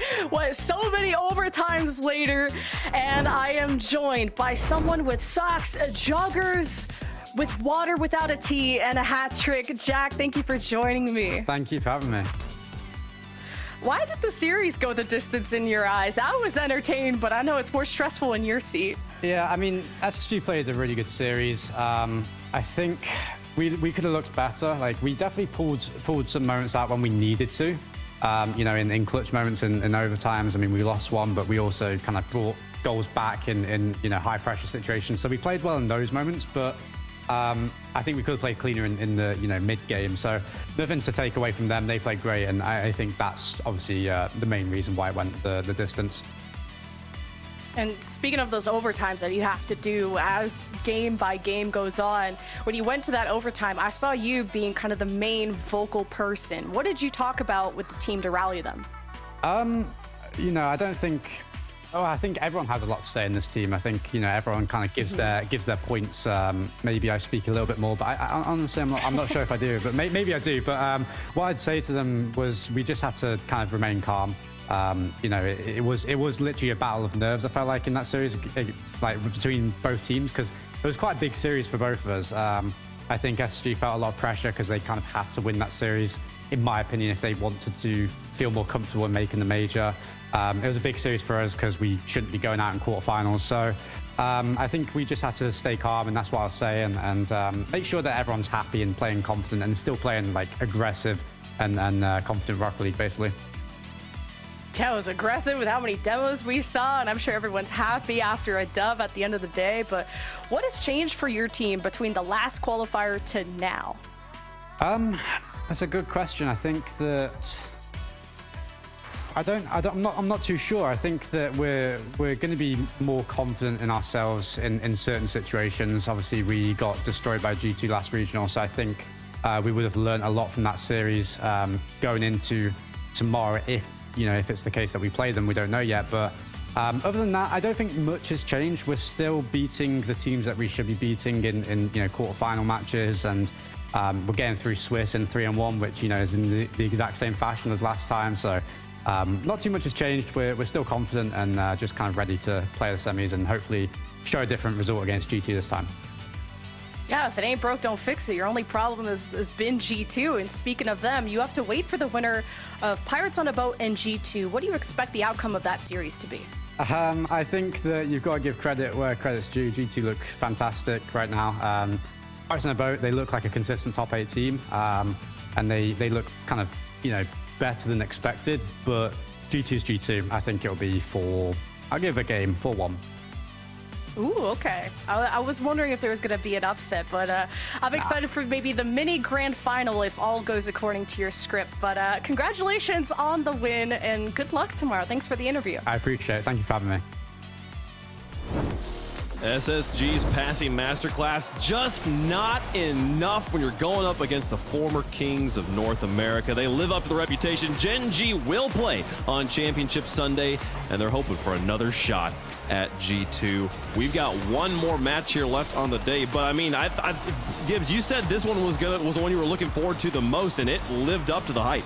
Oh man, that 8 minutes of Game 3 was just fun to watch. The passing at the space station was immaculate. First killer hits the ceiling pinch. We're seeing plays from both teams. It was a little sloppy at times, but the highlights were amazing throughout this match. It was a lot of fun. Space Station, I felt like they showed us enough to consider them a top 4 team. Again, they're having some bad luck in Qual 1 and Qual 2, playing only G2 and Gen G, but I think they should be probably early favorites in Qual 3 to make a top 4. I think it was enough to show that they are a great team, but it was just barely not enough. I think their passing was immaculate. I just hope they get a little bit better luck in terms of their bracket play so they get a better matchup. Yeah, I feel like you talk about, I was tweeting about this, passing, when you're having an offense that is pass heavy, the defensive positioning becomes more intricate, James, because you're committing more players upfield versus a team that can play a solo offense. The SSG passing game was crazy all the time, but it definitely left openings for Gen G to punish. Well, I mean, when you go for those long stretch passes and you go for the passing plays, you leave yourself open to getting intercepted. And a lot of times when you do have that pass intercepted, you're giving the other team an opportunity to solo play. And Gen G is not a team you want to let solo play. I think Chronic especially looked so good in this series. And apparently Jack was clutch as what we saw Chronic. Yeah. And apparently Jack connect in a few high pressure situations. And I felt terrible. Jack comes in here, the first thing I say is, man, I thought Gen G, you know, they won, but they didn't look the best, right? You know, I think they could have looked better. And, you know, one, I felt terrible. But also, I think it goes to show you how good this Gen G team is and, you know, how individually talented the team is. Even if it looks like they're struggling out there, they're still winning and they're clutch as heck. And Gen G now, I think for them, you know, they had to wait until the finals to play G2. Now, I think we can kind of expect that they're going to run into each other in the semifinals here, and you'll wonder if it's going to be different. I think G2's been playing at a crazy level, but Gen G has been able to find that clutch moment. You talked about the clutch 1v1 solo players on Gen G, and you didn't even mention First Killer. Guy hits a ceiling pinch to score in that 8-minute game. Was a crazy plays. What a great game. That team is going to be waiting for the results of our final quarterfinal of the day. Many people's most anticipated match here, folks. We're excited to get into it. Pirates on a boat. They have been making waves. Top 8, 2 events in a row, but they got to go through the reigning, defending Kings of North America. G2, the undisputed best team in the region, can achieve ours 5-up, and Andy take them on here, Gibbs. It's going to be the biggest match of their lives. It's a tall order. G2 is the #1 seed. They've looked comfortable all split long. They have not lost a match yet. They won 3-0, 3-1, and 3-1, and that was included versus Space Station. But on the other side, Pirates on a boat, like they're a brand new team, not a lot of experience. At least they're getting tons of experience when they play Swiss. Always go into 5, and they prevailed. They got a huge 3-0 versus TSM, a very quality team to get here. And now it's just 4 games away from a top 4 finish. And a lot of people are talking about that race for top 4. Not many people are talking about Pirates. If they win this, they're in that 4th place spot right now. So huge match for them. On the other side for G2, probably very much locked to make that major. But they want to be the best in the world. And to do that, you got to win everything in North America, James. You know, maybe you have to win everything. I don't know, Gibbs. That's to be in the conversation for best in the world. I still think that's a conversation for another time. I think we've seen from Daniel and Beast Mode, especially at Gamers 8, that they've got what it takes. But just shifting the conversation to this series, I think G2. Jack said it best. Credit where credit is due. G2 looked unstoppable. And Gen G, a lot of people look at them as that clear #2 in North America. And G2 crushed them. And I think we're expecting G2 to make it back to the finals. Just with what we've seen from them so far. Dan, Beast Mode, Atomic, they've been gelling really well. We saw Beast Mode particularly getting up in people's faces, pretty much dominating the midfield. He cut off so many passes against Gen G in the finals. He was playing at a speed unmatched by anybody. I don't know if there's a faster team out there in North America than G2. Across 2 regionals so far, G2 are 9-0. They have not lost a match, and they don't plan to start today. We'll see if they can hold on, if the Spires in the boat can find a recipe to slow them down. I mean, and that is the thing, Gibbs. We were watching it yesterday, or we were talking about it late yesterday. Last regional, it did not matter what any team did.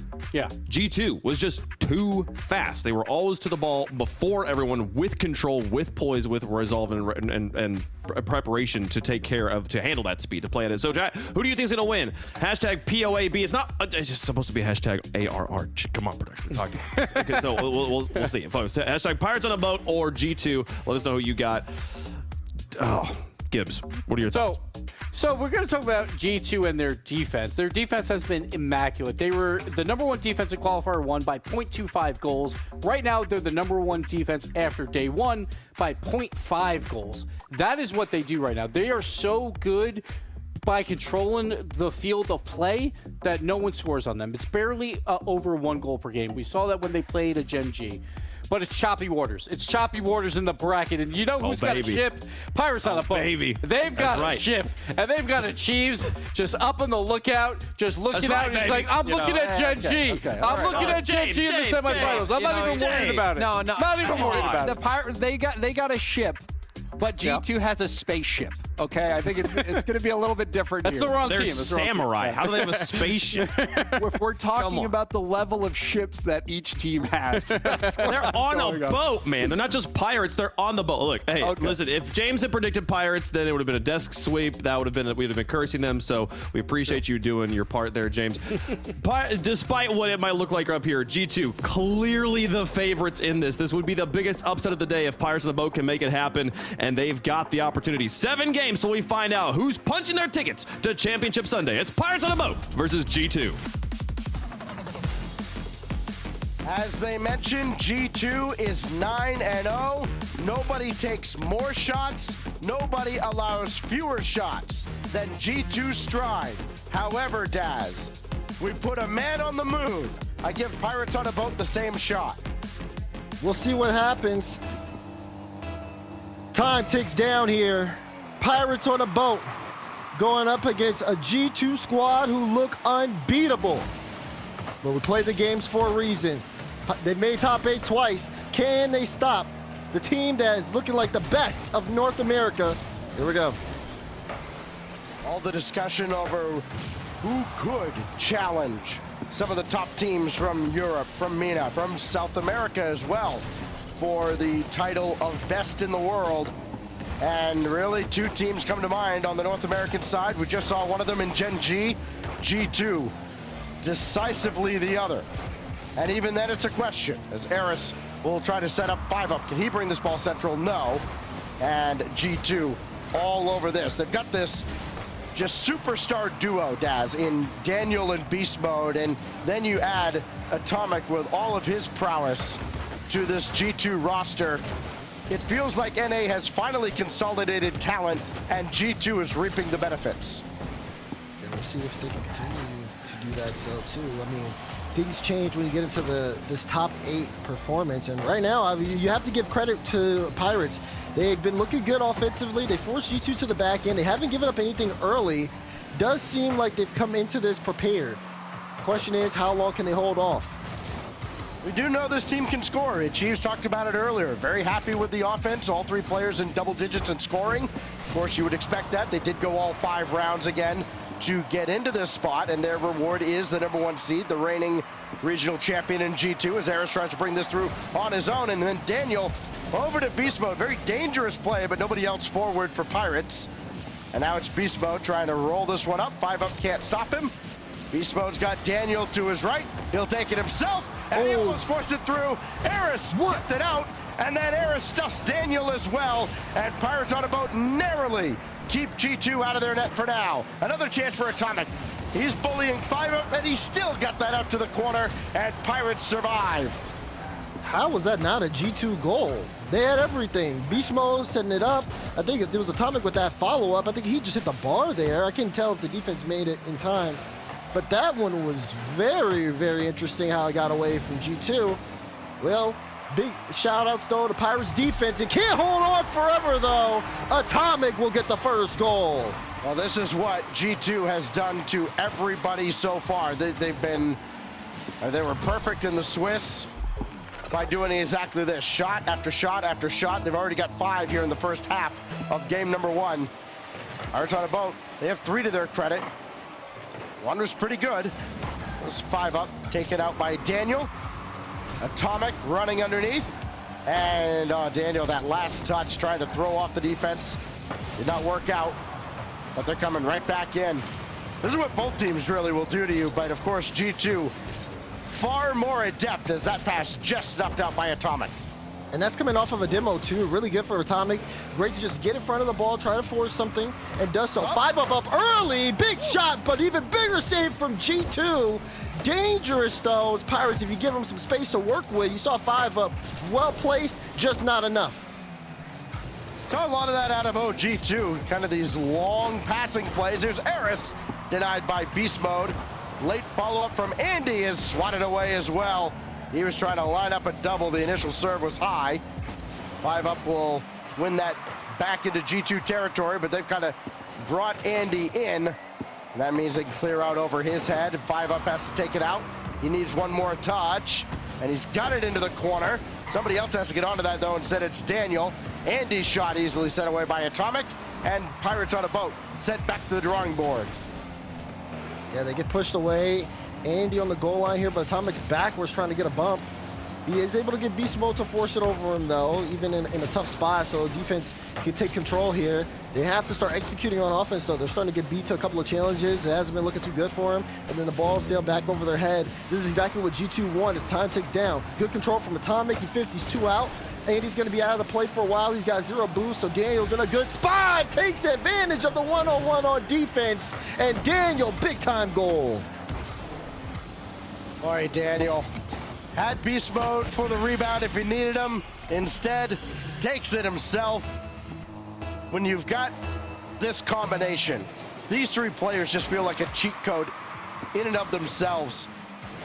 It almost doesn't seem like a fair fight against most of the rest of North America. Here goes Beast Mode as Eris slows him down at least. Daniel ricochets that one off of Andy, and Pirates on a boat. Still on the back foot. They're having a tough time getting out of their own zone because G2 are just swarming around them. Watching Atomic there. Good pop up here. Andy's trying to get up to block this off from Daniel. Does get a good touch and good. Straight to 5-up. He's a little late though. But Eris, that B's going to give them a lot of room to work with. Andy waiting in the wing. He has the ball. Trying to play it to himself, but a good read on Atomic. Reacted so quickly to stop what could have been a potential setup there for Pirates to try to get back into this game late. Final few seconds. They're trying to do a 3-man passing play downfield. Leaves it for Eris. Eris strikes. Oh, Andy got a piece of it. He'll keep it up. They want this one at least before the game ends, but they can't even get that. G2. It's all G2 for game 1. No mercy. That's what that is. Some teams will be like, all right, yeah, cool, play, we're up by 2, whatever, just let them score. Nah, let's try and allow as few goals as possible. And they have done that in this tournament. Gibbs mentioned it right before we kicked off here. Fewest goals allowed per game by far. As we look back at the Mobile One high performance replay, all those opportunities there from G2, you thought, okay, maybe there's some life here, but what happened just a few seconds later? Beast Mode, Atomic, score. Then Daniel. You're going to see in a moment after that save out of Beast Mode and Atomic. Daniel might be the best player on the field. Yeah, you know, one thing I enjoyed, though, about this game, looking at the Pirate side, is how close it was. I think this one was expected to kind of go south really early, and we didn't really see that. I think looking at how they played, the offense kind of kept up. They still had over 10 shots, which is good for that output. But G2's defense was something we all noted going in. They continued up that performance, but they kept it a 2-goal game. Sure, G2 had most of the control, but they weren't able to increase the scoreline, and the game didn't get out of hand. I think that's something that Pirates want to make sure of, is that they keep up that momentum as the games get competitive. And it's a long series, best of 7. Chance here for an adjustment for Pirates, but G2 Stride already starting off hot. We're glad you committed to not allowing Achieves to be the best dressed man on the show today. Well done. You really do look like a middle-aged man. You're molding into it quite well. G2 on the attack. Right, Atomic off the crossbar. Beast Mode's there. G2 strike again. I like this here from G2. Again, the demo up front. Atomic immediately taking one out. Plays that ball high. Eris can't get the backboard read. It's a tough read, but he has to also watch out because Beast Mode is waiting for an opportunity. Recognize the space. First goal to G2 again. G2 have scored all 3 goals in this series. Beast Mode looking to add another to their tally. It's Atomic in under the defense. Andy couldn't get a hand on it, and G2 is starting to pull away early. Back-to-back pressure quickly off the kickoff for G2. Before Pirates can even struggle to really get themselves set up, G2 start to strike. Good shot from Atomic, recognized where their defense was, placed the shot perfectly. Achieves might call this timeout before the midway point of this game. This is getting out of hand early. But oh, no, they get one back. G2 just ran forward. maybe a little overconfidence, maybe a little lackadaisical, whatever it is. Pirates on a boat get a freebie. Yeah, this one, Atomic seems like he had a misread in the back end. No one there to follow up. 5 up sees it. Good recognition of the play. Able to take advantage of it. 1 goal game here, so it doesn't start to get too out of hand just yet. Pirates clean things up, and G2 kind of give them one. Oh, Andy able to run onto one. He had 5 up forward. But now it's Daniel coming back. Flip reset. Slowed it down, and Eris wise to the play. Especially G2 being, you know, as aggressive as they've been, they've maybe be a little too hyper-aggressive. 2 in the net right now, but Daniel all alone on the side wall. He can bring it up to the sky, and Eris tracking him. Daniel still got it through, and 5 up just serves that up in the air, trying to give his teammates time to get any boost. Andy went all the way up to midfield. Here comes Beast Mode. Eris with the save. Andy get back in time, good clearance, but he's gonna end up losing that 50, and boom, you see G2 immediately, 1, 2, 3. Oh my goodness. Jeez. Just total control in the air, that play. Lack on the execution for the finish, but they have to be able to cut that out. You don't want to give G2 the ball for free, because if you have to defend that every time, I mean, you're simply just not going to be able to. Yeah, law of averages, they're going to score. Yeah, they get 10, 11, 12 shots a game. Some of them are going to find the net. You're not that good defensively, as Daniel just pops one up. That's a rare giveaway. Now Atomic pops that away from Eris. 5 up slows it down. Got that hard out of the corner, and Andy can track this, but boy, those touches have been throwing him off. Here goes Eris. He missed high, but Atomic whiffed as well, and 5 up ties the game. This play was all over the place. You saw Eris try to go for the bump. Daniel ended up bumping Andy, who was trying to get in the way, and Daniel just narrowly misses contact. He read where the ball was going to go, but just couldn't get there in time. We'll need to check the tape for that one, but regardless, the goal stands. Pirates up, tie this one up. Back to back here for them. 5 up was a little quiet at times during the switch, at least when we watched them on stream. Picked up more of his goals in the other matches as Atomic kicks that out towards mid, and 5 up had to jump in the way. He's got, well, 100% of the scoring out of Pirates on a boat. No assists. 2 unassisted goals. Here goes Andy. With 5 up at the back, it's Eris. Shot is a little high. And Atomic will outlet to Daniel, and here they come. Oh, so quickly. Going for the bump. Trying to get back in the second half, and that's popped away. Again, you can't give him that much space. He's going to convert eventually. Yeah. Pirates on a boat playing with fire. As soon as Daniel went up for that ball, he immediately turned off ball cam. He was trying to line it up so he had control, but he could leave it to get that bump out. Again, just trying to see what they could do. Keep that first man like Daniel up front to disrupt. Daniel's sitting at the midfield now, really low boost, but he finally takes the corner. Beast Mode's going to have to go all the way back. Daniel wants to pressure, but not go yet. 5 up, trying to play this across, and here we go, just cutting off space. Even if they get possession, G2 are still able to get this ball into your zone, and a player like Daniel's cutting everything off here in the midfield. It's been so hard for Pirates to push out of their own zone because of it. And now you got a demo too when he's up front. Well, Andy will respawn behind the play. He spawned ball side. 5 up will bring it in. Flip, reset, one. But Beast Mode, final boss at the back. Gotta watch out here for Pirates. Again, more space. Had to make sure Daniel didn't have 2 there. So 5 up, pass to Andy. Andy looking back, he missed 5 up. And 5 up tried to give a lane there for Eris, but Beast Mode got the block. Creative opportunities on both sides as we approach the final minute. It does feel like it's anyone's game, though. Do love the pass going to the trailer on that play, but it just didn't work out. G2 snuffed that out as well. That was their best shot at getting a lead in this series. And now Beast Mode with 2 behind him. Beast Mode denied by Andy, who scrambled back into the play, and he's back on possession. 5 up in behind Daniel with 40 seconds left now. And he's just ahead of him this time. Only got 10. But he lost possession. Eris stopped by Atomic. Pirates on a boat have G2 scrambling a little bit. Going all in here. They can't keep this pressure for very long, and Eris has to avoid Daniel. Oh, you could tell they were going all in. Wait, 5 up in a tough spot. Gets help from Eris. Andy's going to get the beat there. So he has the ball. Daniel's up quickly off the back wall to send it across. 5 up can't control it. Eris going to boom it. 5 up takes a corner boost, and you see Atomic look for the cutoff. Daniel wants to keep this in the blue half.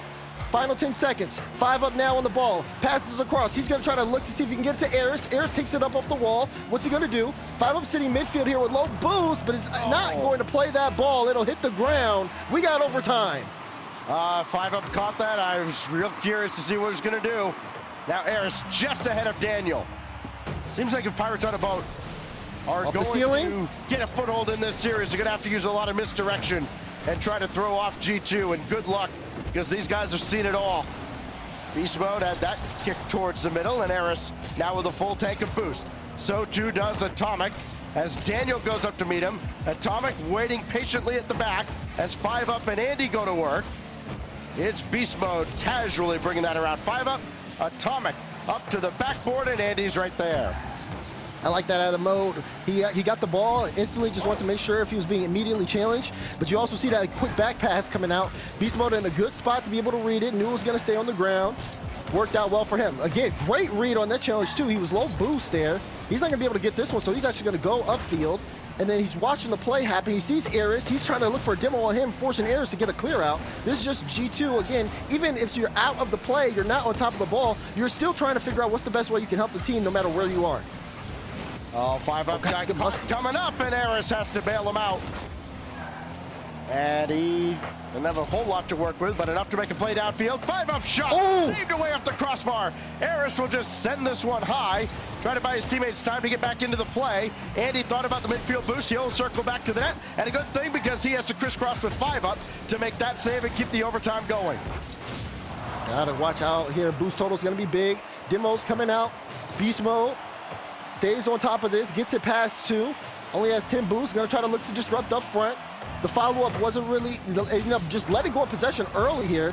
So now Pirates have a chance to try to move downfield, especially with the demo giving them a little bit of space. But you can see G2 trying to take control of that space, buy the time for the guy who gets demo to come back in and make a play. That ball way off target from Beast Mode, just trying to play the beat there. But G2 still on top of possession. Oh, and they got it! Low boost. They have a total of about 60 boosts between all 3 of them when this play starts, and Daniel just picks them apart thanks to the setup from Atomic, and G2 up 2-0. It's so, like, the way they approach offense. I mean, again, the denial of space, still being able to stay in the play. You saw Pirates doing their best to hold things off defensively. They had everything read, but you had said it when you saw Daniel go up for the shot. Low boost. At that point, they just really got stuck in their own half and not able to manage a way to break out. That's exactly a big part of G2's game plan there. Deny boost, starve the opposition, and get the best quality shot possible. Beautiful execution on them for the finish. The Pirates, I mean, they showed up. I mean, a lot of work there playing as close as they did with G2. G2 scored the first 4 goals of this series. 5 up added 2 to tie up the game. Brought it all the way to overtime. But then Daniel strikes for his second goal of the series. And now G2 halfway on to the semifinals and a rematch of last regional's grand finals with Gen G. That coach, Sathu, Achieves knows what he's up against. When it comes to a coaching battle, Sathu's been around long enough. He has seen it all as well as his team. And what a gift Sathu's been given, right? With G2 adding Beast Mode and Daniel. Had some options in the offseason. They certainly made out like bandits. This goes to the back wall, and we're underway now in Game 3. Mentally, of course, you feel like a game that Pirates on a Boat absolutely must win, because a reverse sweep at this stage against this team, the way they're playing, seems as close to impossible as you could get. No timeout here for Pirates as well. Still have one, of course, but I can understand it from as close as they did play in that last game. Doesn't really seem like the series has gotten away from them in terms of scoreline, but definitely need to make some adjustments here. Again, just a couple of mistakes there on the back end. They have been playing a pretty good game, and they've made it very close here against G2. But G2 still up 2-0 in the series. Something's got to give for Pirates. It's right now, or it might be never, because you're right. A reverse sweep against G2 seems too tall of a task for most teams. I do like the idea not to use the timeout here, though, as difficult as it is to kind of go against conventional wisdom there. One of the things that Achieves wanted out of his team when we talked to him before the show, he said, I mean, we're inexperienced. And so eventually the team trying to figure it out. Andy up ahead to 5 up, just couldn't get around on the shot, and maybe he had a little more time than he thought he did. As Andy tries to jump in here and can't stay with the play. Pirates on the boat, leave one on the table. And G2 double commit there. See if Pirates can take advantage of it. It's 5 up. Trying to drill his way through. Beast mode instead has it. Here goes Atomic. Just a little bit wide, and Andy tracked it the whole way. Oh, and Andy's able to now try to make a play here. Has the flip, not going to be able to use it. Light touch there for mode, and he clears that away. Have to be careful here. G2 do have the strong clearance. It's good to see Andy all the way back there, because G2 was approaching kind of like half boost in the tank for most players. Instead, they opt to clear to give them some room, see if they can set up on offense, but Andy being in the back leads to a good transition. So not really sending too many resources forward. Is G2, but is Pirates, I should say, but G2 is sending everyone up for this. Still trying to establish some early pressure, force a mistake out of Pirates. This is where they need to stand up defensively. Andy did well to get that down to Eris, and Daniel calls off beast mode. He wants to score, and he's denied by 5 up coming in from the back.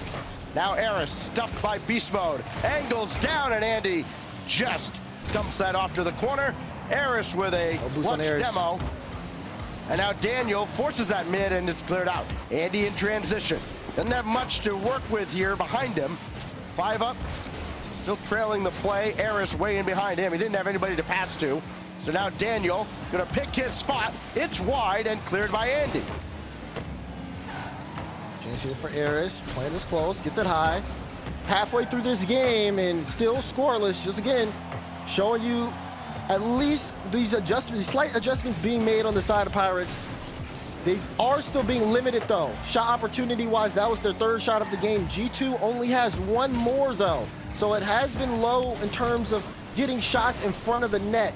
We have seen, again, just G2, especially Daniel, a couple solo plays he's made, just haven't necessarily been on the mark to really count because it hasn't been dangerous, so to speak.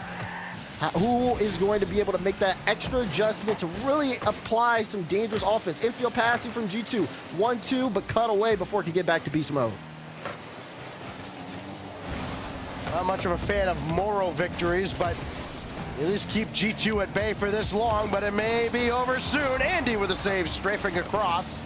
And now Atomic against Andy, got around him. Eris around Atomic, well done defensively. They get around beast mode. Not many have been able to so far this season. That pops up. Eris thinking about it. Now he will go after beast mode. He has to come to ground, and Andy got it off the crossbar. Eris has been very composed so far this game. Haven't seen too many panic type touches out of him, which is big, especially if you're going against G2. Composure is key. All it takes is the missed touch, and then next thing you know, the ball's going in your net. This one, though, a little bit of a dive. Double commit there. Demo on the play as Eris is taken out, and it's going to be up to 5 up and Andy to really start to control things. 30 seconds. Andy keeps this one close. Tries to get a pinch out in front, but too wide. Eris has to catch up to it. G2 trying to reposition here. They're all on the wall. No one on the ground here, but Beast Mode able to take control of the ball, force a 50 out, wins the 52, and took the boost, or that was Atomic who took it from Andy. So now Pirates in a very uncomfortable position in the final 10. They finally get space. That one goes all the way downfield, but it's off target. Beast Mode, though, sends it off to the side, gets the boost, but the ball is disarray, and now G2 have to hold on. That one gets over. Chance for a counterattack. Beast Mode lobs it downfield. Daniel tried to get a read on Andy's touch, but couldn't. We are in OT. Well, now Pirates didn't get scored on right before they nearly stole this game. Beast Mode drop back for Atomic, and Eris pops it away where Daniel will collect. Well, both teams had plenty of good looks at the end, but scoreless in game 3. It's a precarious position. Eris trying to force the issue a little bit. Andy watches this go all the way back to 5 up, and now he can clear it away. Atomic's on the ceiling. To Atomic, and 5 up had to stay home. Ooh, Andy playing downfield in case Beast Mode had missed there, but Definitely a crucial play by Beast Mode. Bit of a double commit here. Andy, he didn't realize he could get there first. Now he knows he has time. So now he's going to take control. Gets it past 2. Good 50. Aris could have a chance here. Gets blocked out. 5 up a little bit late. He had to wrap around. But Pirates just keeping this close. Still more pressure. You see Andy trying to send it across. What is he going to do? Looking for a bump. Can't connect with Daniel or Atomic. So now Aris just keeping the ball in play. That's exactly what Pirates are doing right now. They know they have G2 in a good spot, but they got to make the most of it. Well, all that point-to-point passing has finally dried up. Daniel realized he could stay back for boost and let Atomic take over on the play. Now Beast Mode with Daniel waiting. He's circling around, waiting for his opportunity. Instead, it's cleared out, and he has to play from the back line. There was a good opportunity there for Andy to kind of keep pressure off of it. The boost had just spawned. Daniel was sitting on it and let Atomic actually go for the challenge. Then once he got off the boost, it spawned there. Andy had a chance to take it, but Daniel ended up getting there too late. So now you see G2 was just staying on top of things, playing this close. Andy giving up a lot of space. 5 up though, chance for a counter. Gives it to Andy. Andy trying to put it on target, and Daniel will have to reach to grab it. But so far, no one has been able to hold on to that possession for too long. There's another mental obstacle that Pirates on about have to overcome here. Aris shot blocked away by Beast Mode, never became a shot. But when you're beaten to the ball so often, as Pirates have been the first 2.5 games, eventually you do start to hesitate, like we saw with Andy there early on in this OT. Beast Mode has Daniel to his left. He's starting to creep up. He was a little out of position there. He was spun out. Now he'll set up Atomic. Beast Mode, run it on, and wow, read it for the save. And we keep on playing through half of an extra game of OT. Great read from Andy. He jumped off the back wall, pre-flipped into it. Must have touch there. Otherwise, this game would not be going on any longer. You see Mode on the ball, trying to leave this for Atomic. Got the pitch actually with Atomic, but Andy again, good read there. You see Pirates passing it out in transition, utilizing the field. This is something you also see G2 do. But G2, no strangers to getting those clearances, trying to see if they can force an errant touch out of Pirates. Atomic! Oh, denied by Andy! There's a good job playing away from where Daniel was waiting, but Atomic almost made him pay anyways, because they almost didn't defend the net. Beast Mode, bring it to ground. It's a logjam in front, and Daniel can't find a way through. And you see the Pirates defense forcing G2 to mix it up here a little bit. Instead of going for the mechanical plays, they're trying to throw him off speed. Still, though, Pirates able to maintain properly. G2 have had to work to score something in this OT. Could be a chance here. Atomic miss, no! Now it'll be a big clearance, and Beast Mode needs to do something here. Ends up taking it up off his own back wall to slow things down, but that was almost very dangerous for G2. I clipped the crossbar, that's what threw him off.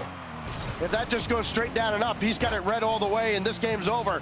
5 up back downfield. Aris waiting. He slowed down Beast Mode, but only temporarily.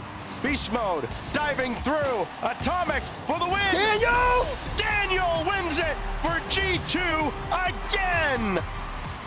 Look at this from G2 flip reset. You see Atomic just trying to force Andy out. Daniel has to get there quick, and he does. Ball bounces off Pirates' car, but it doesn't matter. G2 win again, and they push the series to match point. But my goodness, did they have to work for it. They did have to work for it. I go back actually to the previous series with Gen G and SSG. That the game, what was it, 5-4 in overtime. We felt like, okay, Space Station played their absolute best game, and it wasn't enough.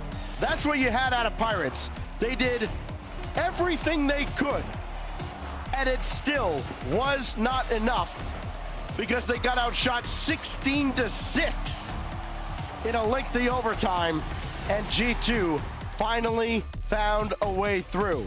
Pirates on a boat, gonna take a timeout after an 800-point performance out of Andy. Again, nothing at the net, and that is the problem. The offense that has been fine, pretty good at times for Pirates on a boat, has been stifled by this juggernaut G2. Yeah, definitely some close chances here, but I think also with the long overtime in the game 3 as well, this does make very sense. Of course, also you can't take it with you, so might as well call it. But definitely something that does seem, seem right here for Pirates. Just kind of looking at G2 that ramp up, that pressure, is hard to deal with, and they are dealing with it for a consistent amount of time over the course of the game. So for them, even just a chance to breathe here, recollect yourselves, is also going to be important. Because right now, G2, they've got their plan, they're sticking to it. Pirates are making them work for it, but on the other side of the field, just have to be a little bit more threatening, which is so tough because this G2's team is so fast. I mean, they'd be able to read the play. If they have a teammate that's in a bad spot, they're able to cover for them so quickly, and they don't mind doing things that change up the pace. You expect Daniel to go for the ball. Daniel is like, this isn't a good opportunity. Atomic, can you go for it? And Atomic does it all while you're trying to figure out why Daniel isn't going for the ball. You don't even realize you have a free chance to go for it. This is just G2 just always thinking and playing for each other. Well, the likes of M80, Dignitas, Shopify Rebellion, NRG, all teams that have no other games to play this weekend, they're all excited seeing Pirates on a Boat stay right where they are at 12 points. It's going to set up a very interesting third regional, regardless of whether or not Pirates can find a way back here against G2. But the bar stays where it is if G2 closes this out.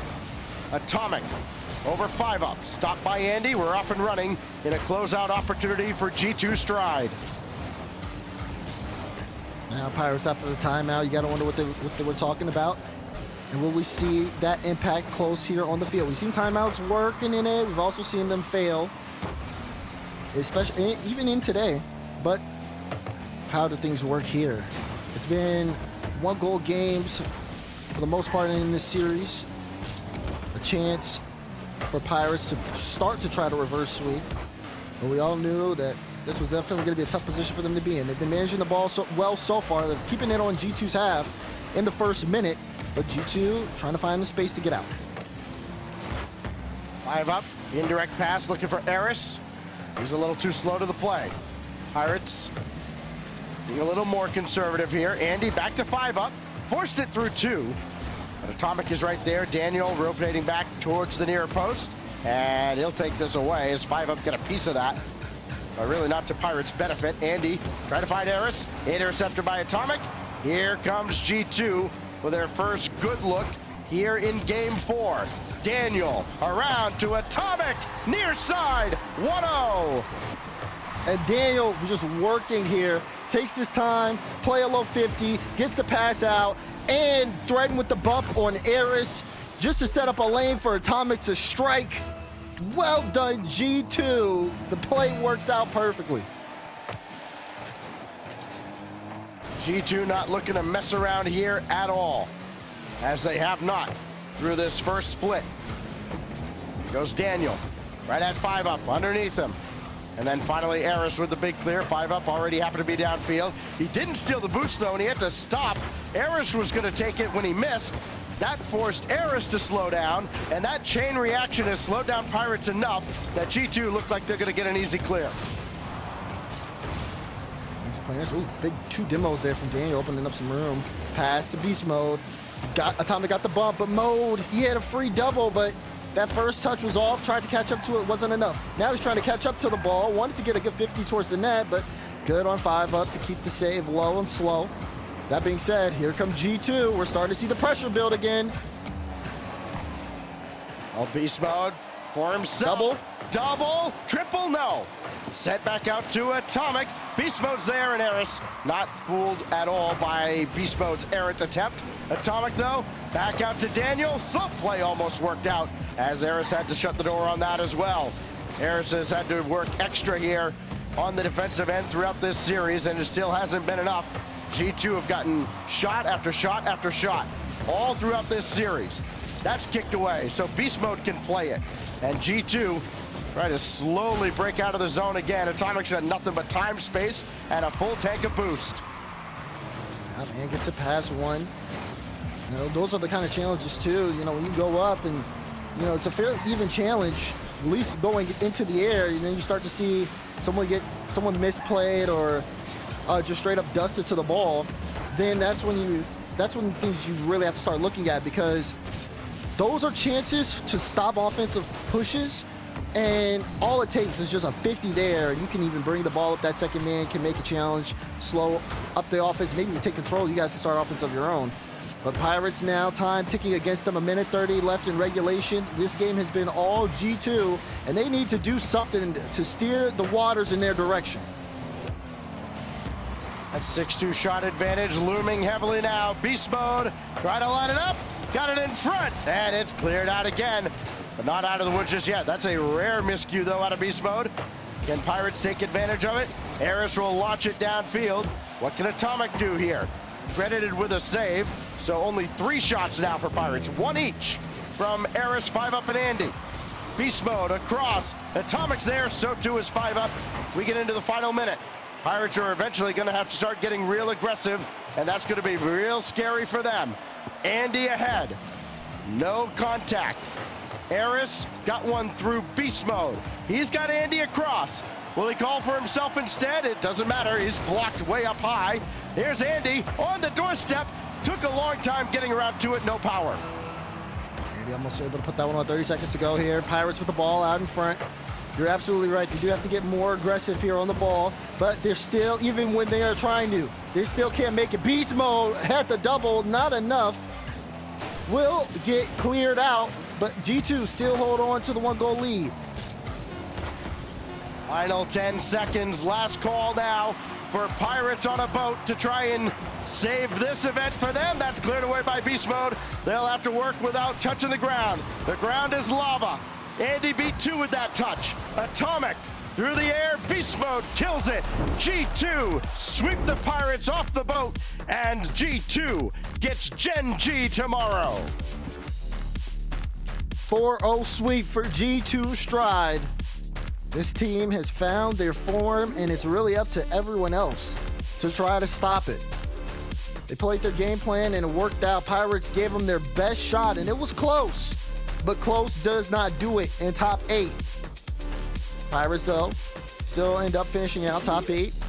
And G2 now, like you said, date with Gen G moving forward. But, I mean, the way that G2 are playing, anybody who goes up against them in North America really has to be prepared. Listen, it comes down to something very, very simple. They're G2, and you're not. That's what everybody else in North America has to contend with right now. Gen G will get another shot at them. You know they're going to be very disappointed, or they were very disappointed with how things ended 2 weeks ago. So they'll have that extra motivation. But this is what you have to contend with. G2, that takes about 10 shots a game. Good luck stopping them. We'll send things back to the desk to close out the second day of our playoff weekend. Well, Gibbs, this is the price we pay for being believers. Pirates in the boat, not able to get the cannons lit against G2 here. They will drop at 4-0. G2, just faster, stronger, better team. 2 overtimes. There's a lot of upsides you can look at for the Pirates on the boat. That they got it as close as they did. They kept it was a 1-goal game there in the finals. But also, this is how G2 plays. Yeah, it just reminds me of the old school like energy when they were the kings of North America. They know they're better. They'll play safe. They don't have to worry about necessarily blowing you out like a 5-0 game. They'll beat you in the 1-goal and 2-goal games and just play sound defense. That is what G2 is doing right now. Great positional play, James, by all of them, and it never looked like it was out of their hands. Sure, there were some overtimes, but G2 looked in full control. They really did. It was apparent as well, just some of the plays in the air. You see Daniel going up, looking so natural in the air, and you could just tell the difference out there, the confidence from G2 to be able to play that way. And you're right, Gibbs, they were close games, but G2, it felt like they were just playing flawless. They have very few opportunities for any team to really score on. I mean, I even saw a pre-jump in one of the plays in overtime. Pirates were trying everything to try to break through G2, and they just couldn't do it. G2, they're so consistent, and they have been for a little bit now, and you wonder if this is just going to be a hot streak or if this really is their normal. Are they playing really well? Is this something we can see them consistently do, or that's the question. Yeah, it's wild because like their defense, as I talked about, they're number 1 by a mile over every single team. They only gave up 2 goals in 4 games, but there was also over 5 minutes of overtime here, so that includes 1 extra game basically there. So 2 goals in 5 games is just a great showing by G2. You could tell that they're worried more about the defense first. They know they have the skill to just go on offense and either 1v1 or just bring one more man up when they have you beat, and they do it so perfectly. Yeah, over and over again here. It was the G2 story from beginning to end. I mean, you brought up the pre-jumping that the Pirates were starting to do. When there's this much of a speed difference, you start having to kind of skip steps, hope that you can find a way to catch up with G2 there, but it's not going to quite work out in this time. The Pirates will go back to the drawing board. We'll see them again in the third regional, but G2 still on top. They've earned a date with Gen G. Let's hear from the coach.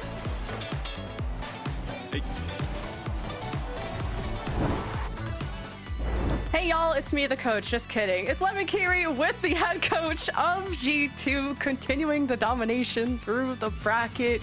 Thank you for joining me, Sathu. Thanks for having me. What's it like to face teams on the rise like Pirates on the boat? Because y'all showed 2 overtimes and made things look pretty close. Yeah, you know, they're a good team. We know them well. We played them in the first qual for the first regional. And we swept them there as well. And it was a bit more of a one-sided series then, but they've definitely improved a lot under Achieve's guidance since then. So, yeah, it was close, but we felt controlled this time as well. So it was good for us. Yeah, we gotta get you in a suit so we can have suited up coaches against each other like on TV. Yeah, eventually. But speaking of a good show, Gen G is your opponent again, earlier than usual, I know, but what's going to be different about this series compared to the last time you met? I imagine they're going to be a lot hungrier. I think we look slightly different than we did last week. I think that's why we saw more consistent Swiss.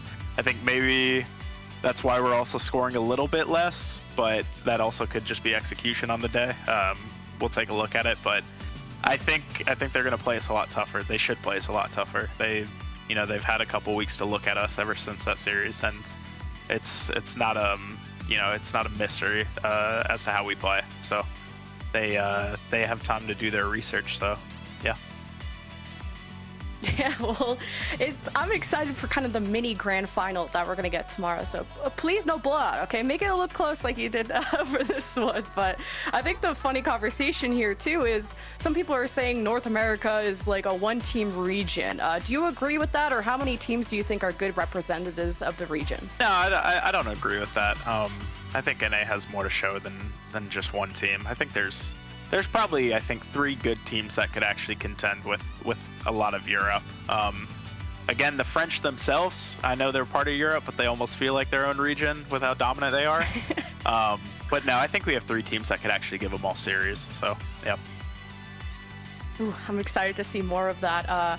So yeah, Gen G is your opponent tomorrow in the semifinal. What message do you have to send to them? Good luck. Good luck. Just bring your best, and we'll obviously do the same. Awesome. Best of luck to you and to them. I'm hoping for a great match, and thank you for taking the time for the interview. No problem. Thank you. Thanks. G2's victory completes our semifinal brackets here. You'll see G2 versus Gen G tomorrow, as well as OG Esports versus Luminosity. Now, James, we were talking about how, the bottom half of the bracket was just the opportunity to lose to the top half of the bracket in the grand finals. Given what you saw today, do you still feel like that's true? Yes. Oh, okay. So, What? Hey, I'm going to give a little more credit to Luminosity and OG. I counted OG out because we haven't I'm not seen giving any credit to Luminosity. They got lucky. NRG crushed them yesterday. Creamed them. I forgot. They're lucky. Yeah, Dreams yeah. must have. I think everyone on NRG was playing with their hand fell asleep or slept on a rock. I don't know. Okay. They got Fair lucky. enough. But, if a G2 Gen G, they play second, I believe. If that goes to game 7, long overtimes, they could feel like it was their grand finals, and maybe, game 1 and 2, they'll be sleeping in that final. So I think it's possible. It depends on who comes out, who's looking good. But I'm not saying it's a 2-team region yet, and Seth, you even said it's a 3-team region. We didn't get who the 3rd team is. I think we know who He's 2 talking of them about are. NRG. James, did you look at... Okay, so, NRG versus Luminosity Okay, all right. was 3-0 was the best game. No, you built this bed. You're sleeping in it now, okay? Okay. He's And then probably game 1 talking was about Luminosity. He's probably talking about 7-2 Luminosity. in favor of Luminosity. and 5-1. I'm sorry. He's probably talking about Luminosity. It's fine. I think Luminosity is the favorite to make it through that lower bracket. And to be fair, I will give it to Luminosity. They've played G2 close before. I think there's just something about those matchups, about the play styles, where it actually, LG has maybe the best shot in North America at dethroning G2. We'll see. I mean, G2 still got to get through Gen G, but based on what we saw from the last final, I think a lot of people are expecting G2 to win again. But, that's why we play the games. You never know. You never know. You got to tune in tomorrow to see the results of those games, folks. And all this is building up to our big major at the end of the split in Copenhagen. Make sure you get your tickets, folks. Billetlund.dk if you want to go. That is March 28th through the 31st. The show days for the crowd will be there is March 30th and 31st. So be there if you can. We would love to see you guys. It's an excellent time to get to hang out with the Rocket League family and watch Rocket League action in person. Folks, we've got an incredible set of top 4 teams here. We'll be crowning a champion tomorrow. Kickoff is at 10 a.m. Pacific. We'll have the pre-show live at 9:30 Pacific. Thank you all for watching. We'll see you tomorrow.